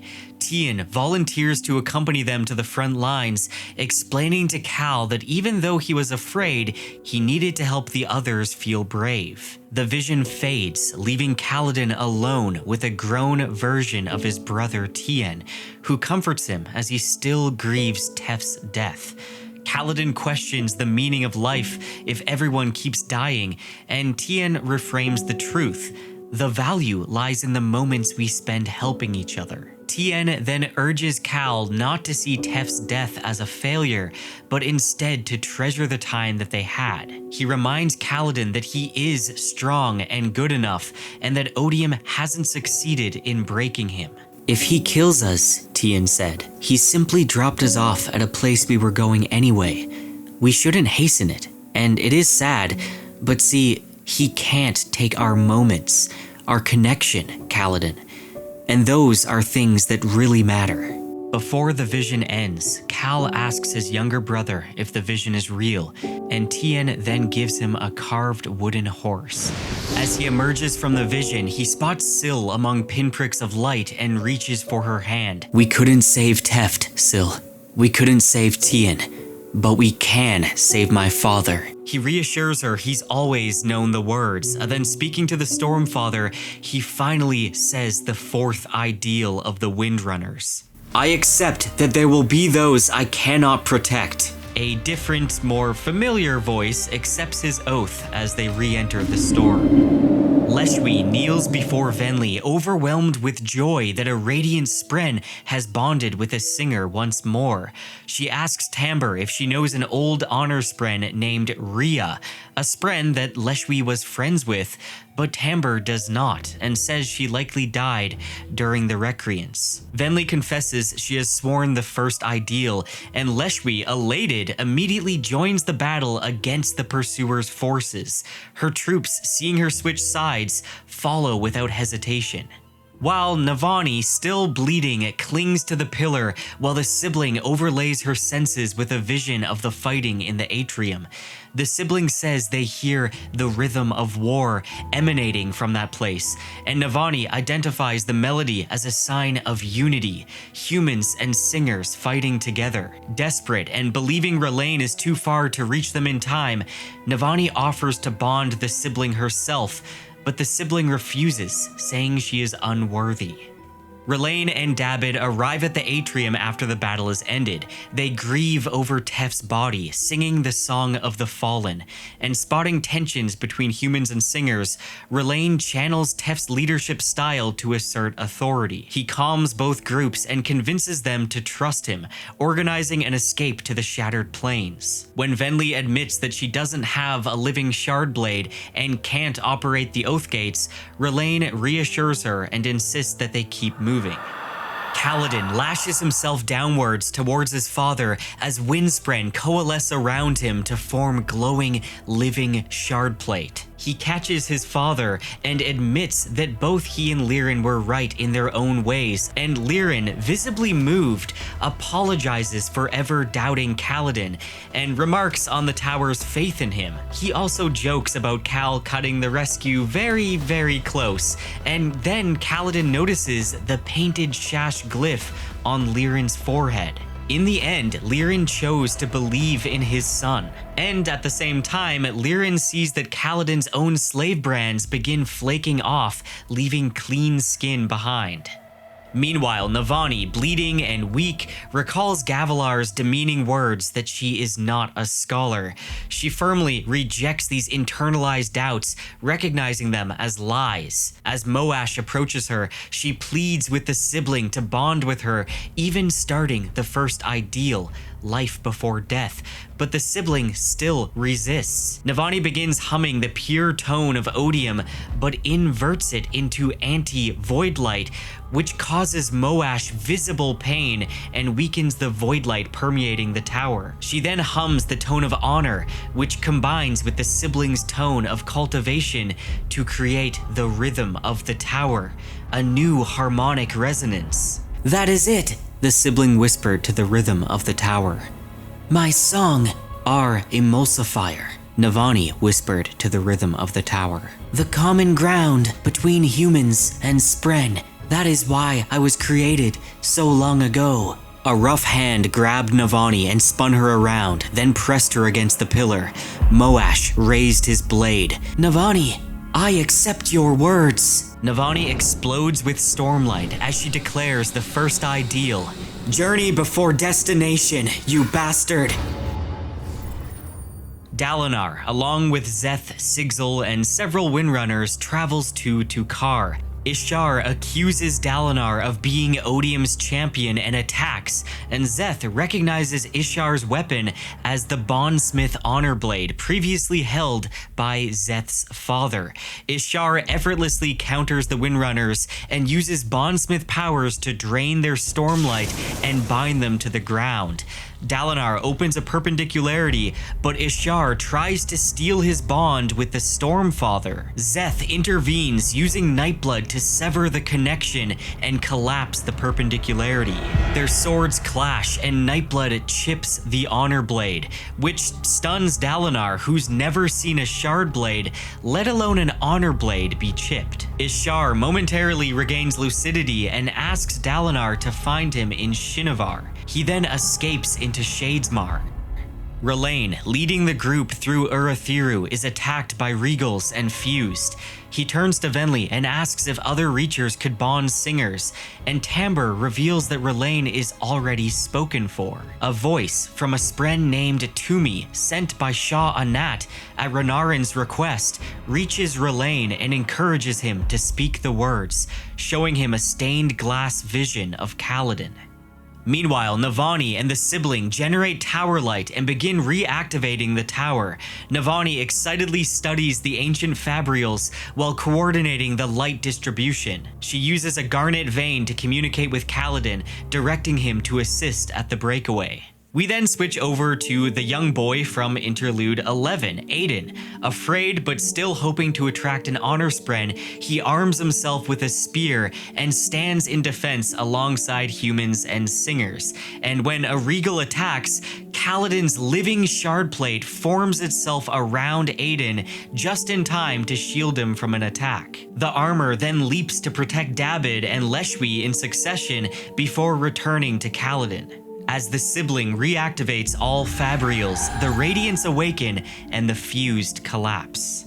Dalinar and the others explore Ishar's pavilion and discover grotesque corpses, manifested spren killed in the physical realm. They include cryptics and cultivation spren. Ishar's notes reveal that he was experimenting to force spren into physical bodies, noting that honor spren last the longest. Disgusted, they gather the notes and leave. Moash, devastated by the anti-void light tone that Navani used on him, stumbles from the tower, his connection to Odium severed. He feels grief and shame over killing Teft, but he's not truly remorseful. He only regrets the emotional burden. Moash lashes himself away from the tower, where he crashes and falls to the snow on a nearby peak. As some fused recover him and Odium resumes his influence, numbing his emotions, Moash discovers he's now blind. Dalinar, learning of the liberation of Urithiru, sends messages to Navani, Yasna, and the Prime of Azir, intending to convene with them after the approaching high storm. Returning to his quarters, Dalinar is drawn into a vision, a golden field, where Odium appears to negotiate. Odium has changed since their last meeting. His glowing eyes and translucent skin reveal a power that's straining within. Odium attempts to goad Dalinar into revealing information about Ishar, but Dalinar counters by pushing back, realizing that Odium fears him. As they begin to discuss the terms of the Contest of Champions, Odium reviews the draft drawn up by Wit, or Safendrius, whose meddling infuriates him. Safandrius, Odium spat. Ever the rat. No matter where I go, there he is, scratching in the wall, burrowing into my strongholds. He could have been a god, yet he insists on living in the dirt. Now, this little Cosmere connection here is just a reminder that Safandrius is Wit, or Hoid's true name. Or at least it's what we can assume is his true name. It's what the shards refer to him as. Odium reveals his larger plan to forge the Rosharans into hardened warriors to be unleashed across the Cosmere in a future war of gods, bringing the strength of surge binding to other worlds. His counter offer to Dalinar is deceptively generous. If he wins, he will leave Roshar for 1,000 years. However, Dalinar refuses, remembering Wit's warning and the danger of Odium being freed from Roshar. Eventually, the two settle on a revised deal. A battle of champions in 11 days. Should Dalinar's champion win, Odium will cease all hostilities, return Elithkar and her Daz to the Coalition, and remain bound to the system. But should Odium's champion win, he will still cease hostilities and remain bound to the system, but he will keep what land he's conquered and will gain Dalinar's soul as a fused. You, Dalinar, will join the fused. You will become immortal and will personally serve me, bound by your oaths. You will be the one I send to the stars to serve my interests in the Cosmere. Switching over to Navani, who returns to Raboniel to find her still alive, but barely. Raboniel pleads for Navani to end her life with the anti-Voidlight dagger, knowing that another rebirth would render her mad, as her soul is nearly burned away. Navani, though reluctant, complies, singing Honor's tone as a final comfort. She leaves a note beside Raboniel's body and sets out with their joint research book, Rhythm of War, to retake Urithiru. And we then get the point of view of Taravangian, who awakes on his most emotionally unbalanced day yet, so overwhelmed by feelings that he deems himself stupid. Now, as he weeps and struggles through intense hunger, he finds a note from Renarin, reading simply, "I'm sorry," along with 2 glowing gemstones containing corrupted windspren. The sight confuses and unsettles him. Szeth breaks into Taravangian's prison and demands information about his father and Ishar. Taravangian is terrified, especially when Szeth reveals he knows about the murders Taravangian ordered. Taravangian begs for mercy, but Szeth smashes the gemstones, releasing glowing red, laughing spren before pinning Taravangian against the wall and drawing a dagger to kill him. At that moment, Odium appears, drawing Taravangian's mind into the cognitive realm to demand answers for recent failures. And Nightblood, still in Szeth's possession, is drawn along as well. Taravangian, overcome by raw passion, especially bravery, grabs Nightblood and drives it into Raze. Nightblood can't consume the entire shard's power, but it kills the vessel. A vacuum is created, a shard left without a mind to guide it, and Taravangian steps into the void and becomes the new vessel of Odium. Passion, hatred. Today, Taravangian was only passion. Hatred, fear, anger, shame, awe, bravery. The power loved these things, and it surged around him, enveloping him. His soul vibrated. "Take me," the power pled, speaking not in words, but in emotion. "You are perfect. I am yours." Taravangian hesitated briefly, then thrust his hands into the well of power and ascended into godhood, becoming Odium. R'lain, now bonded to the corrupted Mistbren, walks with Venli and the other listeners toward the Oathgate. Kaladin activates the Oathgate and transports them to the Shattered Plains, where they're greeted by Leshwi and a small group of Fused. Kaladin offers them safe arbor if they ever wish to leave Odium's service, and Leshwi thanks him but chooses to find her own way with the new listeners. R'lain stays behind, watching the group depart, and he reflects on the pain of the past and fears humanity might once again choose conquest over compassion if the opportunity arises. Determined not to let history repeat itself, he chooses to remain close to those who might be vulnerable. He and Kaladin leave together to attend Tef's funeral. And back in Urithiru, Tef's body is soul cast to stone and placed in a memorial among other ancient radiants. Bridge 4 gathers to mourn him, and together they drink, burn prayers, and celebrate Tef's life. While in the cognitive realm, Taravangian continues acclimating to the power of Odium. He reflects on the decline of the previous vessel, Rays, as well as the weight of Odium's failures and his own conflicted desires to save or destroy. As he considers these futures, he's approached by Cultivation, who reveals that she had prepared him for this role. Taravangian realizes that her gift was not just intelligence or emotion, but balance. She had shaped him into someone capable of wielding the shard.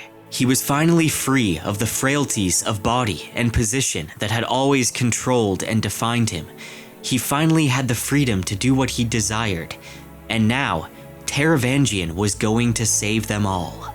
Moving over to Shallan and Adolin.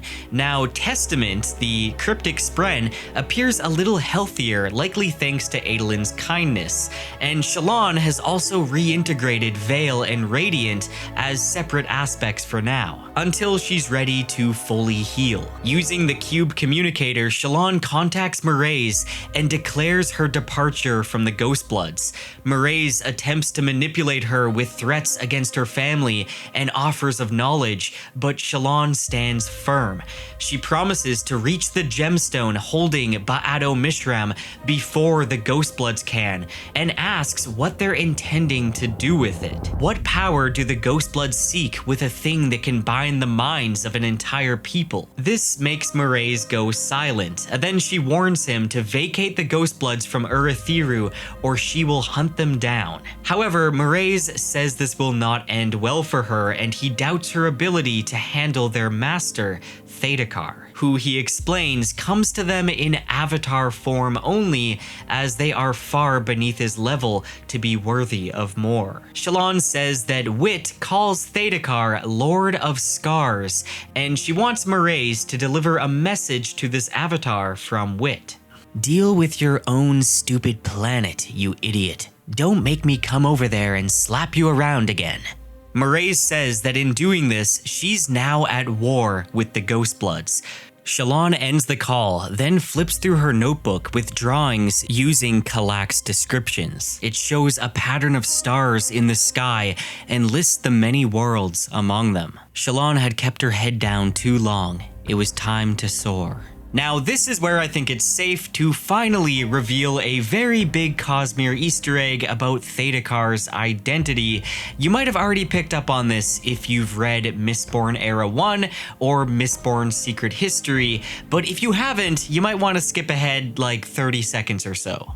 Master Thadakar, Lord of Scars, is none other than Kelsier from Mistborn. And Wit, having slapped him in the past, is a reference to Mistborn Secret History, which I highly recommend reading if you haven't. So yes, the survivor of Hathsin has become the leader of the most powerful organization in the Cosmere. Now, another Cosmere Easter egg, in this chapter, we see Shallan lift the top of Mraize's cube, and we get a description of the glowing ball of light with the strange symbol in the middle, and this is the Sion from Elantris. I already pointed this Easter egg out earlier, but here Shallan gets a good look at this little spren. And Wit says that these unbound Sions are difficult to come by and are extremely handy for communication across realms. Okay, that's the end of the Easter eggs. Meanwhile, Venli reaches the listener refugees on the Shattered Plains. She's recognized by Thud, who allows her into the camp after seeing her draw Stormlight. She brings a Reacher Spren in the hope of bonding her mother Jaxlim, and Venli sings a song her mother taught her as a child. Her mother begins to recover and finally recognizes her daughter. Venli hears a voice, her own Spren, accepting her next ideal. And then switching to Kaladin, who meets privately with Dalinar. Dalinar tries to admit he was wrong to remove Kaladin from command, but Kaladin gently interrupts him. He admits he's still healing and he's not ready to lead soldiers again.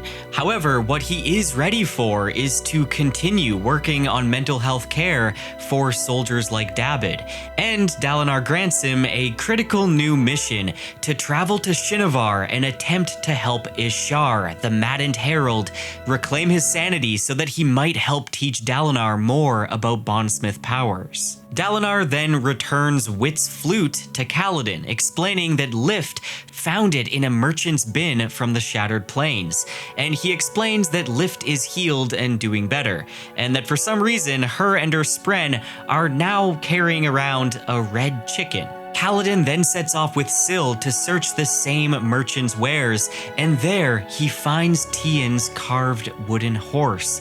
He purchases this before heading to the group therapy session to honor his promise to Teft. Meanwhile, Lezian the Pursuer awakens on Roshar after one day on Braze. He seeks Voidlight from a being named El. The figure had twisting horns on his head and carapace that reflected the light wrong. He always ripped off his natural carapace formations at each rebirth, then replaced them with metal inclusions. They were incorporated into his body by Voidlight healing and his own special talents. El, the one with no title. And we actually learned some things about El from the epigraphs in part 5, which I'll talk about at the end of the video. Anyways, El stabs Lezian with a dagger containing anti-Voidlight, annihilating his soul and killing him permanently. El seems interested in experimenting with this new light. Later that evening, Dalinar and Navani enjoy a quiet moment together. Dalinar confesses his growing doubts about the contest with Odium, but Navani reassures him. The Stormfather also reflects on his own changes, telling Dalinar that, like him, he has begun learning the concept of mercy. And in the final chapter, we then flash back 14 months ago. Eshonai plunges into the chasms following her duel with Adolin at the Battle of Narok. Severely injured, she climbs the chasm wall only to be swept away by floodwaters during a high storm. She struggles to stay alive, summoning her shard blade to anchor herself, and hears the pure tones of honor and odium, and a new rhythm blending the two.